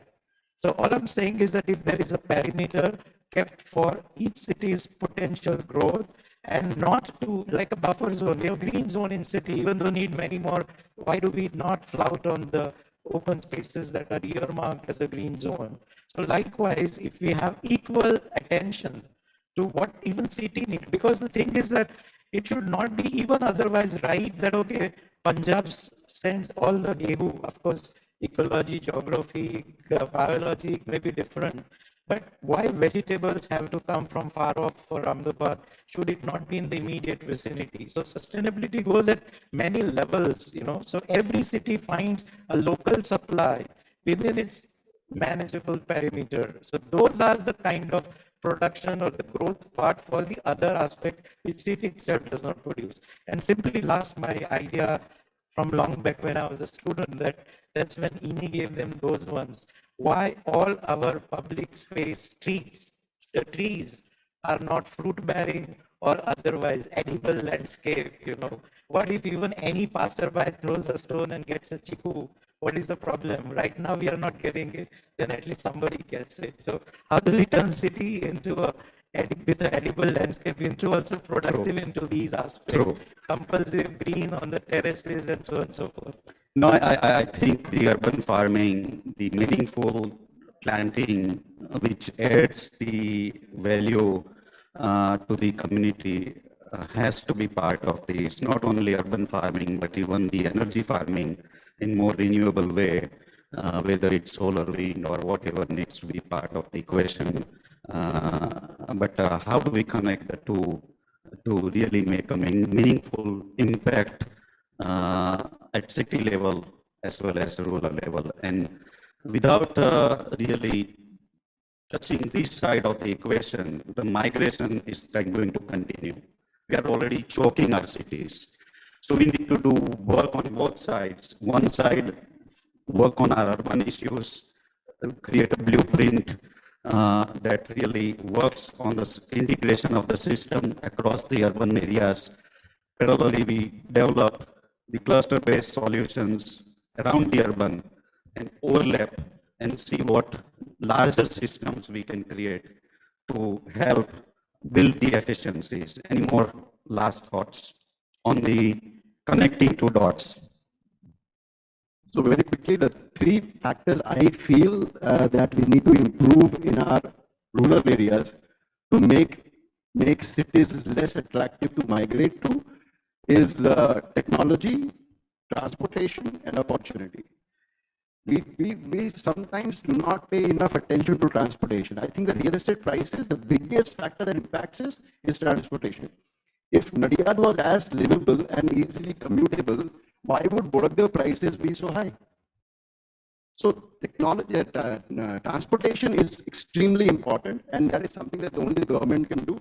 As citizens, we can only use what is. Yeah, I certainly like smart city mission, the urban mission really talks what you are saying, that bring that type of infrastructure, connectivity, some of the facilities and lifestyle, such as technology, network availability, and so forth, as part of the urban mission. So I think the leadership in the government side is also grappling with these issues of overlapping all these dimensions to really create a larger impact. But I'm extremely hopeful that technology will solve a lot of this problem. I'm extremely hopeful that, because I have seen in the last 15 years that the kid in Morbi has the same awareness, same information, same opportunities, same access to information that the kid in Ahmedabad does. So if that is changing, I think the opportunities are also changing. And that will change the ecosystem. And someday, hopefully, there will be enough happening in Morbi for him not to be able to migrate to Ahmedabad. In the interest of the time, I'm already getting the cheat here. So before we conclude our session, quick reflection, two things that we can do, low-hanging fruits to transform our cities. Quick round. More a summary, but I would still say a larger research and database to arrive at where what is pinching, then long-term policies and short-term actions rather than quick. In my term, I have to see 5 flyovers versus how to solve a traffic problem. So today I have to start with this, but after 20 years I'll reach here. And for that, it cannot be individual, this thing, it has to be a mandate by larger and therefore more platforms to discuss, debate, and bring out white papers or whatever you call it towards that, and that accumulated becomes part of the policy. Samir bhai, two quick things you want to add? Low-hanging fruits. Low-hanging fruits. Transportation and technology. Both need a lot of money. Transportation. Money, to me, money in India is not a problem. Money is not a problem today anymore. I think Prime Minister Modi has proven that. Money in India is not a problem. Yes, Prasanth, by two quick things, low-hanging fruits that we can suggest. As Yatin Bhai said, see, we can see the builders can come together. As per my opinion, builders can come together, and instead of creating small, developing small plots, they can develop a cluster kind of small village kind of space, which is very near to the main city stream, and in that builders and the developers and the architects and the town planners, they can plan small cities. So we can create a kind of village kind of environment, and that can be a sustainable, that should be a sustainable kind of cluster which uses the renewable energies So that's how we can, help the nature as well. And that particular town, we can get all the opportunities like the education, the medicines, and, the transportation is less time we are spending. So, and definitely we can get a good leisure time. So in my opinion, it has to be like that. Quick, two things, very quick. First, as we were discussing, citizens' participation. So more should be the people's participation, and for that you require more transparency. So induce transparency and activate the various citizens group. So at least you can win the 1/3 battle. So recycle, reduce, all that thing can be done by such NGOs and activists. And with that, we have not to forget the overall inclusiveness. As rightly said, about 15 lakh people are banking on a 3 lakh traders or hawkers in the city. So 15 lakhs is a huge sum. So that inclusiveness is also one of the very key factors. Today we are having the technology with us, we are having the database with us. We can use that database and technology to achieve the smartness into the people as well as into the cities. And as many of us are visiting out of India also, so many of the buildings or the cities are having the database on the screens. So this building is saving this much of water, this much of energy, this much of the natural resources and all. And the people are just watching it and getting the inspiration from that part. That is bringing the awareness to the people. People are involving themselves into the whole system. So by doing that, I think so the awareness comes, and accordingly the involvement comes into the matter. Wonderful. I think a lot of good thoughts, quick thoughts and reflections, data, citizens, drives, stakeholders, participations, and so on and so forth. A lot of good ideas out there. Just a simple takeaway I would encourage: do little things. Plant a tree. Maybe get your friends to plant a tree, then see where the tree grows. Whatever you can do, do little things that will make a bigger difference slowly but surely. So with that, I'd like to conclude our session and open up that forum if there are any quick questions from any of you for our panelists.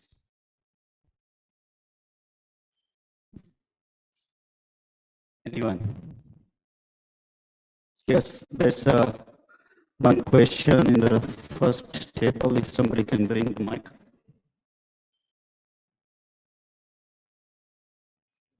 Due to the paucity of time, we can just take one question. Hello. Just it's not a question, it is a small concern. See, so far there is not that much challenge in car parking, but as the city grows and that vehicles is coming to the picture. So just the means the concern the government can do something if any builder or developer is to a kind of particular to encourage that what you call solar panels or electric vehicles infrastructure. There is a possibility that government can do something. You wanted an answer, or that was a comment? This is the means people like the builder and developer, we can push the government to do some kind of encouragement or any like privilege they are getting in so FSI or whatever. I'm not sure about it, but they can do government. I mean, the initiative by many of the NGOs organizations to pushing such things is already happening as a group and as a collective effort. So I think eventually we'll get there, but single point at a time, we have to focus. Go ahead. Look, currently it's not going to be as many parking spaces or whatever provided. We have to see that the car doesn't come onto the street unnecessarily. And that's why, again, the decentralization, that if I find certain things in my walking proximity, and as you said, certain things can be with public transport, unless you reduce undue cars coming onto the street, there's never going to be an answer. The same way you don't want people to necessarily come and crowd, you have to find other ways. Same way to reduce car onto the thing. So punitive ones like Singapore, that tax so high that it's more than the cost of the car. So that London and whatnot, some 24 pounds if you have to get into the old city.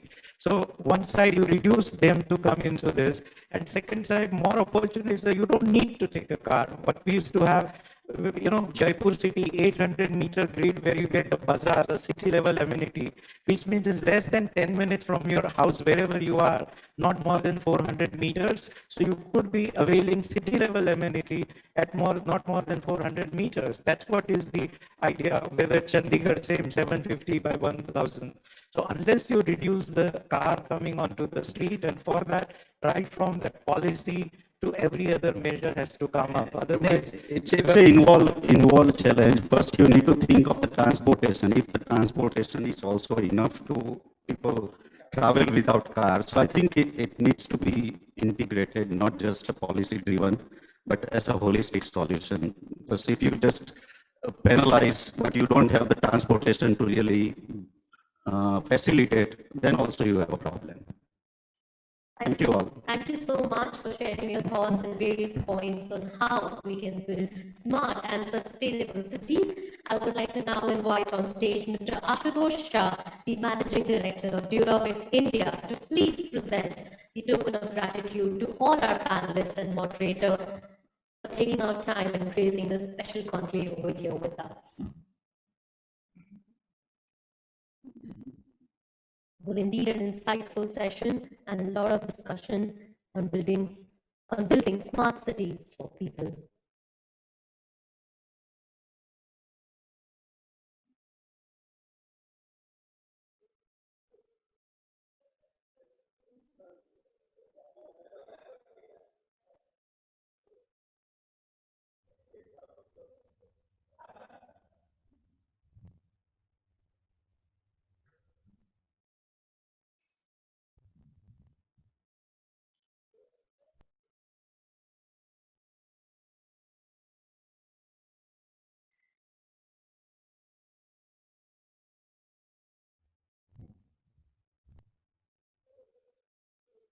I would request Mr. Shah to please join for a group photograph.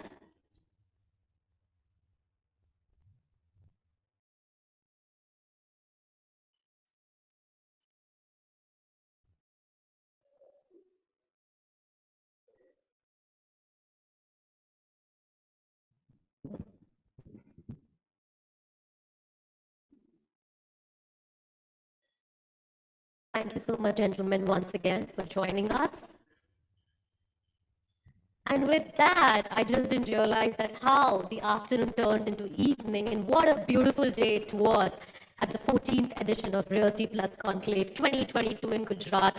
We want to extend our gratitude to all the speakers, panelists, and moderators, and of course, you, the audience, for being with us so energetically since afternoon till today. Can we please have a huge round of applause for everyone who was present over here with us, for sharing their thoughts and having such insightful discussions.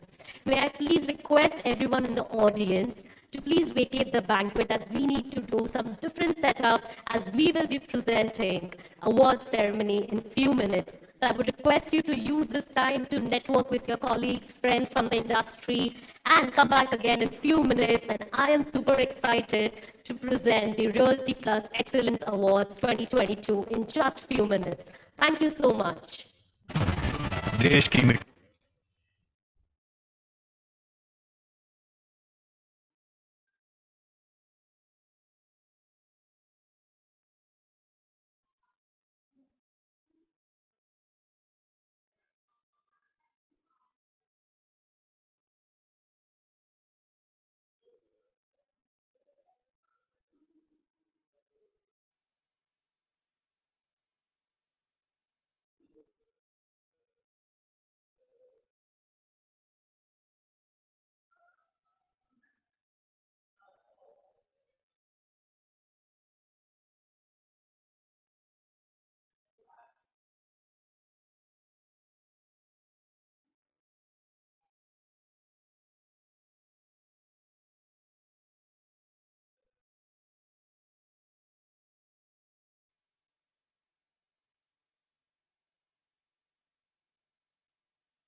देश की मिट्टी से फौलाद बनाते हैं। German टीएमएक्स से हम लोहे में जान डाल देते हैं। आग की तपिश में झुलसते अंगारों से खेल जाते हैं। आग और पानी के आंधी तूफान से लड़ जाए, ऐसी बुनियाद बनाते हैं। 100 लोहार की एक जर्मन टीएमएक्स बार की। देश की मिट्टी से फौलाद बनाते हैं। जर्मन टीएमएक्स से हम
Some people are born to show.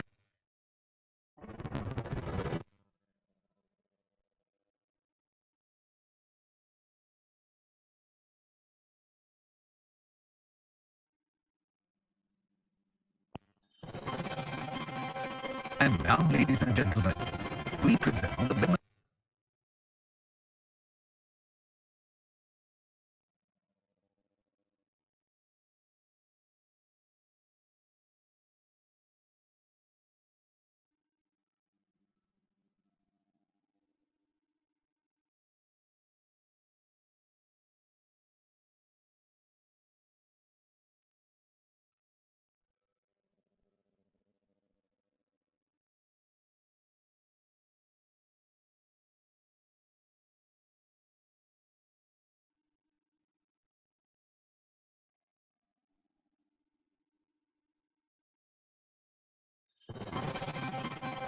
And now, ladies and gentlemen,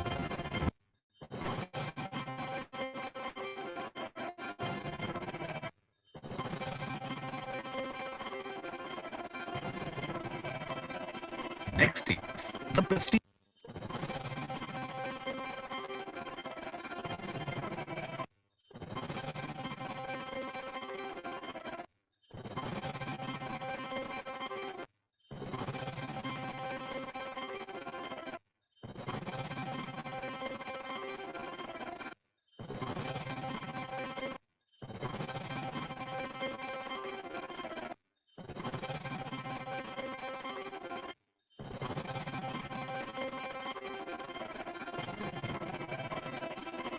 On some more.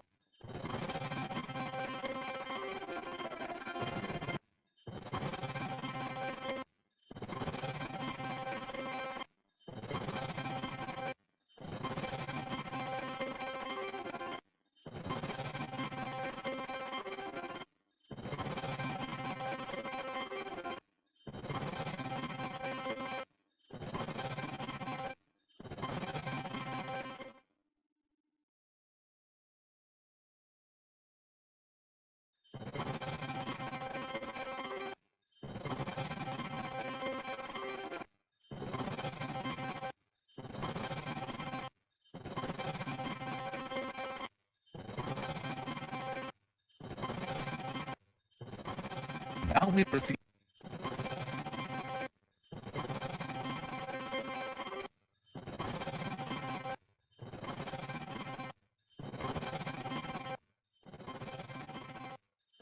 Ladies and gentlemen, we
Hello, 1 2 check 1. Hello, sound check 1 2.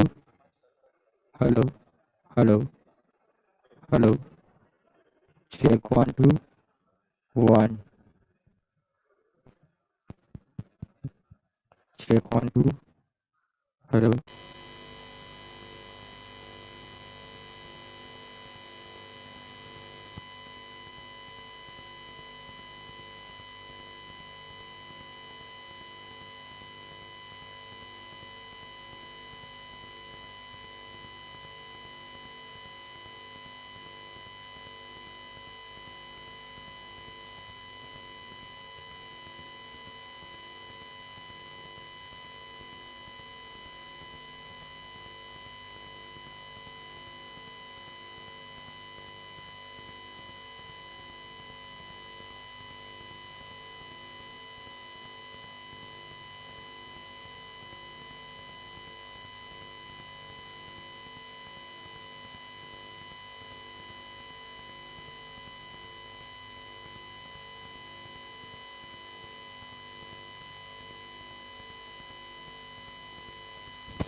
અચ્છા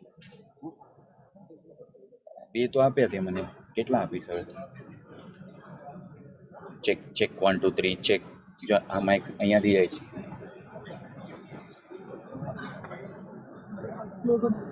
તું કે મીડિયા કાર્ડ આપવાનો તો મીડિયા સાઉન્ડ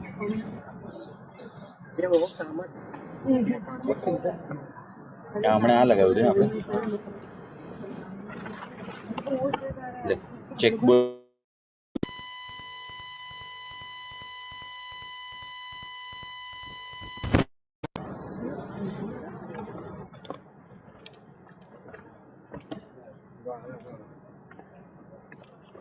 આ લગાવ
Hello, 1 2. Check, sound check 1. Hello, hello, hello, 1 2. Check 1 2. Hello, hello,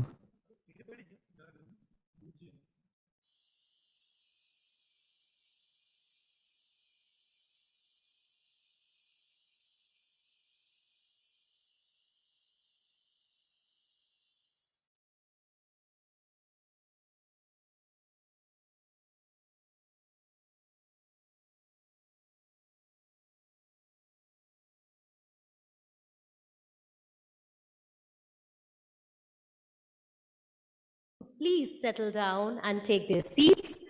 We are all set to begin this lovely evening. We'll just take a few seconds while everyone is settling down.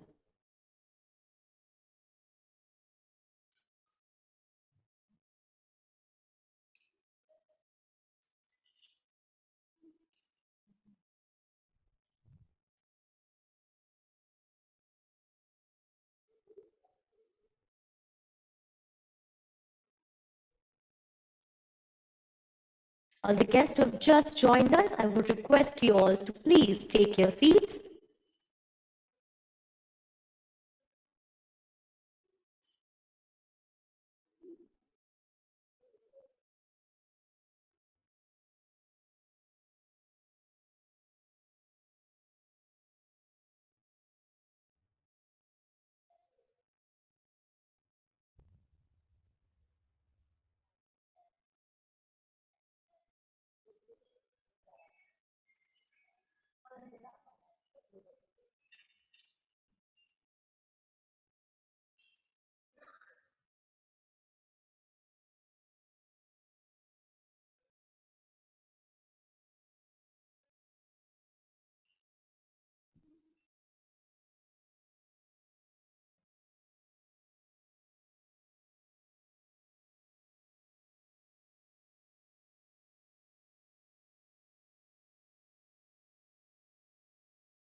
Well, a very good evening, ladies and gentlemen, and welcome to the 14th edition of Realty Plus Excellence Awards Gujarat 2022.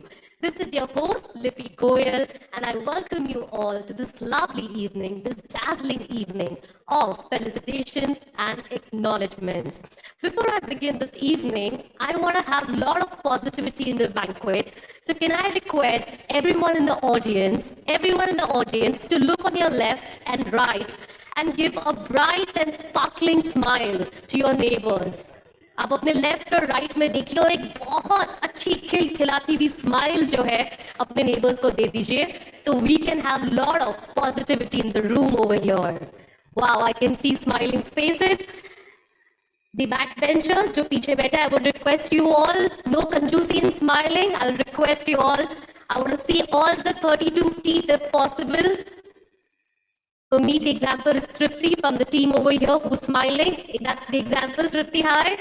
That's the way I want you all to smile. All the 32 teeth from your left to right, one ear to other ear. On that positive note, let's begin the 14th edition of Realty Plus Excellence Awards in Gujarat 2022. Just in case your family and friends wish to see this and couldn't be present over here with us, the event is being live streamed on the Realty Plus website, www.realtyplusmac.com, as well as the Realty Plus LinkedIn page, Facebook page. And if you're clicking some beautiful pictures while your friends and colleagues are joining us on stage over here, please do not forget to tag us on Instagram. Our handle is rp_realty, as well as on Facebook and Twitter, which is @rprealtyplus. So we would like to begin this beautiful evening by a brief AD of Realty Plus. Can we please have the AD? Some people are born to show the world which path to choose in a crisis. Some brands are born to do the same. And during the times of challenge, the stalwarts of Indian real estate industry have chosen to do just that by showing others the way to finding opportunities even amidst a crisis. By showing the world how to go about delivering on promises even amidst adversity. Success doesn't just happen. It happens by design, by pushing the boundaries, by raising the bar. It's days of creating a vision and nights of bringing it to life, knowing that pictures are worth 1,000 words and every word makes a difference. It's doing the research, trusting your instinct, and finishing what you started. For the past 17 years, Realty Plus has been turning obstacles into opportunities, keeping the industry informed on the latest developments.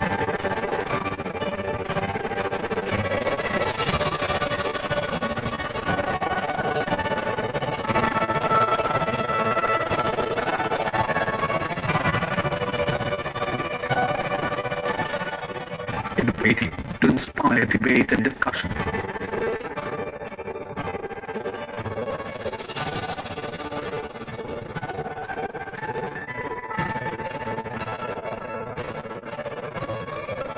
bringing forth the perspectives of industry leaders.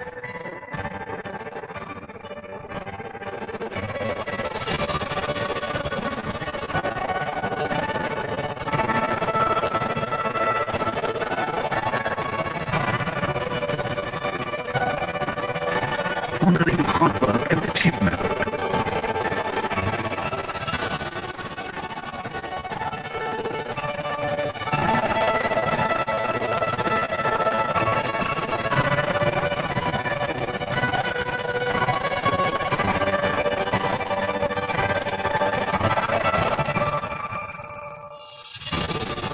Keeping the industry connected.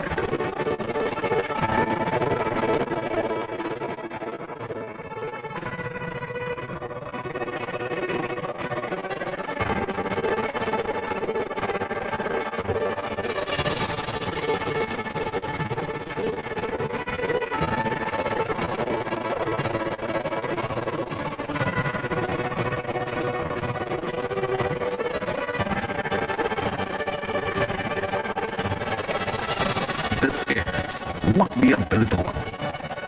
This is what we are building.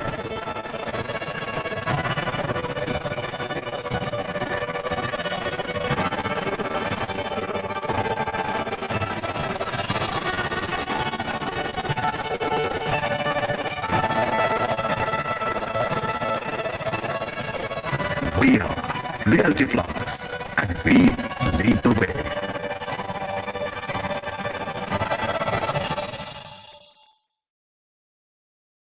Wow. We have a huge round of applause for all the achievements and successful events that the entire team has had so far. Just in case you wish to know more about the initiatives, please do get in touch with Ms. Tripti Kedia, the publisher and business head of Realty Plus. Well, friends, to make an event successful, it's not just a one-person's game. We need our associates and partners, and we cannot begin this evening without thanking our partners. We would like to thank our presenting partner, German TMX. The event has been powered by Tikita Danosa. It has been co-powered by Kavisha Group. The conclave partner for the event is Gruhas and Lumos Alternate Investment Advisors Private Limited. Our luxury partners are Suryam Developers. Our lifestyle partner is Duravit India Private Limited. Our industry partner is Credai Ahmedabad Guy Head. This is co-partnered by Sun Builders Group, Rishabh Group, and The Actress. The event associates are Arvind Smart Spaces Limited and A. Sridhar Group. Our technology partner is Tata Telebusiness Services. Our PR partner is Simulations Public Affairs Management Services Private Limited. Our business media partner is Business World. Our online media partner is Exchange for Media. And the event has been organized by the entire team of Realty Plus. Can we please have a huge round of applause for all the partners and associates who are supporting us so strongly? Well, we also have our eminent jury members over here who have shared their opinions, and can I please request to play the AD of the jury?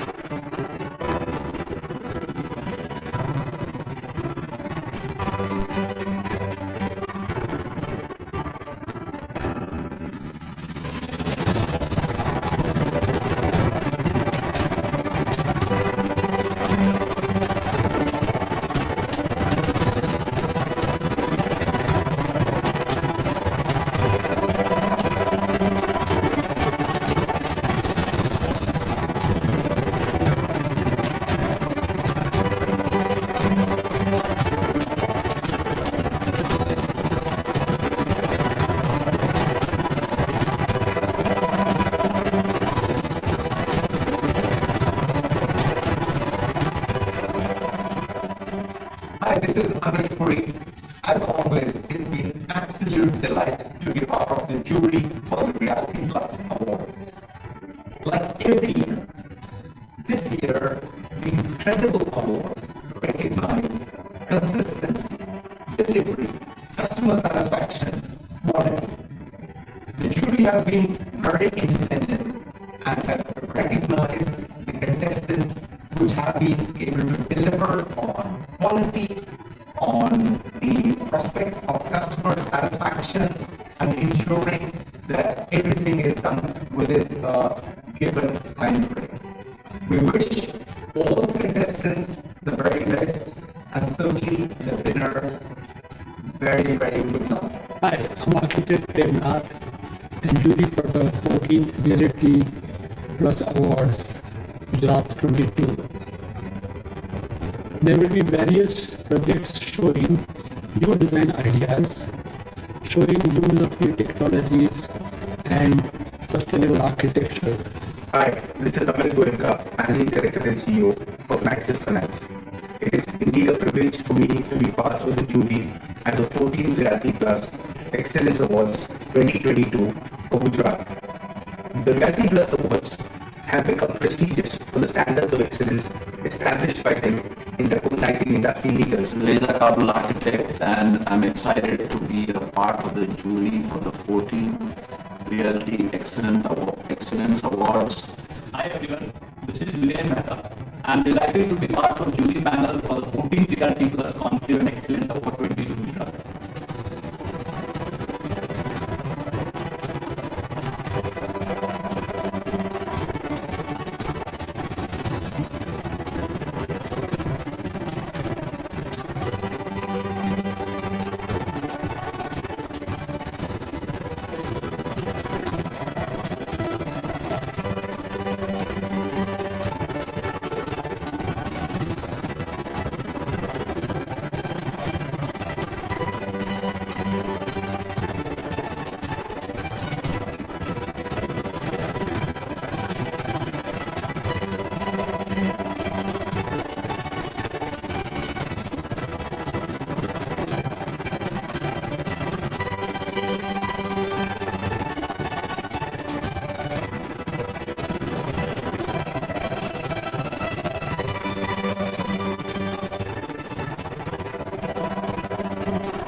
We would like to thank our jury as well as partners for helping us make this event a successful one. And now that I have welcomed you all informally, I would like to invite a gentleman on stage to address the audience and welcome you all formally. A quick brief about him. He's known as the India's media mogul, a serial entrepreneur, a journalist, an eternal optimist, all roll into one. A first-generation entrepreneur, and after acquiring the iconic business media and magazine brand Business World, he has expanded Business World Media into digital events and BW communities. With your applause, let's welcome on stage Dr. Anurag Batra.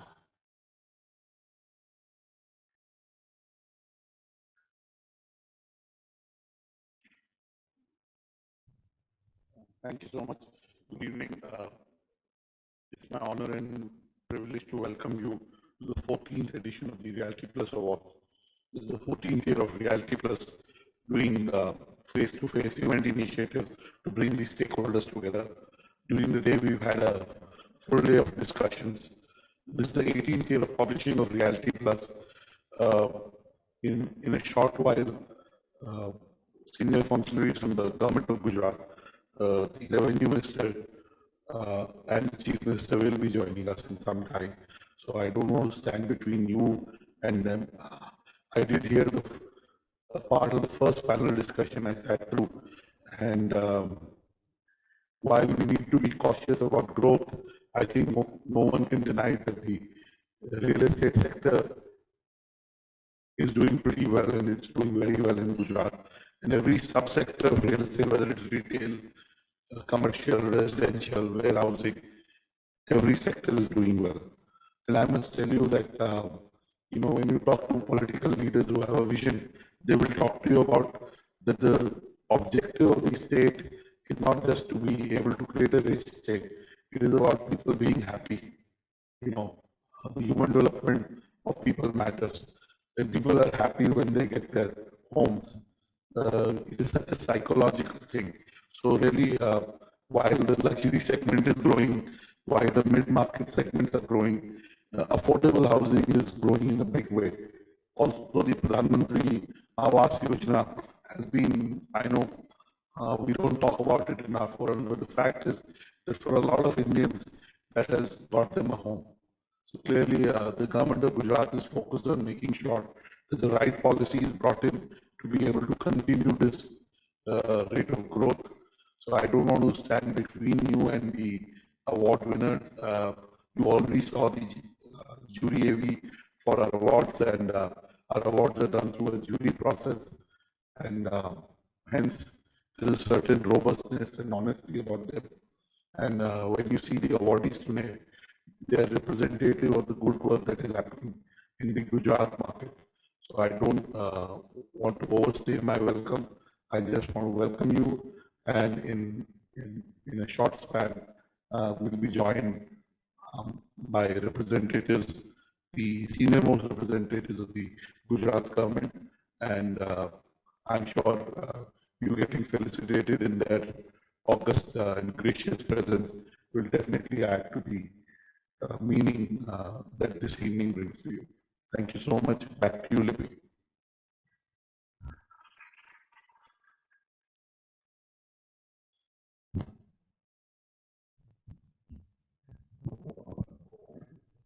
Thank you so much once again, Dr. Batra, for setting the tone of the lovely evening. And I'm sure we all are extremely excited over here to present the awards, to call the winners on stage, and maybe even have a little party later on. It's been a beautiful journey of 14 plus years over here, celebrating all the winners year after year after year. It is your hard work and sheer dedication of 365 days plus that we have been celebrating together over here. And before we move ahead, can I request everyone in the audience to just let us divide like left and right, and let's see which audience has more energy. Like we say in Hindi, किसमें कितना है दम हम देखते हैं, right? So आपको मेरा left और मेरा right follow करना है. Don't get confused between आपका left and आपका right, okay? So that's my left and that's my right. And हमेशा सबसे डिफिकल्ट जो होता है वो सेंटर वालों के लिए होता है कि हम कब ताली बजाएंगे.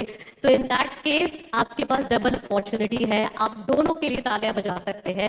सो we just gonna have small applause competition, and because I'm a left-handed person, I'm a lefty, so I would definitely want my left side to win. So on the count of 1, 2 and 3, मैं जिस side का नाम लूंगी मैं चाहूंगी कि वो लोग तालियां बजाएं. Alright, 1, 2, 3. And let's have the energy on the right side. All right, not bad, not bad. Lovely evening, lovely beginning. Okay, on the count of 3, let's have the energy on 1, 2, 3 on my left side. Not bad. Okay. मैं एक और मौका देना चाहूंगी, भले मैं left handed हूँ, but मैं राइट वालों को एक और मौका देना चाहूंगी. So I'm going to count now till 6, okay? So everybody rub your hands and make sure कि आपके colleagues, आपके team members जब stage पे आएंगे, make sure there is louder noise. But let's do a little practice right now. On the count of 1, 2, 3, 4, 5, 6. Let's have some applause by the right hand side.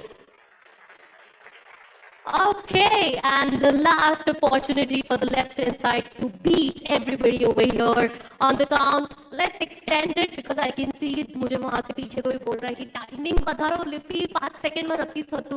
So I'm like, okay, so let's have it on the count of उल्टी गिनती गिनते चलिए इस बार. A 10, a 9, a 8, a 7, a 6, a 5, a 4, a 3, a 2, a 1, and my left side, come on, let's make some noise. And I request the right side to join together. Everybody hands up in the air. Let's have all the hands up in the air and see the lovely energy in the room over here, please. Beautiful. On that note, before we begin this lovely evening, I would like to thank once again all our partners who have joined over here and made this event successful. We have our presenting partner, German TMX. The event has been powered by Tikita Danosa, co-powered by Kavisha Group. Our conclave partners are Gruhas and Lumos Alternate Investment Advisors Private Limited. Our luxury partners, Suryam Developers. Lifestyle partner, Durabit India Private Limited. Industry partners, Credai Ahmedabad Head. The co-partners are the Sun Builders Group, Rushabh Group, and the Actress. The event associates are Urban Smart Spaces Limited and A. Sridhar Group. And the technology partner is Tata Telebusiness Services. Our media partner is Business World. And like Dr. Batra said, that we'll be having our revenue minister joining us as well as the chief minister joining us. But before he joins, can I request Dr. Batra to please join us so that we can begin this lovely evening. I believe the minister is on his way. And meanwhile, we would like to begin.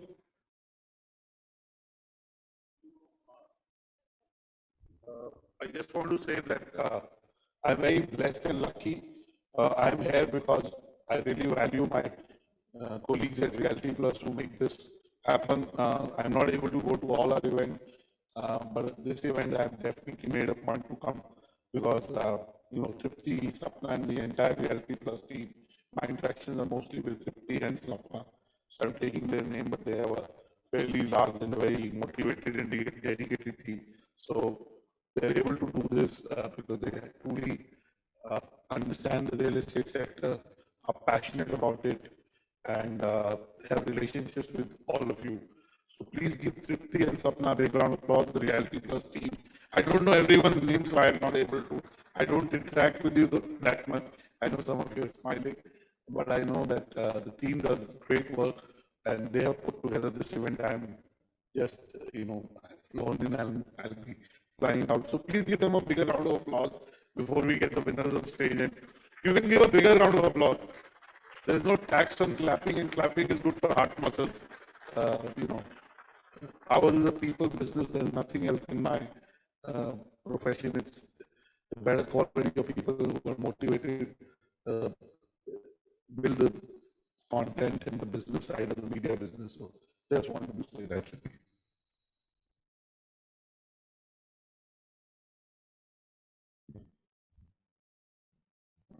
Thank you so much, Dr. Batra. And yes, appreciation is always and always welcome for each and every person who's put in so much of hard work, efforts, endless nights, burning the midnight oil to make this lovely evening, actually the entire day followed by the evening, a memorable one.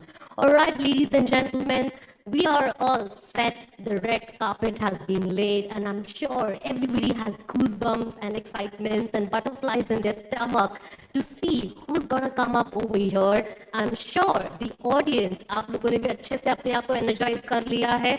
I hope थोड़ा बहुत snacks आप घर से लेकर आए हैं, खाकर आए हैं. We want everybody to applaud at the highest volume for all your friends, partners, colleagues from the real estate business who are going to be over here to celebrate the lovely evening over here, to celebrate your hard work and your dedication that you have put together with your team.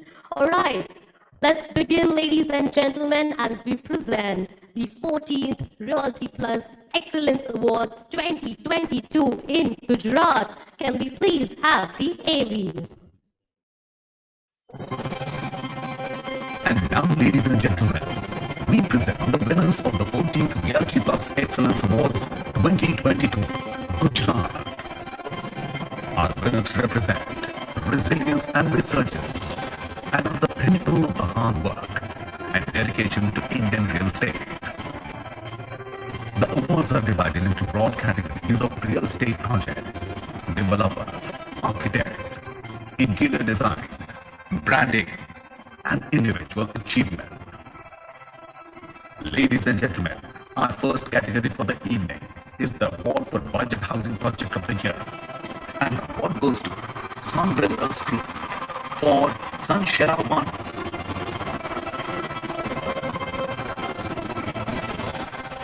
Let's have the winner. Can we please have Mr. N.K. Patel, the founder, director, and chairman, Sun Builders Group, to please join and receive this prestigious award? While he's walking, come on, audience, let's have a round of applause. The first award of the evening that is being presented.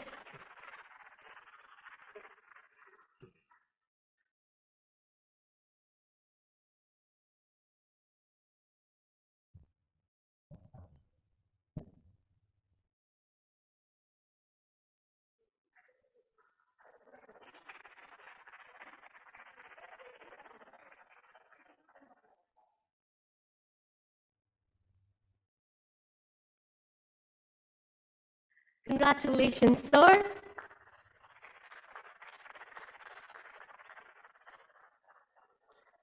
All right, we will be marching ahead to our next category, but I want to thank Dr. Batra. Thank you so much for helping me, for energizing the audience, not just here, but at every event. Your hats off to all your energy. And like we said, like Dr. Batra mentioned, we'll be having our guest of honor. We have with us Honorable Minister of Revenue, Law and Justice, Disaster Management, Legislative and Parliamentary Affairs, Shri Rajendra Trivedi ji, the former Speaker of Gujarat Legislative Assembly, and he was the Minister of Gujarat for Sports, Youth and Cultural Activities Department. He's now serving the MLA from Raupura of Vadodara District, Gujarat.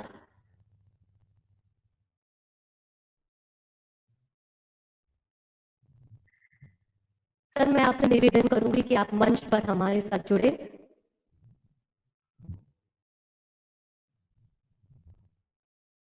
आप अपना कीमती वक्त निकाल कर आज हमारे साथ आए हैं।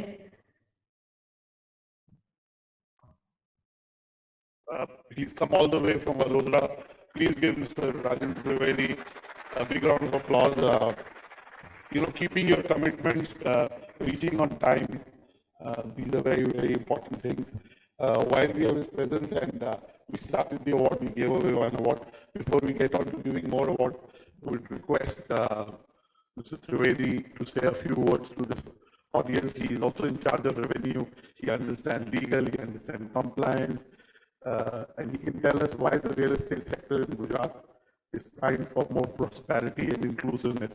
So I would request Mr. Trivedi to say a few words before we get him to give away the awards. Mr. Trivedi, the stage is all yours.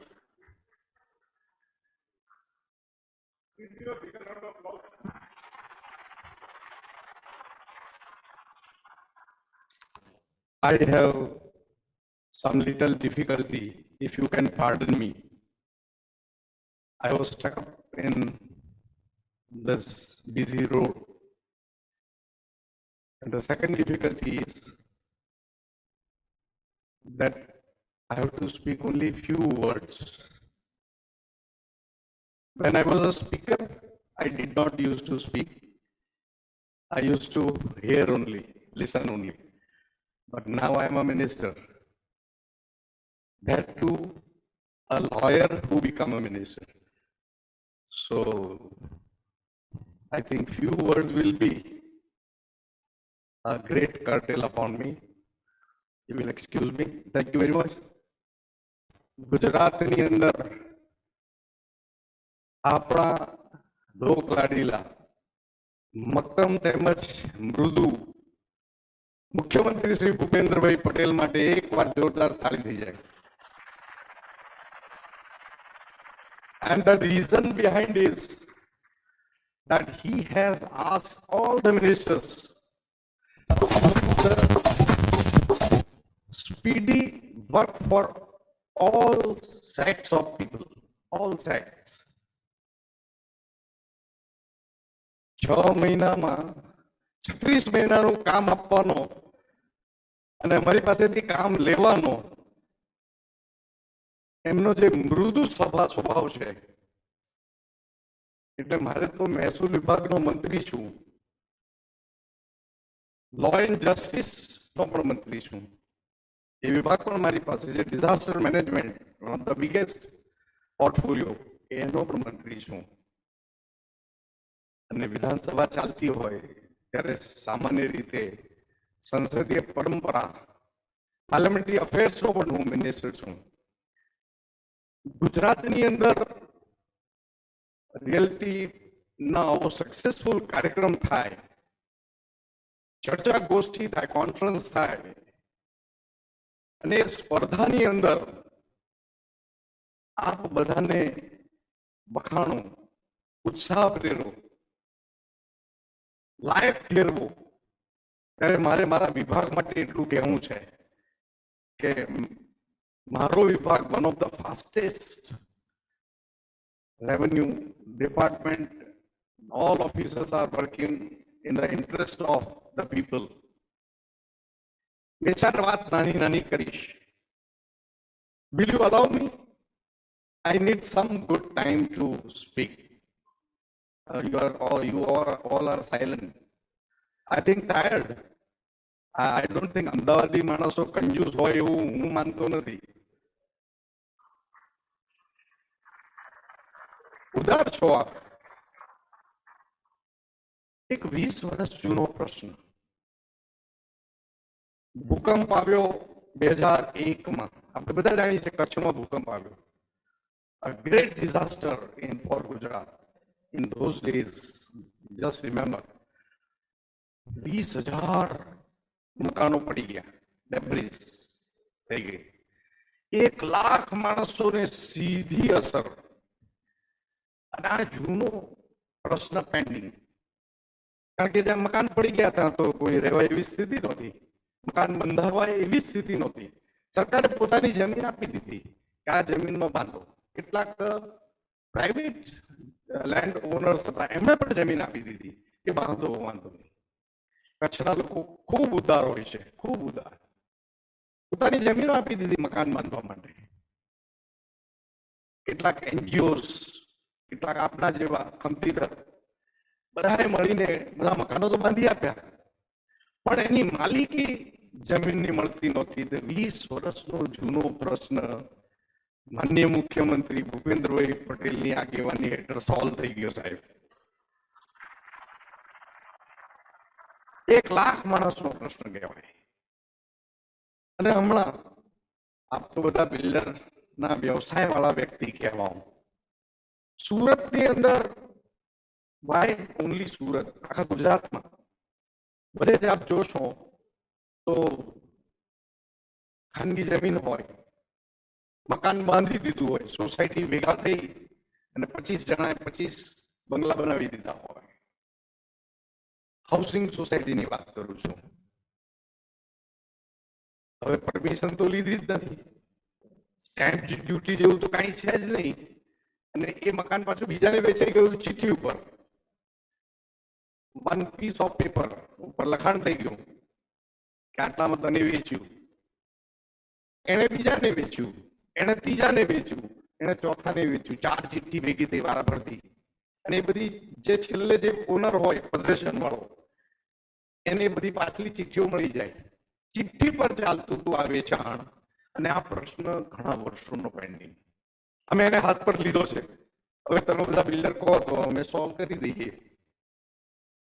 કરવો જોઈએ. ખૂબ માંગણી આવી. 1 લાખ નહીં, 10 લાખ લોકોને અસર થાય છે જો આ નિર્ણય લેવાય કે આ જે મકાનો ભલે વેચાઈ ગયા એકબીજા પર, પરંતુ છેલ્લે જે પોઝેશનમાં છે એ પોઝેશન વાળાને જો માલિકી હક આપવામાં આવે તો આખો પ્રશ્ન હલ થાય છે. અને અમે એ હલ કરી રહ્યા છે.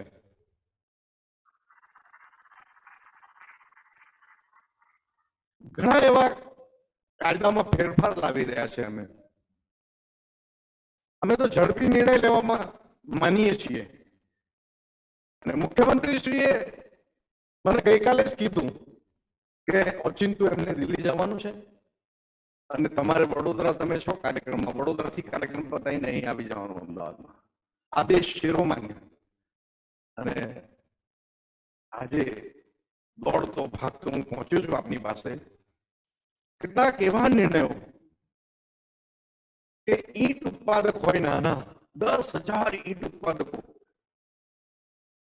અને 2,500 મોટા ઈંટ ઉત્પાદકો, આ બધા ભેગા થઈને એક બે ચાર માણસો એ પૈકીના મારી પાસે આવ્યા કે સાહેબ અમને ઓફલાઈન એને જો કરાવી આપો તો અમારો આ અટકી પડેલો વ્યવસાય આપના એક હુકમથી થઈ જાય એમ છે. મને મુખ્યમંત્રી શ્રીની સલાહ લીધી, એમણે આદેશ આપ્યો કે આવા નિર્ણયમાં વાર છે નહીં, આજે જ કરો. અને એ નિર્ણય તરત જ કર્યો. 10,000 ઈંટ ઉત્પાદકો નાના, એમના હાથ નીચે કામ કરતા બધા વર્કર્સ, અને એ કામ સરળતાથી થઈ ગયું. જીએસટી નથી હા તાળી ઉપર. તાળી વગાડતા પહેલા કશું પણ કરતા પહેલા એ તો વિચારવું પડે કે કઈ ટેક્સ વેક્સ તો નથી લાગતું ને. દોસ્તો, મહેસૂલી રેકર્ડ આટલા વર્ષોથી ઓનલાઈન નહોતો. આપણે ઓનલાઈન તો કર્યો, પણ ડિજિટલાઇઝ સિગ્નેચર QR કોડથી તમને નકલો મળે, લાખો નકલો લોકોએ મેળવી. અને પ્રમાણિત નકલ તમે કોઈ પણ જગ્યાએ રજૂ કરો તો QR કોડથી વેરીફાઈ થઈ જાય તરત જ કે આ, અને તમને ખબર પડે આપણી પોતાની જમીન હોય, આપણું નામ એમાં એડ હોય તો કોઈ બીજો તો બધાઈ નથી પાડ્યું ને. મહેસૂલના મેળા અમે શરૂ કર્યા. નાના પ્રશ્નો આવે એટલે કેવા આવે કે જે સરકારની યોજનાઓ છે ગરીબો માટેની, ગુજરાત સરકારની, આ યોજનાનો લાભ લેવો હોય તો એને એક સોગંદનામું આપવું પડે. હવે દૂર દરાજના ગામમાં રહેતો એક ગરીબ વ્યક્તિ, એને સ્ટેમ્પ લાવવાનું, ટાઈપ કરાવવું, ટાઈપ કરાવ્યા પછી વકીલ શોધવાના, વકીલ સહી કરી આપે, પછી નોટરી શોધવાના, નોટરી સહી કરી આપે ત્યારે એને 200, 500, 1000 રૂપિયાનો ખર્ચ થઈ જાય. અને એ ખર્ચ પછી એને અરજી કરવાની. માનનીય મુખ્યમંત્રીશ્રીને અમે આ રજૂઆત કરી કે સાહેબ આ જે પ્રશ્ન છે આ પ્રશ્નનો હલ થઈ શકે એમ છે. આપણે આપણા ગરીબ નાગરિક ઉપર ભરોસો નહીં કરવાનો. સેલ્ફ ડિક્લેરેશન કરી દઈએ તો, સ્વ ઘોષણા કરી દઈએ તો. માનનીય મુખ્યમંત્રીશ્રીએ તરત જ નિર્ણય કરાવ્યો કે સરકારી સહાય માટેની ગુજરાત સરકારની કોઈ પણ યોજનાની અંદર જો એફિડેવિટ આપવાનું હોય તો એ ખર્ચ માફ સેલ્ફ ડિક્લેરેશનથી થઈ જશે. સવારથી થાકી ગયા છો, હું માનું છું.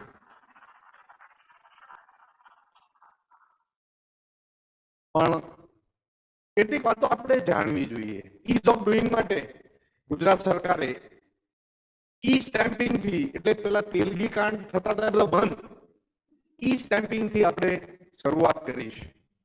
અને ઈ સ્ટેમ્પિંગ ના કારણે સમયનો બચાવ, કાગળનો પણ બચાવ, ધક્કાધુક્કીનો પણ બચાવ. અને બેંકમાં તમે સીધું, સહકારી બેંકને પણ અમે સત્તા આપી ઈ સ્ટેમ્પિંગ કરીને જે રોજિંદા વ્યવહારો છે એની અંદર એ પોતે જ કરી શકે ફ્રેન્કિંગ, અને આગળ કામ વધી શકે.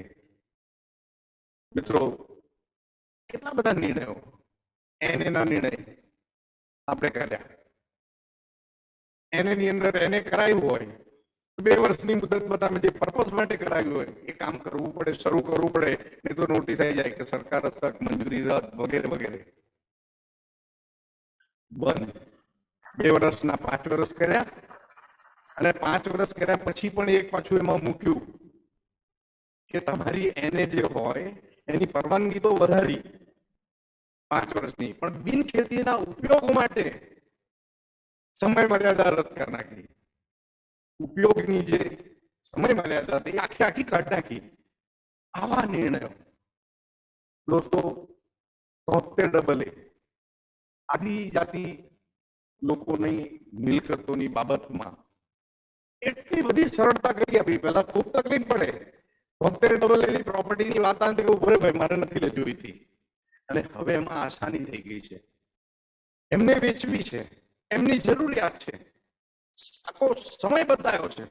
આઝાદી પછીના 75 વર્ષ થઈ જાય અને નિયમમાં કોઈ ફેરફાર ન થાય એવું બને, પણ આપણે આ 8-9 મહિનાની અંદર ધરખમ ફેરફારો અનેક કાયદામાં સુધાર કર્યા છે. અને અમને આશ્ચર્ય થશે કે જયારે અધિકારી પાસે કોઈ વાત લઈને આવીએ ત્યારે અધિકારી સામાન્ય રીતે શું કે એમનો એપ્રોચ જે હોય ને એ થોડો હેઝિટન્ટલી પણ અપોઝ વાળો હોય. આવું તો નહીં હો શકતા. આપણે કહેવું પડે કે આ ભૂકંપ આવ્યો ને એને જો કોઈ નિયમ ના નડતો હોય તો આ મિલકત આપવામાં આપણને કયો નિયમ નડે, આવું કહેવું પડે. Ultimately they are convince. Out of box તમારે વિચારવાની વાત રાખવી પડશે. સરકાર હંમેશા માટે આ સ્વીકારીને ચાલે છે. હમણાં એક ખૂબ નજીકની વાત કરું, અમદાવાદના જ એક ભાઈ આવ્યા. હું ભારતીય જનતા પાર્ટીનો નાનો કાર્યકર્તા છું, મારે આપને 5 મિનિટ વાત કરવી છે. મેં કીધું શરૂ કરો, અગત્યની હશે તો 15 મિનિટ આપીશ, અને જો મને ખૂબ નાની વાત લાગશે જે તે નિકાલ કરશું. એને વાત શરૂ કરી. સાહેબ 12 વર્ષ થયા. 12 વર્ષની અંદર અમારા બધા ખેડૂતોની જમીન પર 7/12 ની અંદર લખાઈ ગયું કે જીઆઈડીસી માટે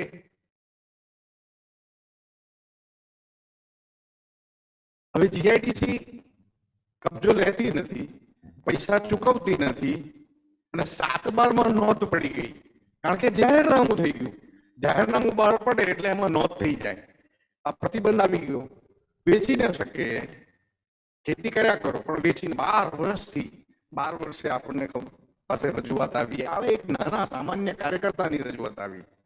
આપણે તે જ દિવસે નિર્ણય કર્યો કે હવેના પછીના મંગળવારે અધિકારીઓ આવશે, અધિકારીઓ બેસશે આપણી સાથે, અને જીઆઈડીસીના અધિકારીઓને પણ બોલાવ્યા અને એમને એક જ સવાલ કર્યો, આ જમીનના પૈસા ચૂકવો.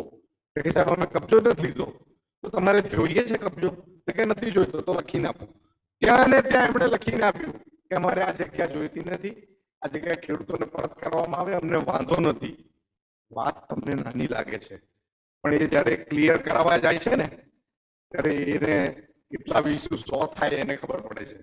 સાહેબ મહેસૂલ વિભાગે તરત જ તે દિવસે નિર્ણય કરી દીધો કે આ બધા 7/12 માંથી આજે નોંધ કરી છે કાઢી નાખવામાં આવે, અને 5000 ખેડૂતોને લાભ થયો. એક સાથે એક નાની વાત, પણ આ નાની વાત માટે ભાજપની સરકાર પ્રતિબદ્ધ છે, એના પ્રશ્નોના ઉકેલ માટે પણ. નાના માણસની વાત હશે તો પણ, અને આપના જેવા મોટા માણસો હશે તો પણ. આ વાત પર તાળી ના પડે તો મને ખોટું લાગે. તમારી વાત કરી મેં 24 ઇનામી કાયદાઓ. આ શું છે ખબર નથી હોતી, આપણને બધાને આનું ધ્યાન નથી હોતું. 24 ઇનામી કાયદાઓ નાબૂદ થઈ ગયેલા વર્ષોના, પણ એની જમીનની જે અસર હોય, તમને બધાને ઘણાને ખ્યાલ તો હોય જ કે ઇનામી જે કાયદાઓની જે જમીન, એની જમીનના પ્રકાર નક્કી નહોતા કે એને જૂની શરતની ગણવી, નવી શરતની ગણવી, આ પ્રકાર નક્કી નહોતા. હવે કેટલો ફાયદો થાય એની વાત કરું છું. એનો નિર્ણય અમે તરત લીધો. નિર્ણય લેતાની સાથે નવી શરત જૂની શરત નક્કી કરી આપી. એની સાથે શેરખી જેવું એક નાનું ગામ વડોદરાનું, એ શેરખી ગામના લોકોને 500 કરોડ રૂપિયાનો પ્રત્યક્ષ ફાયદો થયો. એક જ ગામને હજુ તો 23 જિલ્લાનો ફાયદો થયો છે. અને મારે ધન્યવાદ આપવા પડે ક્રેડાઈને, કે ક્રેડાઈ વાળા શું કર્યું, જયારે એમને આ ખબર પડી, એમને સમજ છે કે આવડો મોટો નિર્ણય ગુજરાતના લોકોને ખબર નથી કે અમે કરીએ છીએ. ત્યાં શેરખીમાં કાર્યક્રમ કર્યો, બધા ખેડૂતો, બધા આખા ગામના ખેડૂતો બધા ભેગા થયા અને રાજીપો વ્યક્ત કર્યો. 23 જિલ્લાની અંદર એક છાટકે નિર્ણય લેવાતો હોય તો એ ભૂપેન્દ્રભાઈ પટેલની સરકારમાં લેવાય છે. મિત્રો, મારી પાસે ક્રેડાઈના મિત્રો આવેલા, ગુજરાતભરના બધા પ્રમુખો આવેલા જિલ્લાના, અને પ્રશ્નો લઈને બેઠા અમારી સાથે. આ અમારો પ્રશ્ન છે, અમે હકારાત્મક વલણ અપનાવીને કીધું કે આ થઈ જશે. આ બીજો પ્રશ્ન છે, આ અમે સોલ્વ કરી દીધું છે. આ ત્રીજો પ્રશ્ન છે, આ અમે નિર્ણયમાં લીધો છે. આ ચોથો પ્રશ્ન છે, અમે વિચારી રહ્યા છે એના પર. સાહેબ 8 પ્રશ્ન રજૂ કર્યા પછી જો અહીં કોઈ ક્રેડાઈના મિત્ર હોય જે આવ્યા હોય, અમે 9મા પ્રશ્ને એમણે એમ કીધું અમારે કોઈ પ્રશ્નો રજૂ કરવા નથી, આ ભૂપેન્દ્રભાઈની સરકાર, આ ભાજપની સરકાર જબરજસ્ત આગોતરું વિચારી રહી છે, અમારા પ્રશ્નો બધા હવે રજૂ નથી કરવા, તમે હલ કરી દેશો. અને ખાનગી વાત કહી દઉં કેમ કે આપના વ્યવસાયને લગતી જ છે. 19 નિર્ણયો પેન્ડિંગ છે. નિર્ણય થઈ ગયા છે, મારાથી અત્યારે કહેવાય નહીં, તમે કહો તો કહું. પોતાના ફાયદાની વાત હોય તો બધાના મોઢા ખુલી જાય, બધા હકારાત્મક વાત કરે. સાહેબ 19 નિર્ણયો મારા મુખ્યમંત્રી શ્રી જાહેર કરવાના છે, એ આજે અહીં હોત તો જાહેર થઈ ગયા હોત. તાળી તો પાડો. જો અમે લોકો કઈક ભૂખ્યા હોય ને તો તમારા પ્રેમના, તમારા ભાવના, અને ભાવ વ્યક્ત કેવી રીતે થાય? 19 નિર્ણયો અને ટૂંક સમયમાં સાહેબ જાહેર કરશે. કારણ કે હું જાહેર કરું તો મને યશ મળે, પણ સીએમ સાહેબ જાહેર કરે તો આખી ગુજરાત સરકારને યશ મળે. એટલા માટે નિર્ણયો મારી પાસે લખેલા છે, 19 છે, પણ નહીં કહું. It has to be declared through our honorable Chief Minister, Shri Bhupendrabhai Patel. આવા અનેક નિર્ણયો લેવા છે. ફ્યુ વર્ડ્સની વાત છે એટલે આ બધું મેં ધરબી દીધું છે. અત્યારે આપણે એને ઉજાગર કરીશું. આપે મને બોલાવ્યો, મને થોડીક વાર સાંભળ્યો, થોડીક તાળીઓ પાડી, એનો મને ખૂબ આનંદ થયો. Thank you very much. જય જય ગરવી ગુજરાત. ભારત માતા કી જય. એક વાત કહું, કહેતા હોય તો હું પ્રતિભાવ લઉં પછી જ કહું છું. કહેતા હોય તો કહું. ભારત એટલે શું ખબર છે? ભારત માતા કી જય કહીએ છે. ભારત એટલે શું? આ બહુ નાની વાત, ઘણા બધાને ખબર નથી હોતી. ઘણા બધાને ખબર હશે પણ હું એવું માની લઉં. ભા એ સંસ્કૃત શબ્દ છે અને ભા એટલે પ્રકાશ. અને પ્રકાશમાં જે રથ છે એ ભારત. અને પ્રકાશ એટલે શું? પ્રકાશ તો બધા દેશોમાં હોઈ શકે, પણ પ્રકાશ આપણે જ્ઞાનને પ્રકાશ કીધો છે. આપણા ઋષિ મુનિઓએ જે આટલા વર્ષોથી તપસ્યા કરી છે, ત્યારે એ તપસ્યા એ જ્ઞાનની અંદર રત રહેવાની તપસ્યાને કારણે આ દેશનું નામ ભારત છે. ધન્યવાદ. જય જય ગરવી Gujarat. I would request you to be on stage, sir. Please, I would request you to be on stage. Thank you so much for addressing the audience and energizing everybody in the audience over here with us. I would also like to invite our jury member, architect Reza Kabul, the founder of ARK Reza Kabul Architects, to please join to present the awards, along with Dr. Batra. If I could request you to please join. Ladies and gentlemen, while the dignitaries are walking on stage, I will request you all to please welcome them with your applause.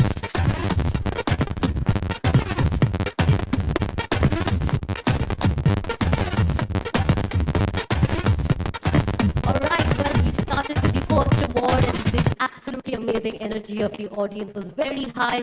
Let's continue and let's have the next AV.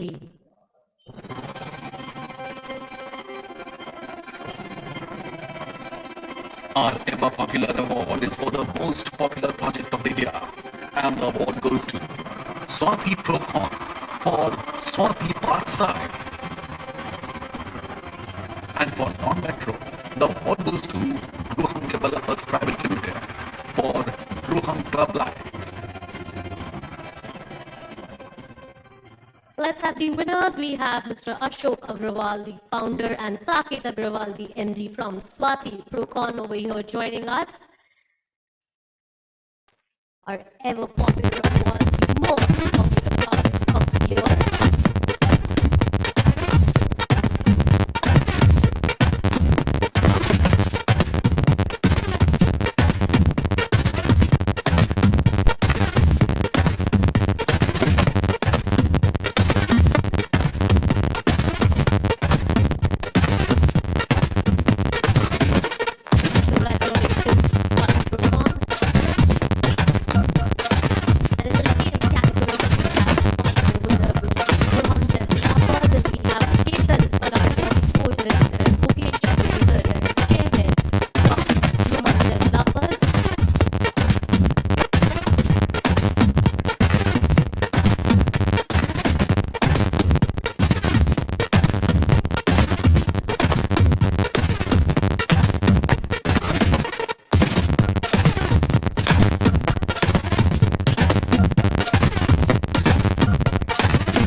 luxury project of the year.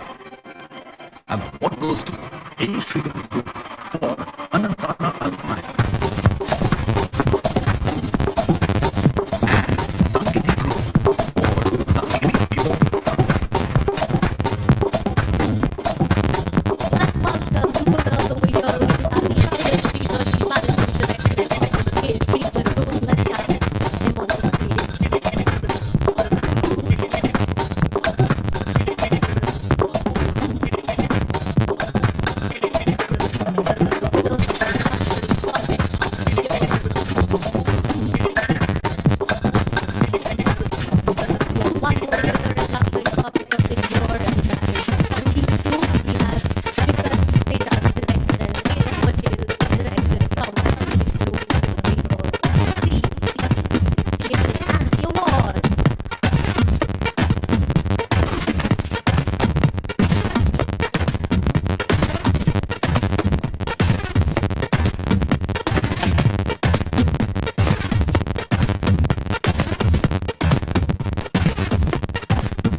Yes, of course, like everybody mentioned, we have our Honorable Chief Minister joining us over here. We just gotta take few seconds of breather while we are super excited to welcome him as he has taken out time to be present here with us.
और present हो वरना वो mic मेरे पास आने वाला है. So I really hope that somebody else was present. Backbenchers, पीछे वाले जो है, anybody who was present over here with us since the afternoon. Yes, मुझे ऐसा लगता है कि कोई तो थे जो present थे, because मुझे थोड़े familiar faces अभी भी दिख रहे हैं. Okay, so I want the microphone to come to the gentleman on my right. Bad luck, hard luck.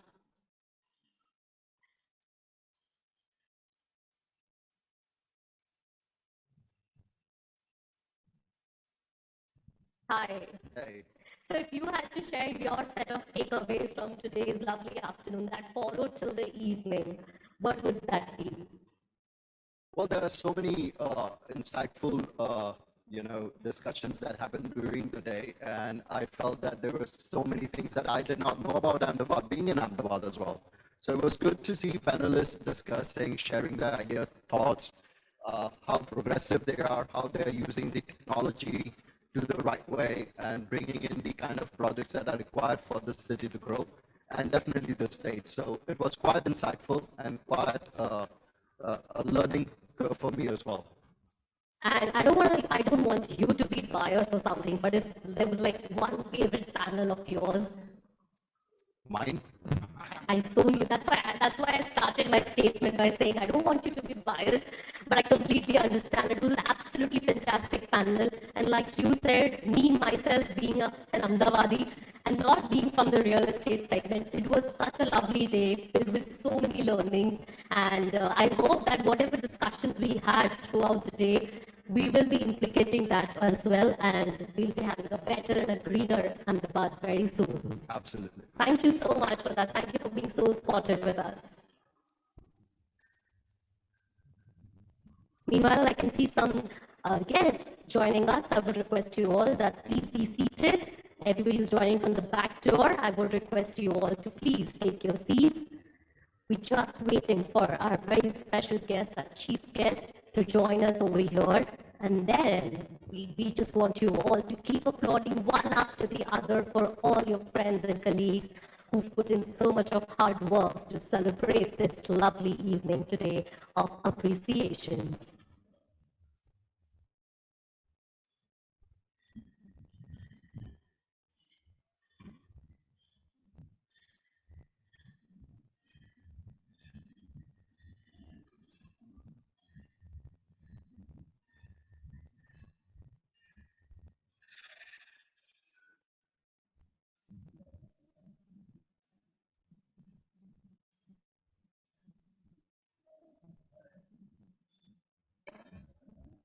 I request everyone in the audience to please rise as we have our special guest, the chief guest of the 14th edition of Realty Plus. We have with us Shri Bhupendra Bhai Patel, Honorable Minister. Thank you so much, sir. He began his political career in 1995. He has an extensive experience in administration, having served as the chairman of the Standing Committee of Ahmedabad Municipal Corporation as the corporator for Third Page Ward. He's been the chairman of Ahmedabad Urban Development Authority and member of the Legislative Assembly from the Ghatlodia constituency. He's a firm believer of service before self and has been an active social worker since his early age. In his role as the Chief Minister of Gujarat, Shri Bhupendra Bhai Patel ji sees a huge opportunity to serve the citizens of Gujarat and is committed to set new benchmarks of good governance in the state.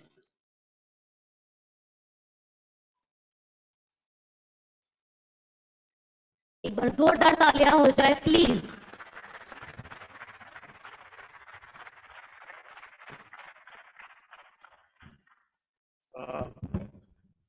हमारी संस्कृति and our tradition requires that we welcome our chief guest with a larger round of applause. उनको ऊर्जा मिले इतनी.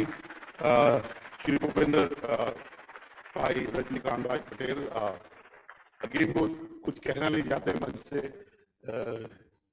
He believes in that the work talks, and already Shri Trivedi has already talked about the achievements of the government in detail.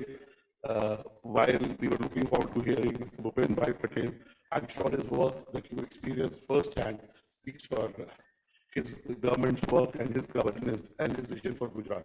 So I will not stand between you and him, but I'd like to have the good pleasure of inviting both Shri Bhupendra Bhai Patel and Mr. Trivedi on stage. Please welcome Mr. Bhupendra Bhai Patel, the Honorable Chief Minister of Gujarat, a very able administrator, an astute leader, and most importantly, someone who has always believed in inclusive governance and inclusive politics. So please welcome Mr. Patel on stage. Give him a big round of applause and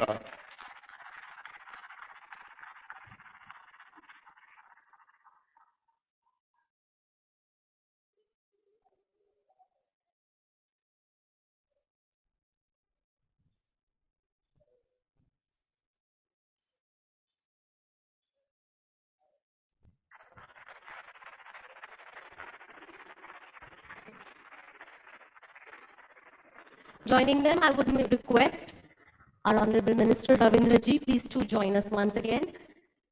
We would like to present a memento for you as well. Thank you for gracing the occasion and joining us all the way from Baroda.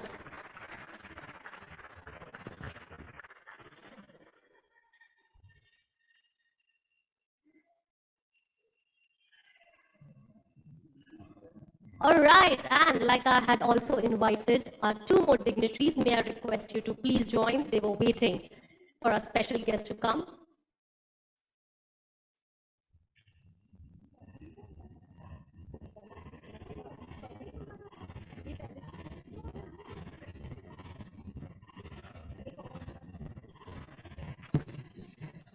All right, let's continue with the award ceremony. Audience, I want you to have the full energy like we were having, and let's have the next AV, please.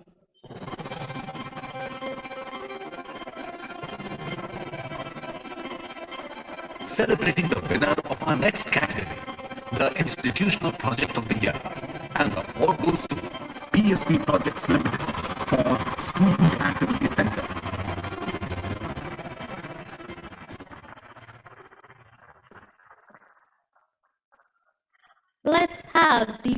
Let's have the Chairman and Managing Director. We have Mr. P.S. Patel over here with us to receive the special award over here.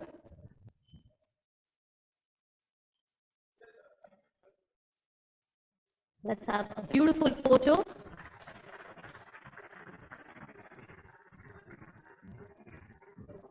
Congratulations, sir.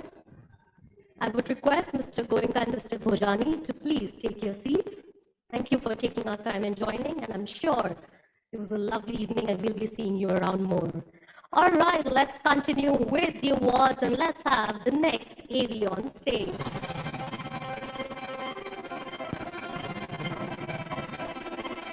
We now have an exciting review, which is for the category Design Project of the Year. And the award goes to Pramukh Group for Pramukh Vedanta.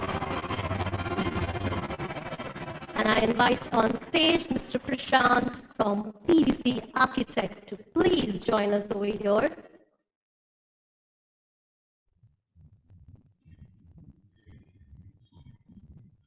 Do we have the winner?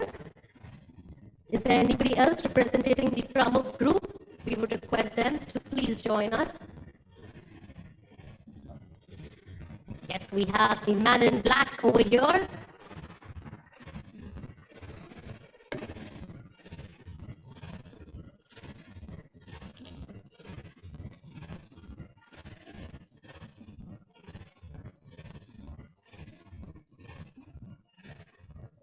Heartiest congratulations to you, sir.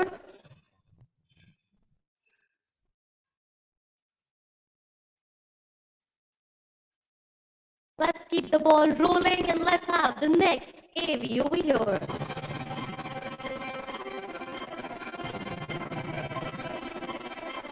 Moving on to the category is for Mid-Segment Project of the Year. And the award goes to Rajyash Group for Rajyash Reigns.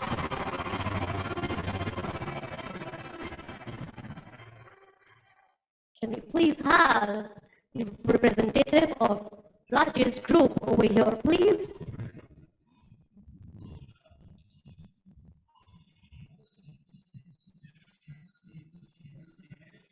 We have Mr. Avi Shah, the Managing Director, and Rhythm Shah, the Managing Director.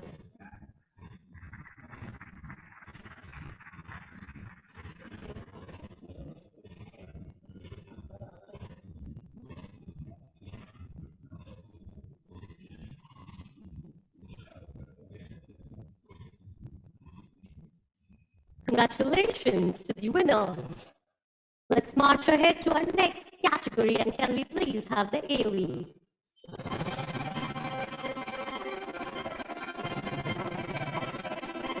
Our next award is for Themed Project of the Year. And the award goes to Arvind Smart Spaces Limited for Foresting by Arvind.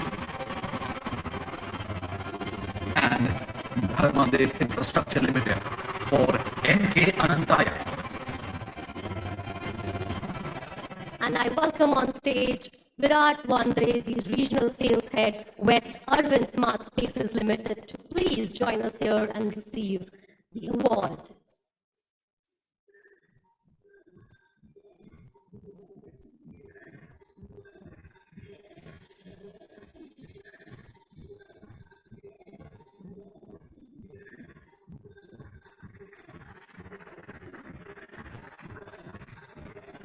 Heartiest congratulations. And I also welcome Neil Thakkar, the Managing Director, Dharmadev Infrastructure Limited, as they also win the Themed Project of the Year. They represent Dharmadev Infrastructure Limited.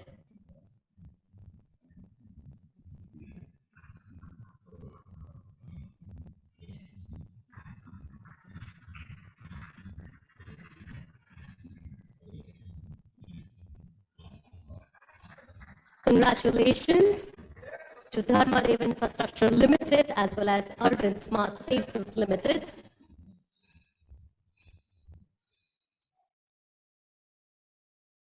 Let's continue with the evening and let's have the next AV to witness the next award.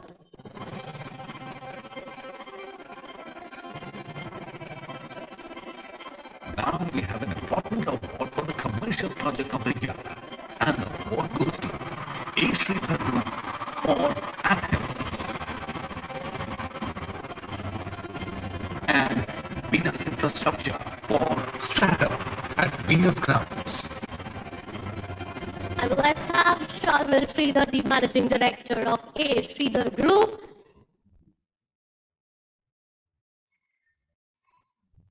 That's for the Commercial Project of the Year, A. Sridhar Group for Athens. We have another winner in the same category. I request Mr. Deepak Vaswani, the Director, and Mr. Jash Vaswani, Director, Venus Infrastructure.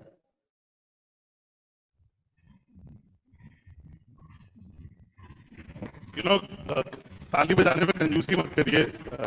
Someday you'll be up on the stage and you'll need the applause.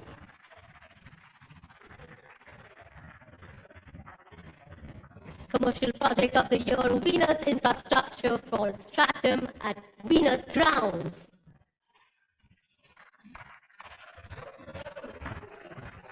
Look at that energy on the stage. We have to match that energy. Wow.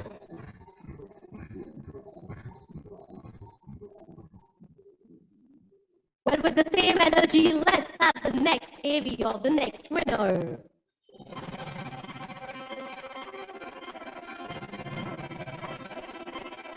Next up is the prestigious honor of Best Selling Project of the Year, and the award goes to Savinay Properties for Swan Park Square.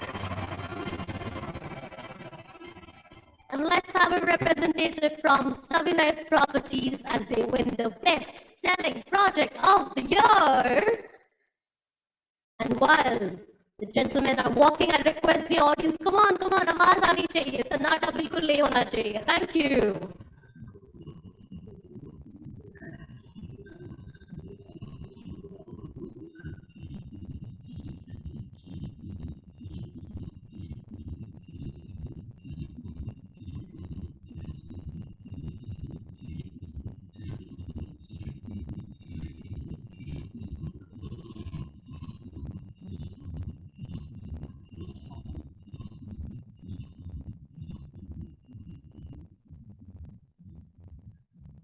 Let's continue with the evening and let's have the next AV of the winners.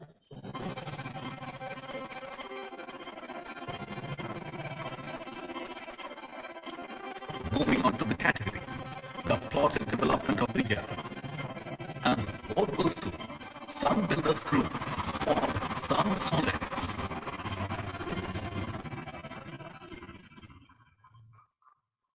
I request and invite Mr. N.K. Patel, the founder, director, and chairman of Sun Builders Group. And I believe their team is also joining, which is absolutely amazing. And I'm liking the energy of backbenchers, lekin aage wale, come on, the front benchers.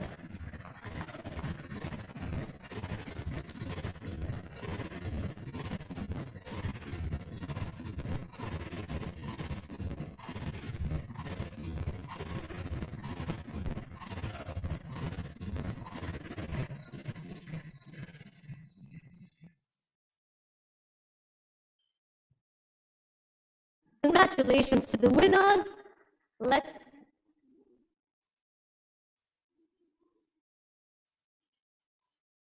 All right, let's continue and let's have the AV of the next winner.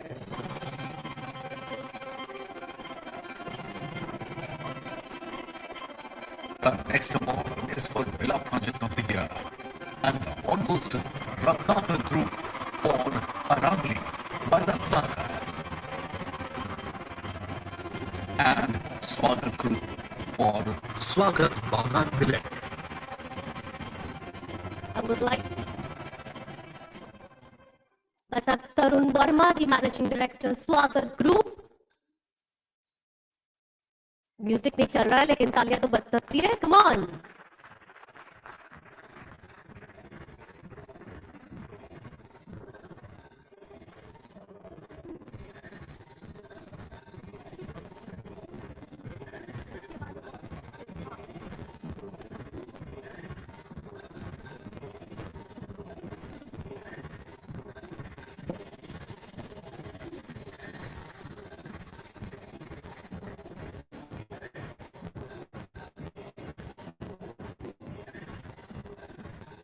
Congratulations to the Swagat group. And we also had Ratnakar Group in the same category, and I invite Upendra C. Shah, Chairman and Managing Director, and Nishant Shah, the Joint Managing Director, Ratnakar Group, to please join us on the stage and receive the award.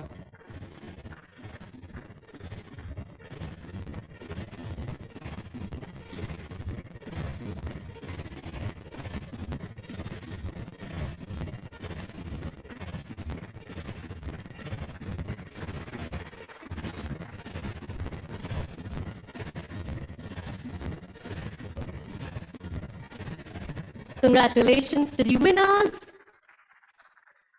All right, I'm loving the energy in the audience, and let's have next winner. Can we please have the AB?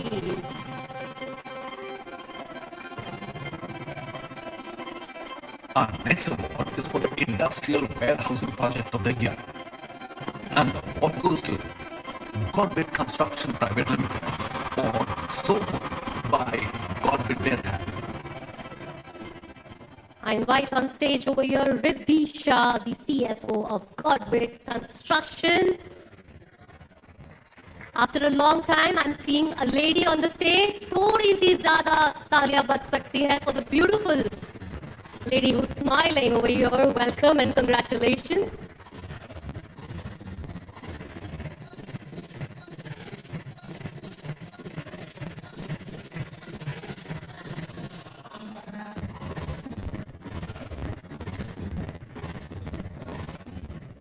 Congratulations. And before I move ahead, I want to thank once again our Chief Minister Shri Bhupendra Bhai Patel. Thank you so much, sir. आप अपना कीमती समय निकाल के आज हमारे साथ जुड़े. सबको आपने सहानुभूति दी. बहुत बहुत शुक्रिया. मैं तहे दिल से श्री भूपेंद्र भाई पटेल जी का, he had committed to me and asked that he will come. He went to Delhi for the presidential election is around the corner, which is a formality, I think. Ms. Murmu will be the president of India, but ये दिल्ली से आ रहे हैं और इन्होंने अपना वायदा रखा इसके लिए. तो ये गुजरात को भी अपने सारे वायदे रखेंगे. मैं तो गुजरात में रहता भी नहीं हूँ. अगर मुझे वायदा रखा है तो गुजरात वालों को तो वायदा रखेंगे. We wish you luck and I'm sure we'll see आप 5 साल आपकी सरकार वापस आए. So we wish you luck. We wish you luck. And Mr. Trivedi will continue to give away the awards. Mr. Trivedi, thank you for giving us your valuable time and speaking to the audience and energizing them. Please give Mr. Bhupendra Bhai Patel a big round of applause and my gratitude to him. Thank you. If you allow me, I'll escort him. Trivedi, मैं छोड़ के आता हूँ, आप award दीजिए.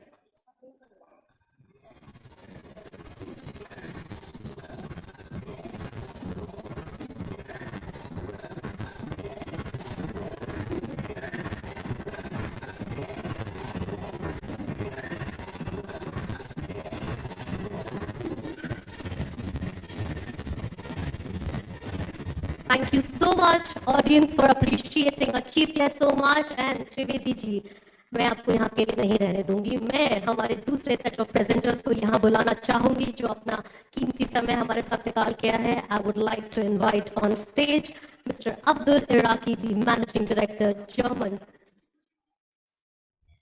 We have बहुत सारे लोग इस मंच पर भी आप अकेले नहीं होंगे. We would request Mr. Shadab Iraqi from German TMX to please join us to present the next set of awards. While he's joining, I would request Mr. Amit Goenka. Sir, please, like I promised you, I'll be calling you on stage once again.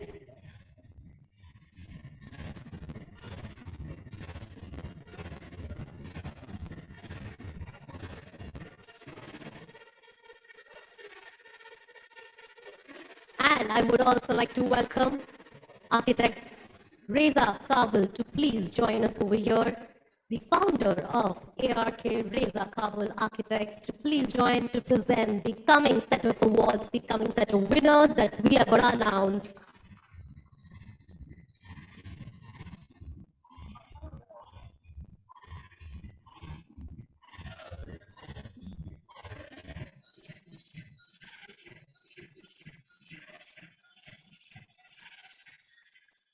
All right, so we have 5 presenters. I'm sure कि ये लोग तो जोरों से तालियां बजाने वाले जब भी winners आएंगे.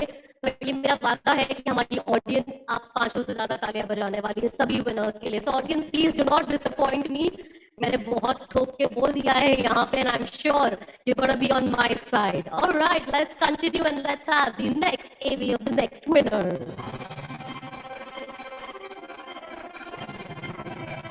The award for second homes project of the year category goes to a company that is making waves for its creativity. And the award goes to Paramba Developers for Paramba.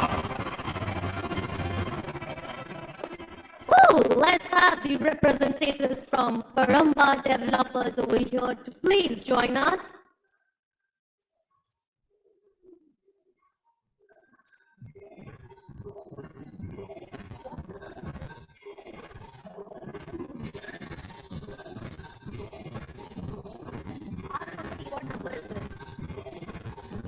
We have the team member of Paramba Developers over here.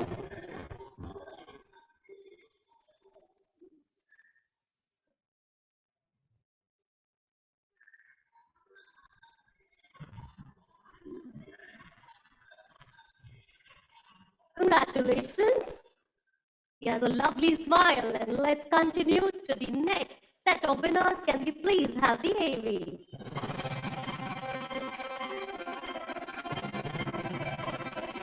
The next award of the evening is for Mixed Use Project of the Year. And the award goes to Olympic Real Estate for Olympic City.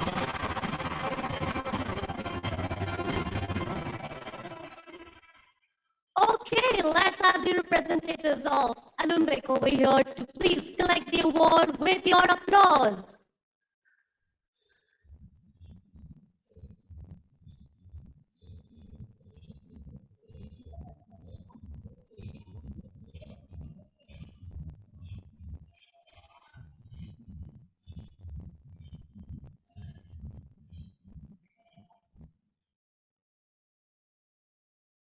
Congratulations to the winner. Let's keep moving ahead to our next category. Can we please have the winners AV and the category? Always a popular award. The next award is for Residential Project of the Year. And the award goes to Kamisha Group for the Canvas. And Swagat Group for Swagat Pelican.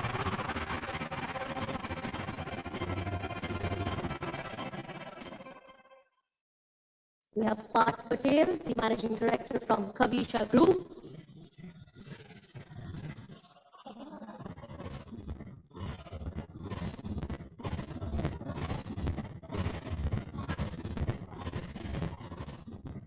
And let's have the representative of Swagat Group. That's the winner's walk.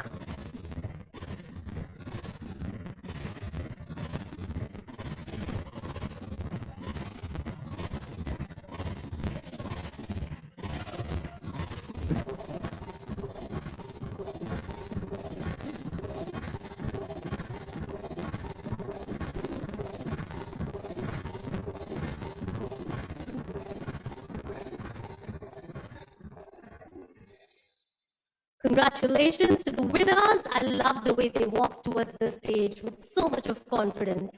Let's march ahead and let's have the AV for the next category, please.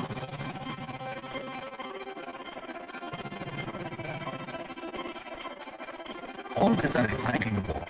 The next award is for Residential Complex of the Year. And the award goes to Kabisha Group for Kabisha Atria.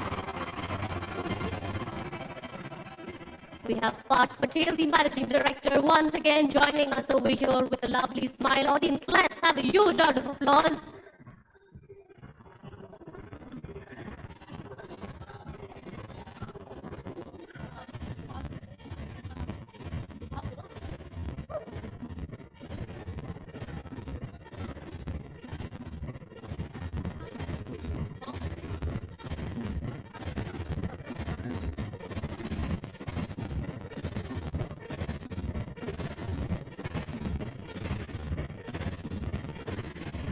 I would also request Mr. Goenka and Architect Reza sir to please take your seats. while they're walking towards their seat. I am the only female on stage, so I'm going to call two lovely ladies over here to accompany me. I'm going to call Tripti and Sapna from the team of Realty Plus. Come on, they deserve a huge round of applause for absolutely managing the event so amazingly, coordinating with you all. I'm sure everyone must have received calls from the team over here, Realty Plus, for making sure that you are here present at the event. All right, look at the lovely smiles they have on their face. Okay, so let's continue, and can we have the AV for the next winner? Now, ladies and gentlemen, we proceed to the Builders and Developers category. First up is the Developer of the Year, Residential, and the award goes to Adani Realty. And let's have Sunil Sharma, the business head from Gujarat, Adani Realty Group. And as you can see, थोड़ा सा walk लंबा है, so please तालियां बजती रहनी चाहिए.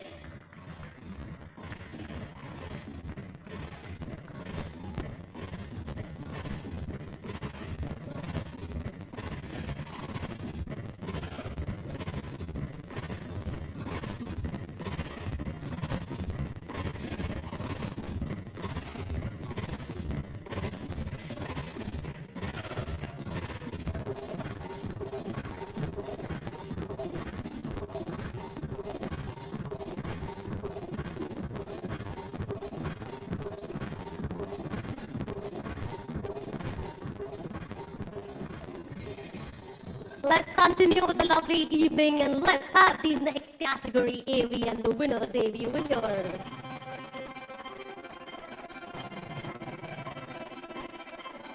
Participating now is the Developer of the Year, Commercial. And the award goes to Sun Builders Group. Sun Builders Group once again, and I request and invite Shri N.K. Patel, the founder, director, and chairman, Sun Builders Group, to please join us and accept the winner's trophy over here. And the man will never come up on stage without his team, so the team members are walking with him over here.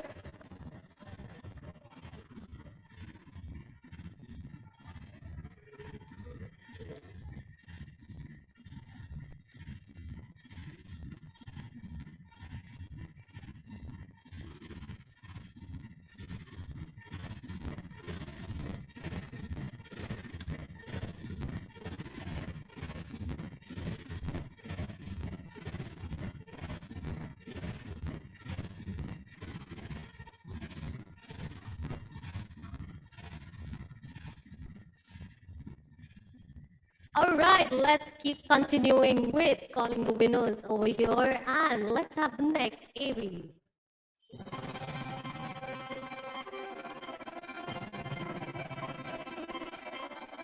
Our next award is for the Emerging Developer of the Year. And the award goes to Dharmadev Infrastructure Limited.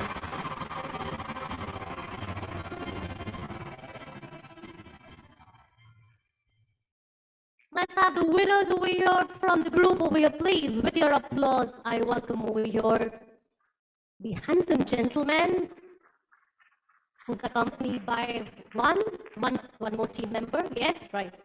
Right, the better half. Wow, the strong support.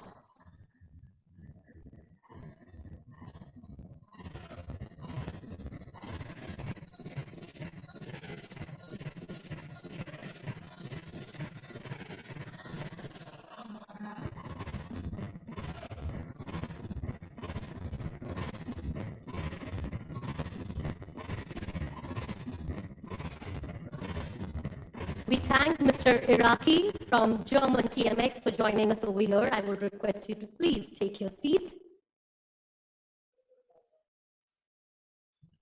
Let's continue with your applause. Let's have the next AV and the winners and the category over here.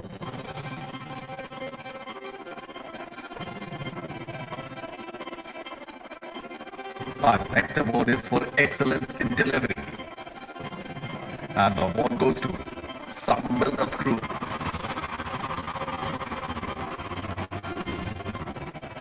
Without any doubt, the category itself is called Excellence in Delivery, and there cannot be a second guess for the winner.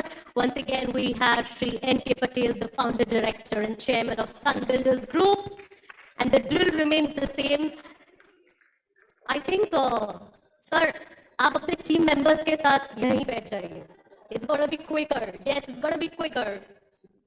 I'm sure team members का अच्छा cardio हो गया. Every time I announce, वो पीछे से भागते हुए आते खुशी से एकदम.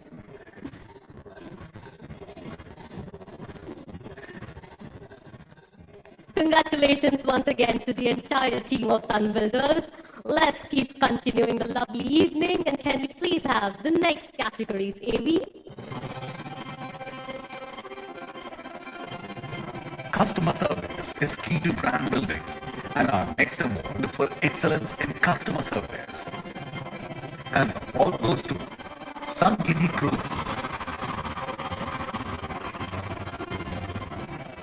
And we have Mr. Jigar Setha, the director, and Ketan Patel, director from Sangini Group.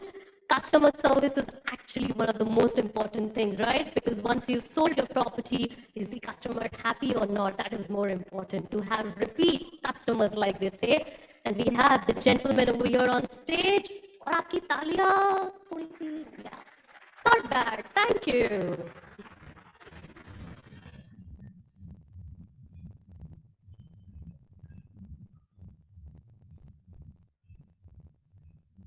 Well, that's the Sangini Group for Excellence in Customer Service category. And let's continue and have the next AV over here and see who's the winner. Next up is the prestigious honor of fastest growing realty brand of the year.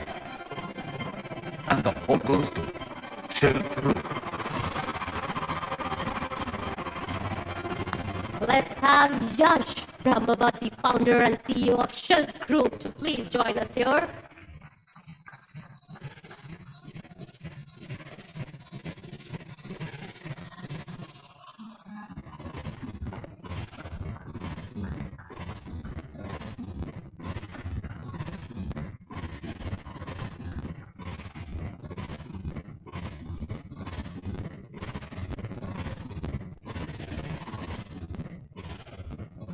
And I would request Shruti and Sapna to please join us over here. I'm missing you. मैं आपको backstage ज़्यादा miss कर रही हूँ. So मैं चाहूँगी that Sapna, okay. So I want Shruti, at least I need one team member to be with me. Shruti, please. And joining the presenters on stage, we have Mr. Ashutosh Shah, the Managing Director of Durawit India, to please present the next set of awards.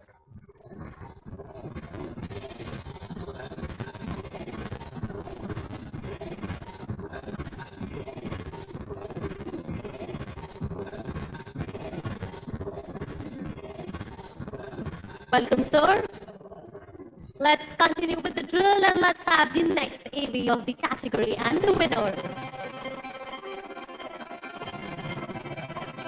Moving forward to our architectural awards, we present the architectural firm of the year.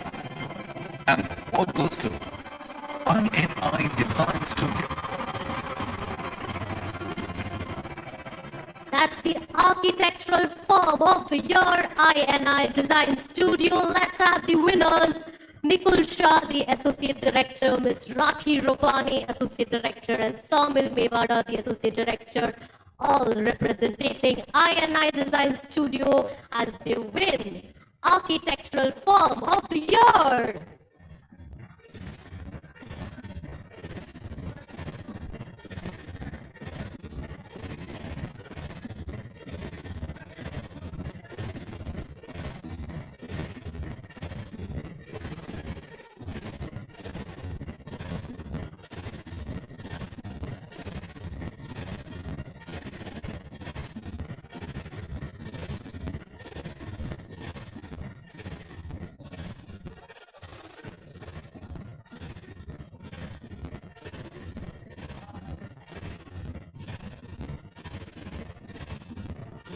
Congratulations.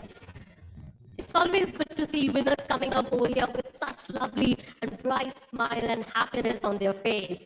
Let's continue, and can we please play the AV for the next category? category, and let's see who's the next winner. Now we celebrate the winner of the category Emerging Architectural Firm of the Year. And the award goes to Rushabh Group. Thank you to the presenters for applauding, and let's welcome Mr. Kamlesh Belani, the director, and Peenal Shah, director, Rushabh Group, to please join over here.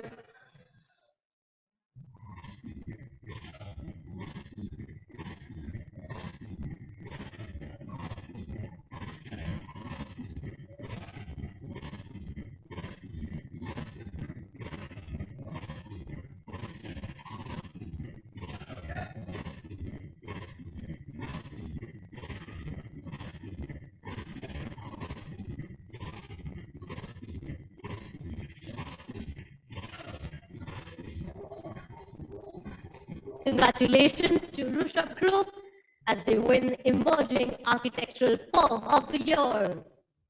Let's continue, and can we please have the next winners, AV?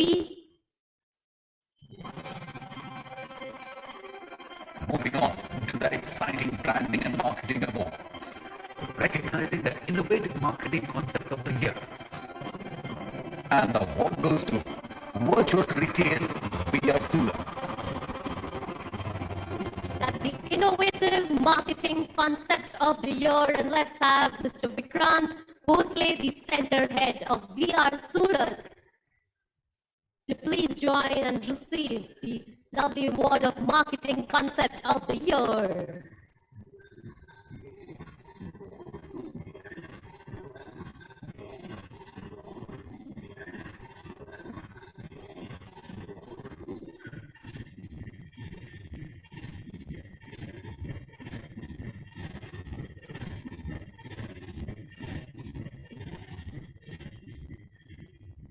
All right, well, I appreciate the fact कि ना हमारे presenters थके हैं तालियां बजाते हुए, ना हमारी audience थकी है तालियां बजाते हुए. कुछ awards और है, please अपनी energy बरकरार रखिएगा, and let's continue and let's have a look at the next category. Now we proceed to our next category of the evening of Interior Design Awards. We now felicitate the best among the best in the category of Interior Design Firm of the Year. And the award goes to PTC Architects. And we have Mr. Prashant Paradawar, the principal architect from PTC Architects, along with the team members joining us on stage over here.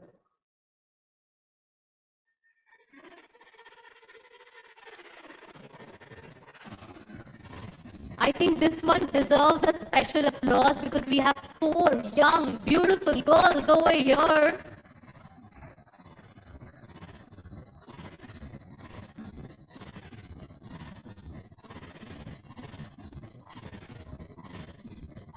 The lovely team of PTC Architects as they win Interior Design Firm of the Year.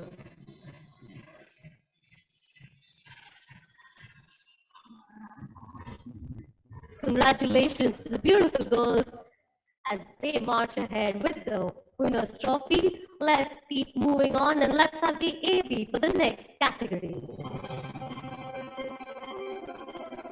Moving on to our next award in the category Best Interior Design Residential.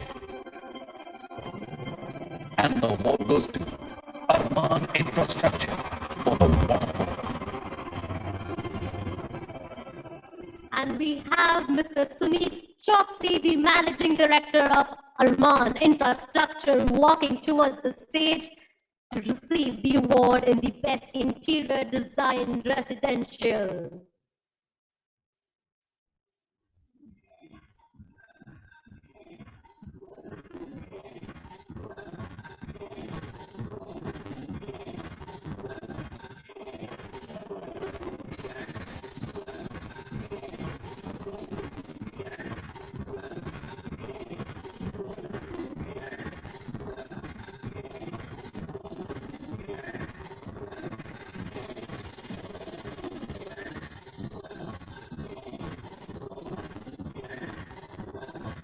Congratulations, that's Arman Infrastructure winning the award for the waterfall in the Best Interior Design Residential category.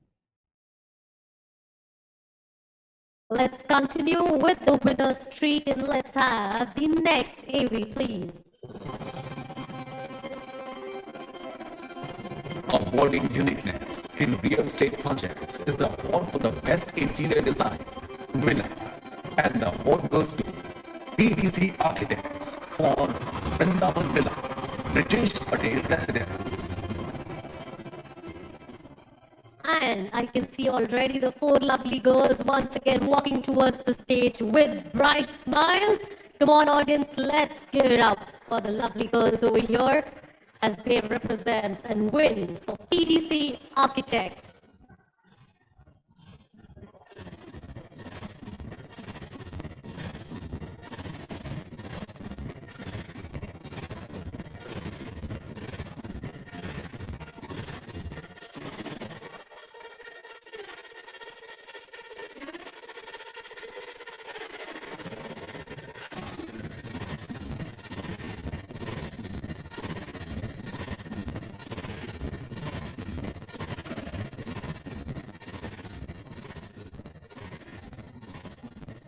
Let's keep moving ahead and let's have the next AV.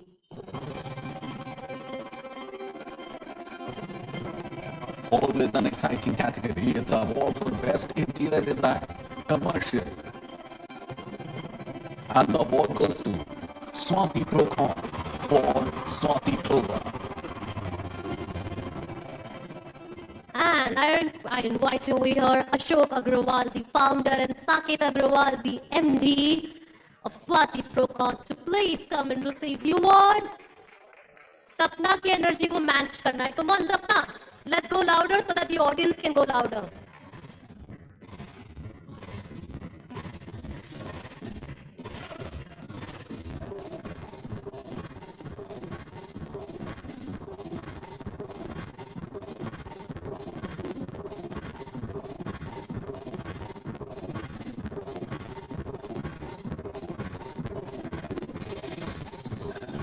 Congratulations. I would request Mr. Ashutosh Shah to please take his seat. Thank you so much for presenting the set of awards for us.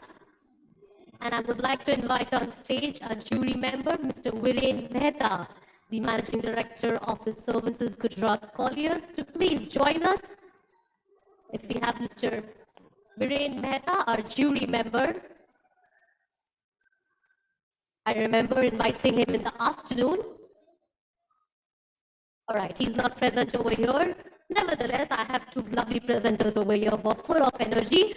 Let's continue, and can we please have the next AV? Another important category goes to a firm who rethinks structures, making them more responsive to the evolving demands. The Structural Engineering Firm of the Year. And the award goes to Setu Infrastructure.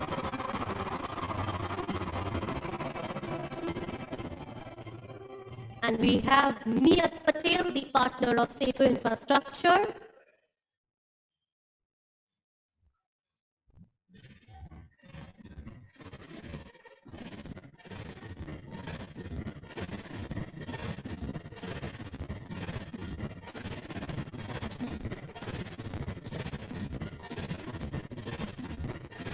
And that's Structural Engineering Firm of the Year, Setu Infrastructure. Let's continue, and can we please have the next AV? Keeping with the thriving trend of consultants, we now have the award for the Project Construction Management Firm of the Year. And the award goes to Rushabh Group. Let's have the two generations, Kamlesh Belani, the director, and Mohit Belani, the director from Rushabh Group, to please join us over here and receive the award.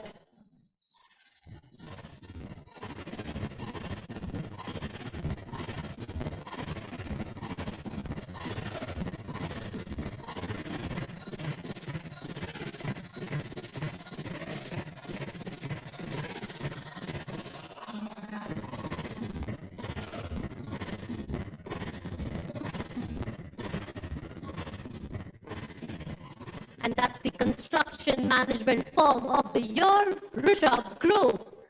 Let's keep moving ahead, and can we have the next category, AB? Now we have the prestigious co-working leader of the year, an individual with notable achievements and who serves as a role model for the community. And the award goes to Yash Shah, founder and CEO, The Address. Let's welcome Mr. Yash Shah, the founder and CEO of The Address.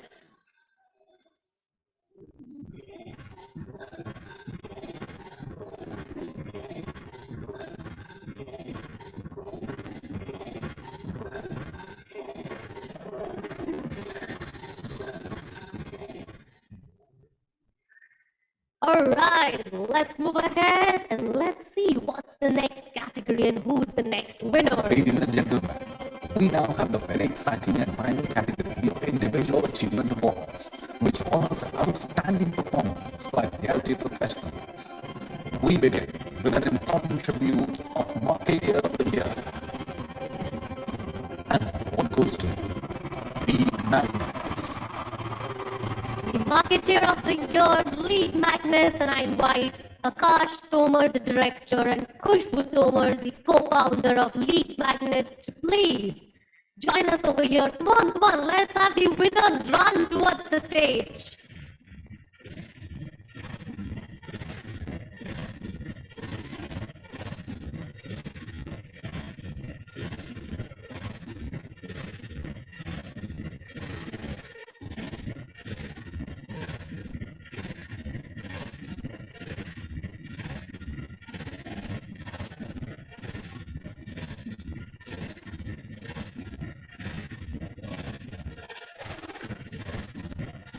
That's Marketeer of the Year, the category of Marketeer of the Year, Lead Magnets. Heartiest congratulations to the winners over here.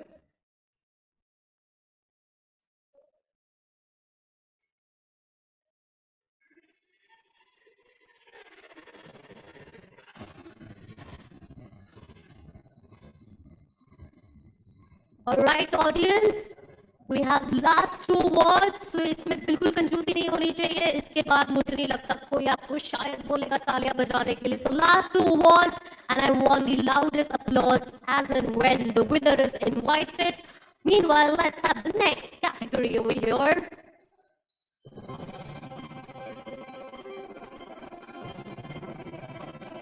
Celebrating the dynamism of reality's young leaders is the award for Young Achiever of the Year.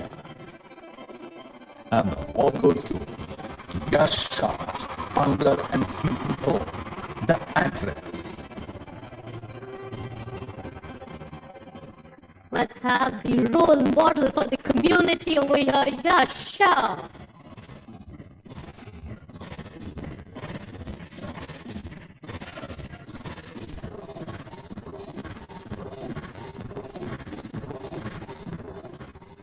Congratulations, Mr. Shah. And let's continue. I'm excited. The last award of the lovely evening, and let's have the category.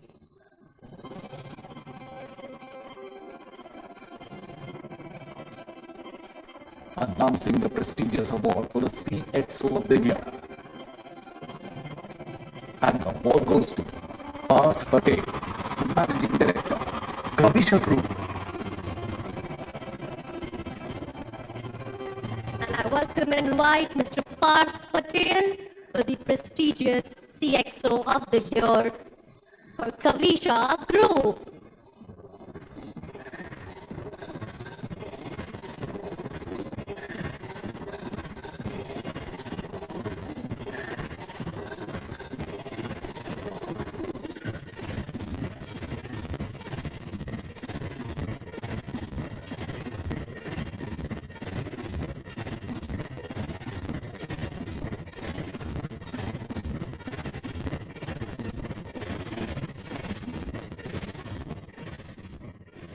All right, well, that was the winners, those were the awardees, and I want you to please, एक बार जोरदार तालियां हो जाए हमारे presenters के लिए. वो भी हमारे साथ खड़े रहे हैं। थैंक यू सो मच, आपने तालियां बजाई, बहुत बहुत शुक्रिया हम सबको एनकरेज और मोटिवेट करने के लिए। Alright, I would request you कि अब आप थोड़ा सा आराम कर लीजिए। बहुत बहुत शुक्रिया सर, आप भी please, really I promise you. Okay, पर मैं चाहूंगी कि आप हमारे साथ 5 मिनट और रुके बस।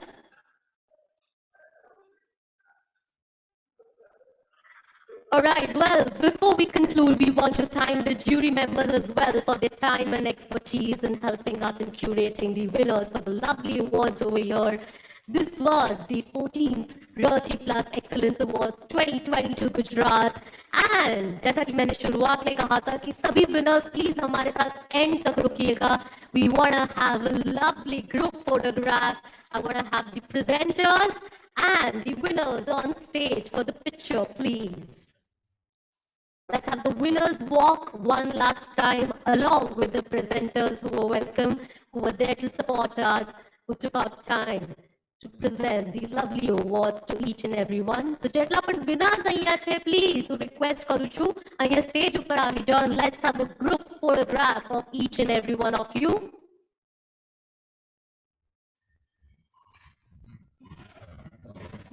We cannot wrap up the evening if we don't have a group photo. So all the winners, please. We have some 40 winners and I want all of them over here, the team to be here, of all the winners of all the categories, as well as the presenters who were here encouraging each and every one to applaud.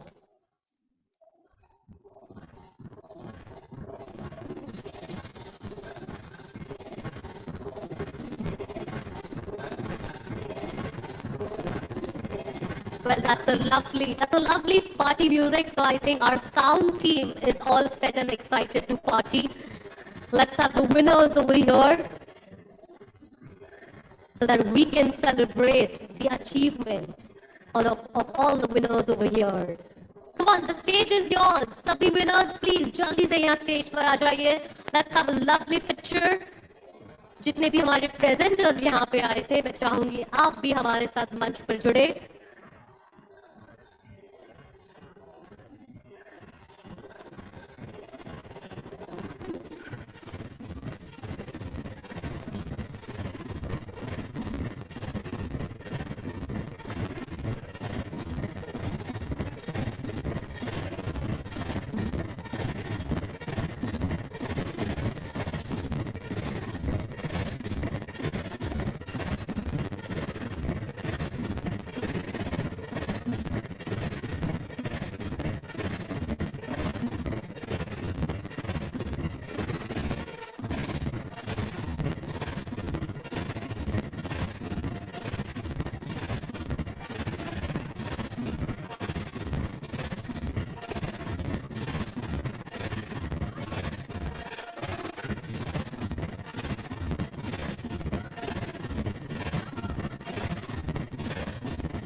Well, that was the exciting day and the lovely evening of 14th Realty Plus Excellence Awards 2022 Gujarat. Thank you, everyone. That's a wrap of the beautiful evening. Once again, thank you to all the jury members and presenters for taking out time and being with us. Heartiest congratulations to all the winners over here. Please join us for delicious dinner. This is your host, Lippy Goyal, signing off. Good night, take care, drive safe. Thank you.